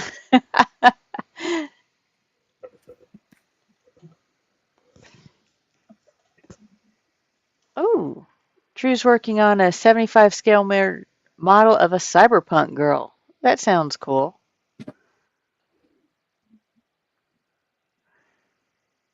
Jan says, yeah, you go through head shrinkers like they are 10 a penny and they end up in the mental ward. I can actually believe that, Dan. But I also had great backing when I started it because my stepfather was a cross stitcher and he had a group of ladies that would come over once a week to the house. Well, they would rotate for a while until his health started failing. And they would get together and cross stitch. But again, it was a dragon. I'm going to finish the dragon. So like my one model kit, I did a Corsair simply because I like the Corsair. I didn't Yeah. choose a Spitfire. I chose a Tamiya 138, or excuse me, 148.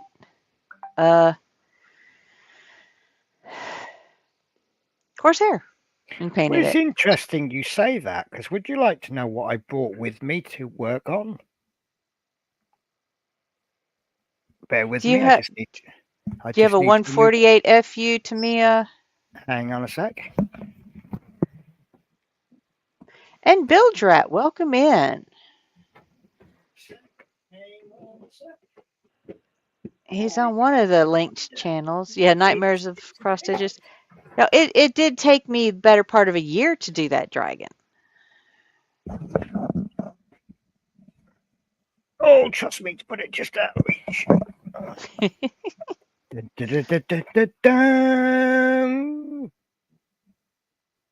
Oh, nice. Well, that's I cool. don't know Everything. till I start it. This is the one that Peter Webster sent me. I did the Tamiya one of that. I have looked at the Tamiya because is it the Tamiya? One of the Tamiyas that comes with a little moto tug. Mine didn't, not the 148. I think there's a few different versions of it, but Yeah. I'm sure that one of them does. And I'm like, I want to do that but I've now got an F4U1, an F4U1 or 2, because I've got the new one that's just come out, and this is the F4U4. So at least I can do 3 different versions. I couldn't tell you which one. I know it's the FU. Yeah, I've got to admit, until recently, it was just a Corsair to me. And now there's different versions. And now I want to know why there's different versions. So that will mean me doing more research, which is all good, really, isn't it? But I've kind of looked at what I'm doing on my channel, and I'm getting in a muddle. So I have a new plan. Instead of saying, right, I'm going to do this kit and then release weekly videos, I'm going to do a kit, make the videos, but don't release a single video until they're all finished, and then release them. And then if there's no content afterwards because I haven't finished, well, that's just the way it's going to have to be.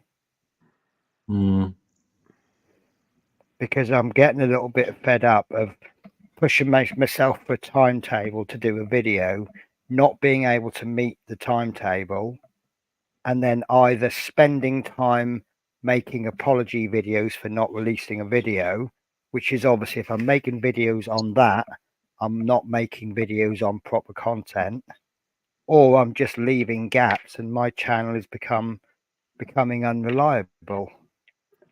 Now you sit down and think, right, okay, every Thursday there's going to be this, and then you get to Thursday and then this doesn't happen. So, It's hard, isn't it? Because especially the nature of your work, Yeah. So from now on, if a part 1 comes out, every single part will come out. There may not be anything after that series is finished. There might be 2, 3, 10-week break. And I'm also going to structure it a little bit more so that once the part works are finished, there'll be like this day will be 1 to 48 scale aircraft day, and that day will be not 48 scale aircraft, and that day will be anything that goes on the land, and that day will be anything that goes in the sea. And if there's no content, there's no content, but there'll be no broken series.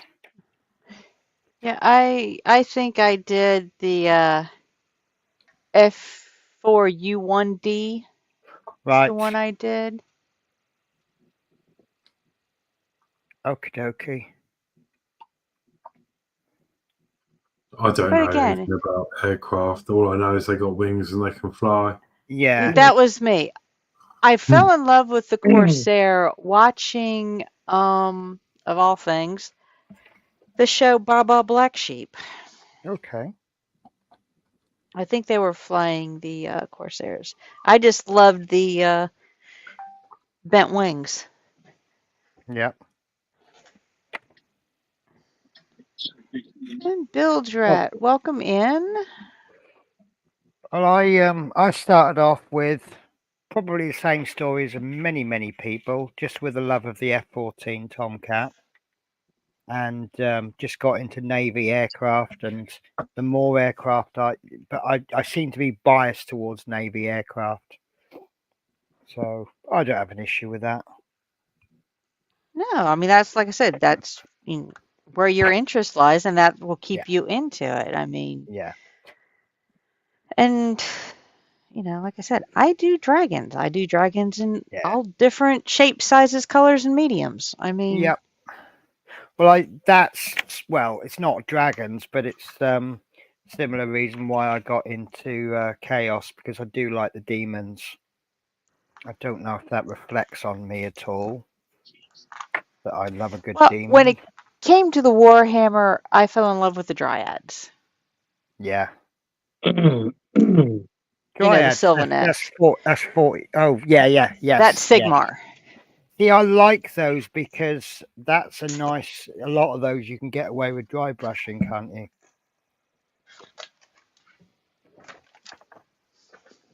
Yeah, I do like dragons, and I mean, I've never really done anything like the model wise, but I'd like to play with a dragon on my own.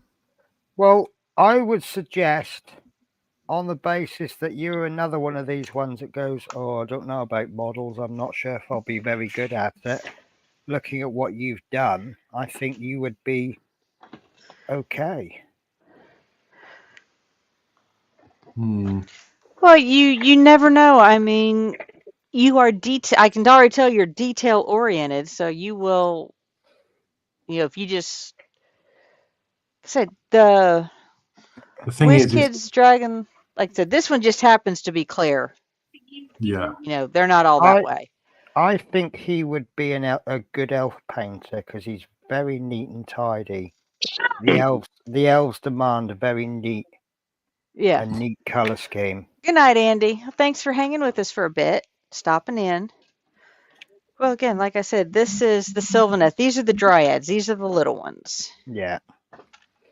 Baby tree men. Yeah, they look like itty bitty ants.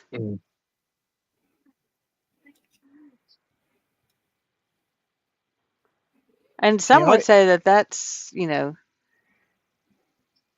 what they would call tabletop ready. A couple of colors of paint, but I'm nowhere near done with these. I think that's where I get confused. I mean, maybe I'm wrong. Like with these plastic models, whack a primer on, as long as it's not black, Penny. No, so long as it's the correct color primer appropriate for the job you're doing. Yeah. Don't prime black if you're going to plan to paint it white. That's the key. I'm sorry, I was a bit evil for letting you. No, it was funny. I thought it was hilarious. Not as hilarious as I found it. But with these, they're basic. You just paint them one color. I've not done weathering. I've not done that. Now, if you go back, rewind, Penny, to my little Warhammer I did. Now, you did that with me every step of the way. And you did very well on that. Look at that. I did, but it got really confusing, and I don't think I could remember it because you have to do the base color, and then you've got this. Right. The reason you can't remember it is because you did that a very long time, and you haven't been repeating the process. No. If you painted them every week, look at Natasha. She's really struggled at first remembering cleaning pieces up and dry fitting. Now, when I say to her, what do you do next? And she'll go, clean them up and dry fit. Because it's just a repeatable process. Yeah. And the marvelous thing about the Warhammer is particularly you don't have to follow a specific color guide. I mean, you can paint your Space Marines. Yeah, there are different factions in the canon, but then you can also paint them your colors. Yeah. Because if I'm not mistaken, one of William's children painted one of the dreadnoughts or something like that. I think it's purple. Did an outstanding job, Yeah. but it's purple. Nothing wrong with purple. But thing is, I've heard of people coming up with a color scheme, and they're going, "I know you're going to tell me it's wrong," and then someone's gone, "No, that is already a faction. Look, you've got it in the books. It's this." But if you have a good story behind something, you can do anything you want. Yeah. Yeah. And Warhammer, like I said, the one thing about Warhammer is, or anything, even like I do, I'm painting Dungeons and Dragons. I don't play the game. I've never played the game. I've never played Warhammer. I'm just kind of following, because I thought, well, take my painting skills and scale them down. Scaling them down quite a bit. What do you think? So- He's robbed a British Railways van and he's having a shootout.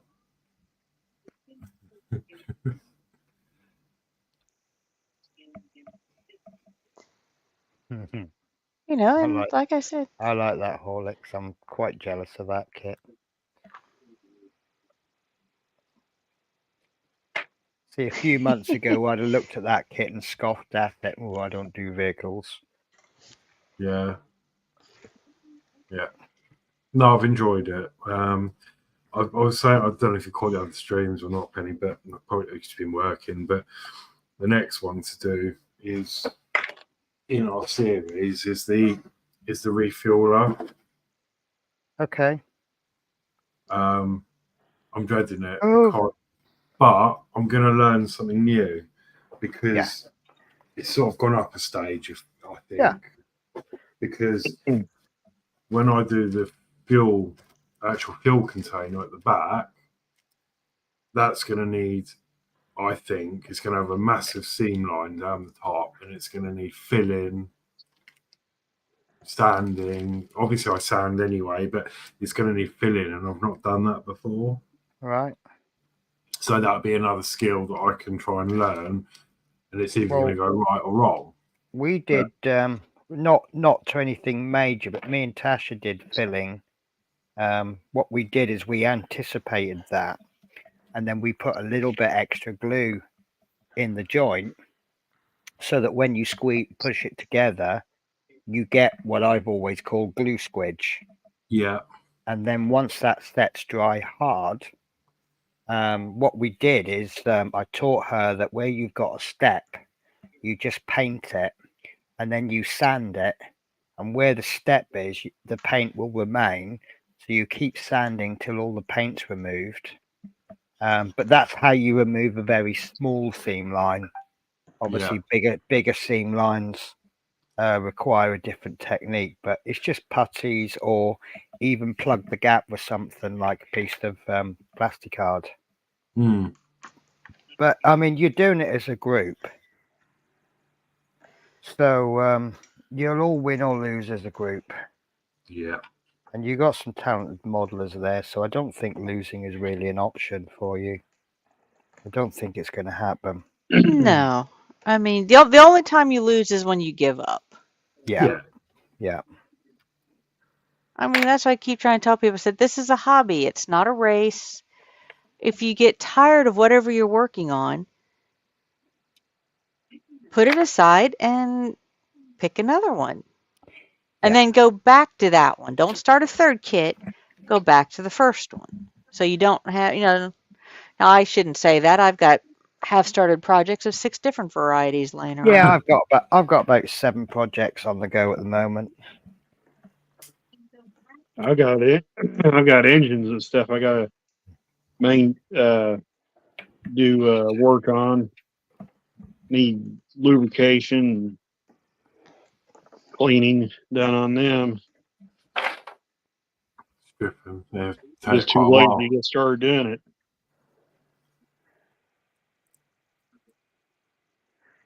And I've got, it's spring's starting to hit, and I've got outdoor projects, my yard to work on. I've got some other home improvement projects I want to do outside. Plus,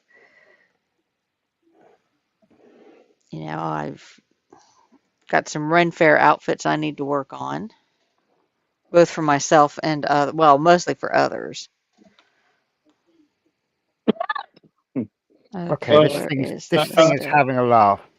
I guess I always say that I'm too lazy to work on it. I guess I'm more or less afraid I'll get one of these things stripped down, and then the railroad's going to call, and I'll be in the middle of having an engine took apart, and I'll have to jump up and leave, and then I'll come back and forget what I'm doing. So That's when you just take pictures. yeah, I have done that. I've that Proto 1000 Erie built that I attempted to work on. I took a picture of the gears in it when I took the truck covers off of it, so I can remember how they was orientated. The problem is though that particular set of locomotives, because there's A and a B in it, just like the F3s, but unlike the F units, the gears in the Erie belts are offset to one side, so I can't just put clones of Athearn gears in them, or put Athearn or Walther's gears in like you can the F units and some of their other locomotives. So I don't really quite know what to do about that one.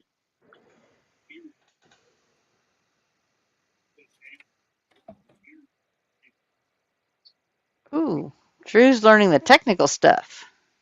Volumetric painting, color theory, light and shadows. That sounds way beyond my thinking. I meant my thinking abilities is what I meant. So It's fun, but it's really helps, does it? Though.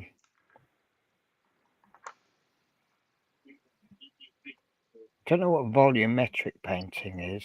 I know color. I know basics of color.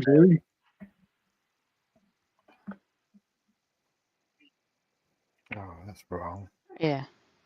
Well, I know like you told me about like zenithal highlighting, which is like where the light's shining down from darker areas. I suppose that's like shade, light and shade. Well, and zenithal, that's actually a relatively easy.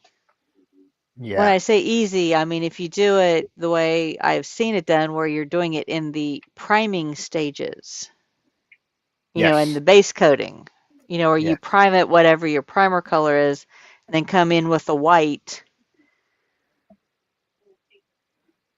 Yeah. At whatever angle. The light and shadows. Remember when I explained to you that at a basic level, to make something pop, you either have to make the surrounding areas darker, or you make that item lighter, or in the case of figure painting, you do both. Mm. And zenithal is one way of doing that. Yeah. Because like I said, it's basically the way I've watched it done. You do the prime coat, then you come in with just basically a white,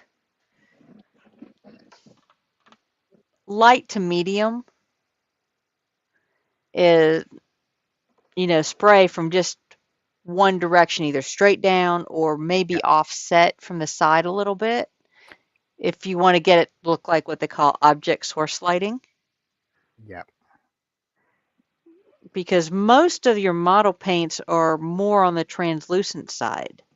It takes several coats. So if you're putting them over different tones of the primer, they'll naturally be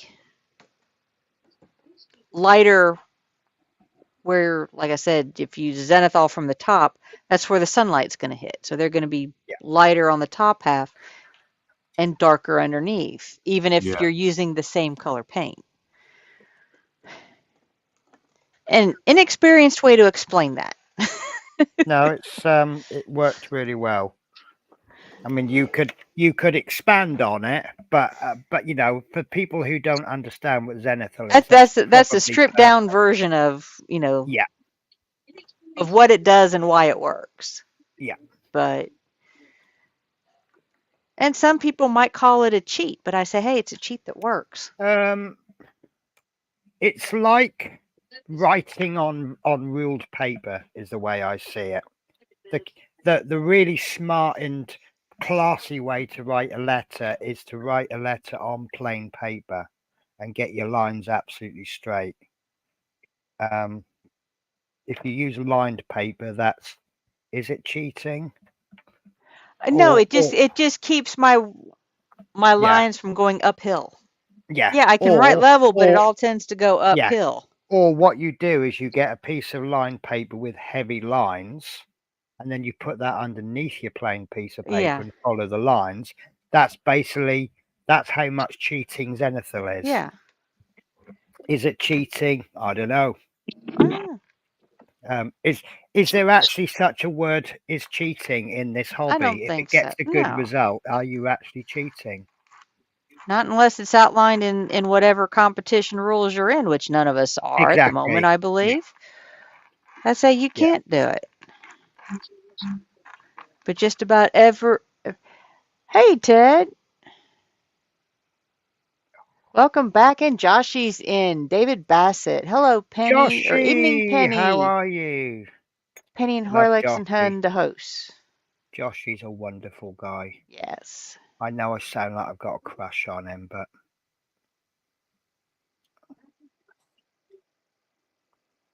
Now, Joshy, things have quieted down a little bit. If you'd like to join us, I know, feel free to. We can adjust for your delay. And Francis Adams is in. And Ted's hello, Cars and Francis. Guitars is back. Yeah, we're back up I've got to be to. honest, Francis. You've been going under Francis for so long. I can't remember what your name is.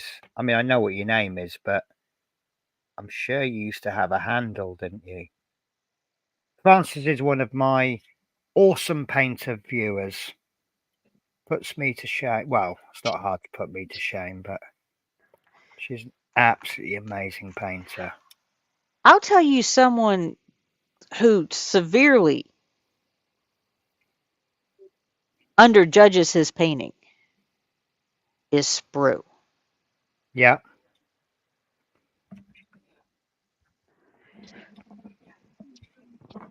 Screen name for Twitter is Valkyrie. That's it, Valkyrie.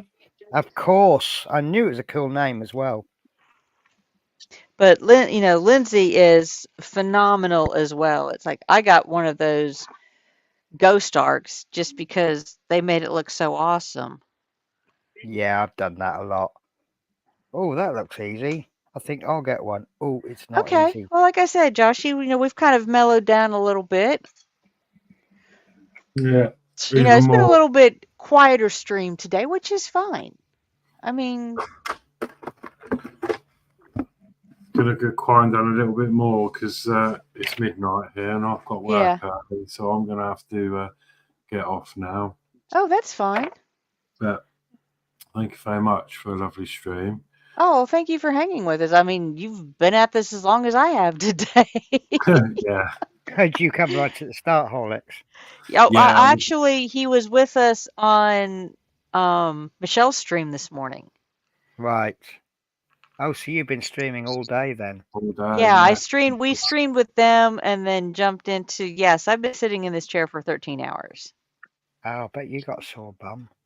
Well, I've gotten up and walked a few, Oh, no! What'd you do?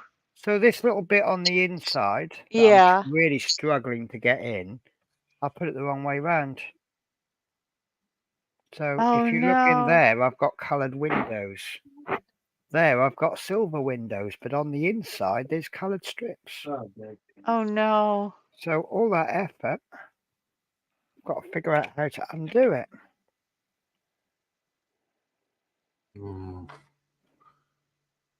Yeah. Well, I've done quite a bit of the diamond painting today anyway, so that's quite good.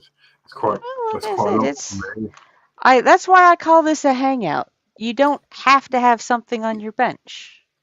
You know, you can hang out and it doesn't matter what you have on your bench. No. As long as it's publicly acceptable, that is. Yes. Although I don't know. Some of my earlier stuff with this little fella. Well, you might have to have what a definition of publicly acceptable, because some of the painting I've done in the past has been so bad. Well, no, it's like as long yeah. Penny, did you not see some of the early pictures of what my little Yes. dude looked like? Yeah.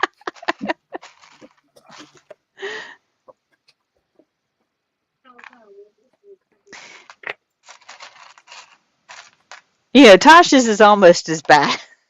Tasha's is very phallic, isn't it? Well, oh. Let me see. And she recovers. God, you can't. It's so big you can't even see it from that point anymore. I'm having to stop watching you do those brick things because they look so good. I want to buy some myself. I mean, Penny. There's what some of those look like. Some of my first layers look like. Yes. Now, not every kit looks like that, but No, I do. I keep looking at them myself, and I'm like, oh, I just don't know which one. they're cute. And I mean, good grief for the amount of time involvement for the cost of the kit is rather good. I mean, Yes, if you but are that's looking how for addictions start, though, isn't it? Well, it's a lot for what it is, and then so I want another one. Yeah. And then I want another one, and the next thing you know, I've just snapped off a tab there. Oh well. I think I've got 3 of them over there now. So I've got the blue fox, the red dragon. I think I've got one other one. So I got 4 of these, but I've resisted getting the really big one that I've seen. That stands about 68 centimeters tall and has 35,000 pieces to it. See, I'm just like, I want. Oh, I want it, but I'm just like, I'm not going to spend the $125 on it right now. Bill Drat says he has an RAAF Mark IIA Spitfire. Nice. Drew says he thinks he'll get off the couch and blend some skin tones. Oh, I really need to work on my skin tones, especially when I have certain people, not mentioning any names, Terry, taking the mickey out of my skin tones. At least you're not using pink and white or red and white. No. No. Have I just inadvertently just had a go at someone by saying that in that way? No. Okay. Is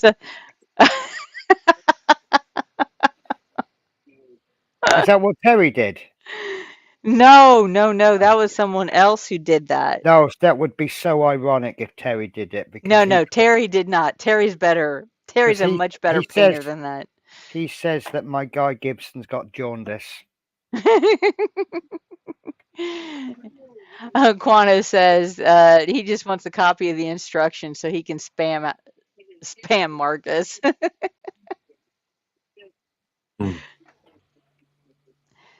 If nothing else, Dan, I'll take I'll take a picture of that first page and I'll send it over via Messenger. Well, yeah, Rodney, but there's a certain that particular screenshot that from an earlier picture has been memed. It's rather Has funny. it?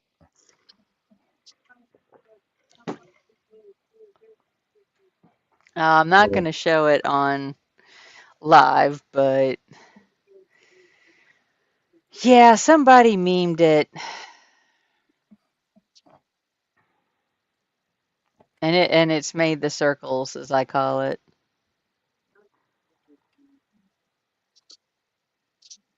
Oh, dear. Right, okay. I am going to go this time. Okay. Don't want to, but Well, And we don't you do want you have to to get go. up. I hate Mondays as well at work. But Well, yeah, Horlicks, no, it was nice having you hang with us today. yeah, thank you. Yeah, nice to see you all. Nice to see you, Penny, and I will see Yes. you when I see you next. Yep, we'll see you next time. Right, no. Good night. Bye. Yeah, like Build Right says, unless it's a commission build, don't we build for ourselves? Yeah.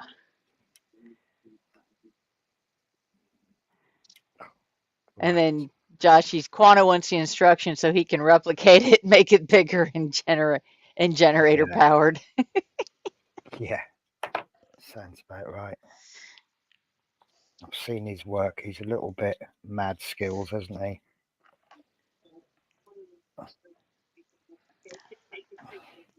Oh, like I said, I love his the Optimus Prime he's working on.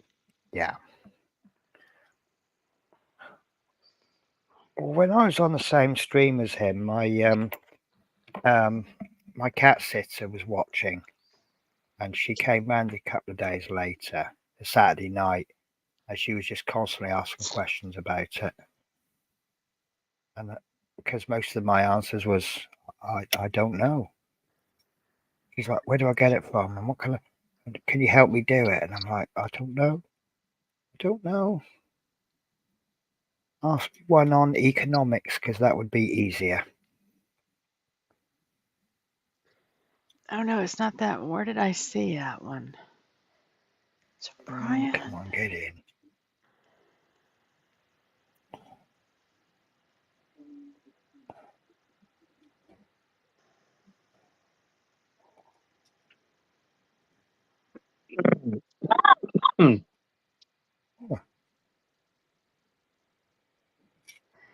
I never did put those videos up for Brian. I'm going to cheat. I'm going to bend this over too much. Go on, get in. Get in. Go on. Yes. Yes, we're in. It is not very good. It's not very neat, but it's in. How long do I think I'll be on for? Probably not much more. We'll probably call it in about 45 minutes or so. I don't see me going much longer than 9 o'clock because that's a 9-hour on this stream. 9 o'clock? It'll be 10 past midnight. It'll be 1 a.m. UK time, but Drew's on my side. Okay, so I'm not going to be super proud of that, but it's in. Just That's the good, further along you go, the more the windows are out of sync. But that's bent up. But these fiddly bits are. This company has reinvented the word fiddly. Now, is that a Peace Cool or is that a Metal Earth? That's a Peace Cool. It's this one. I don't know if I have that one. I thought you said you did. I had the wood kit. Okay. Because this is the one that Carl kept saying it's not realistic. It's got the spire. It's historically accurate. Yeah. That's how I would put it. Historically, yeah.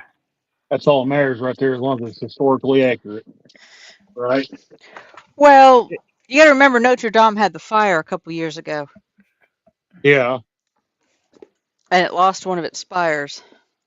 Ah, okay, I get you. Well, the dragon ship that I did, Penny, was a Peace Corps kit. Mm. I don't think I have that particular. I don't see it in my stash over here right off the top of my head. Okay.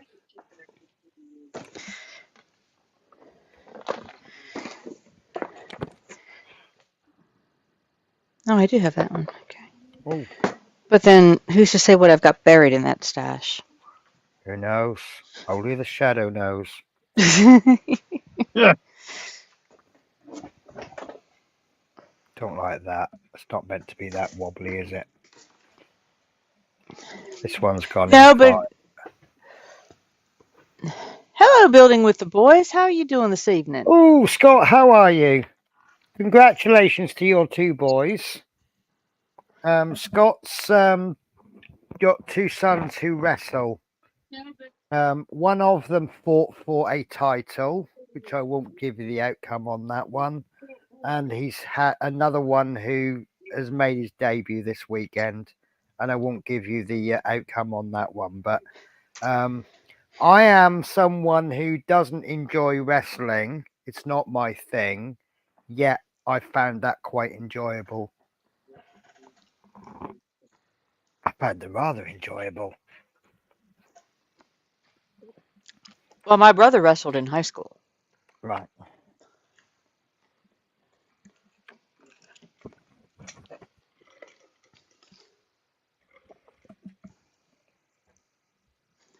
But yes, entertaining weekend on that front.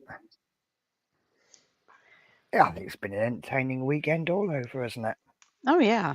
I think I'm gonna relabel myself Doctor Who because I feel like I've had adventures in time and space. Well, I thought I'd be smart this morning, and I got on an early train to get me into London earlier. And as I got on the train, the conductor told me, "You do know this is the long train to London." And I looked, and it was the long train. So I got off at Preston, which gave me a 40-minute break. So I had a cup of coffee and a nip outside for a cigarette. Got the next train, which would actually have got in 40 minutes before the one I was on, despite being 40 minutes behind. So I thought, right, nice, I'm on a winner, and I was halfway through. We got to Milton Keynes, and they've got every single train from Milton Keynes to London has stopped because of signal failure. Oh no. And once I realised I was going to get a delay of over an hour, and thus I was going to get my money back on the fare, one of the passengers, I was talking to a couple of the passengers, and they said, look, shall we just get an Uber and share the cost? So the taxi was about 90 quid to London, but 30 quid each, which is less than the amount of refund I'm going to get. So, yeah, cut a long story short, I was about 3 hours late in London, and it just became a very long day very quickly. And that's why I'm exhausted. Well, I'm tired. Randall's. Are you still there, Randall? He stepped away. Well, I think once he gets back, we'll just wind this up. Like I said, Yeah. I think I was in green room at 6:30 this morning. Yeah. So if I end in the next 15 minutes, that's still 14 hours. Yeah. That's as long as I worked yesterday. Yep, that's about an average day for you, isn't it, Connie? Yeah. Well, I admit, I do enjoy this because, like I said, I'll finish here when I'm. If you want to, Josh, here we can. You just grab the link and join us in green room. Yeah. I mean, the thing is, a lot of us that are streaming if we weren't streaming, we would be doing this on our own in our homes. So it's as close as you can get to having your friend at the hobby desk with you.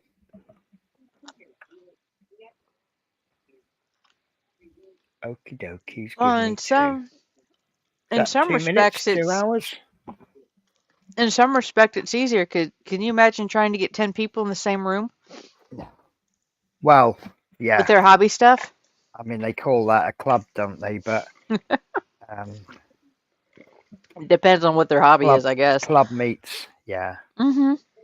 Do you know what? I joined a club and it was absolutely brilliant because I joined the club to meet like-minded painters. And by the time I'd been going for a couple of months, I was playing different games. And I somewhere out there, I have a D&D character. And I also have a...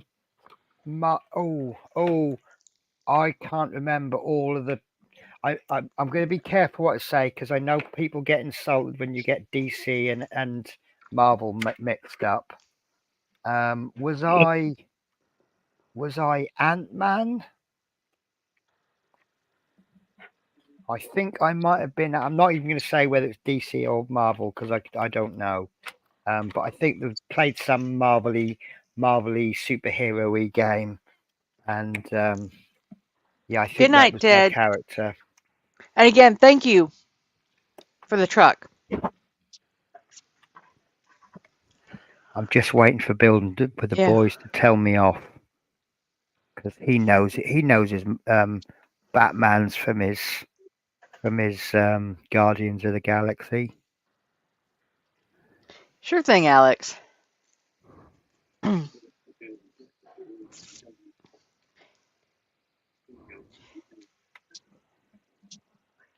Ooh, Randall. right. Yeah. Okay. I was say we're gonna go ahead. I didn't know if you were back. Yeah, I'm back. Okay, I think we're gonna wind this up. I mean, it's almost 8.5 hours. Not one of our long. And Quano says, yeah, everybody's saying Marvel. Yeah, As far as Ant-Man. I got something right then ish. So, I guess we will see you all down the streams. I mean, I'm there most mornings, or lunch times for UK, mornings for me. This is the only one I host. And like I said, some days were longer, some days were shorter. Uh-oh. Randall. Sorry about that. Randall, are you Cough not well? medicine. Yeah, sorry about that. I was going to work on a train, but that's okay. Well, I had my camera turned the wrong way. Yeah, like I said, I'm getting a little bit tired. I'll have a little bit of a green room chat, and then we'll probably call it after that. But thank everybody for hanging with us. I mean, we still have 12 on my side, 11 through Terry's, 5 through Penny's. I mean, 5. Wow. Yeah. I got 55 thumbs up. I think I'm going to have to start streaming through the night because I do have some mad, crazy people that will watch at that time. Well, yeah, you never know. So I will say good night. I will too. And Good night. we will see you See you next guys. time. Again, thank you very much.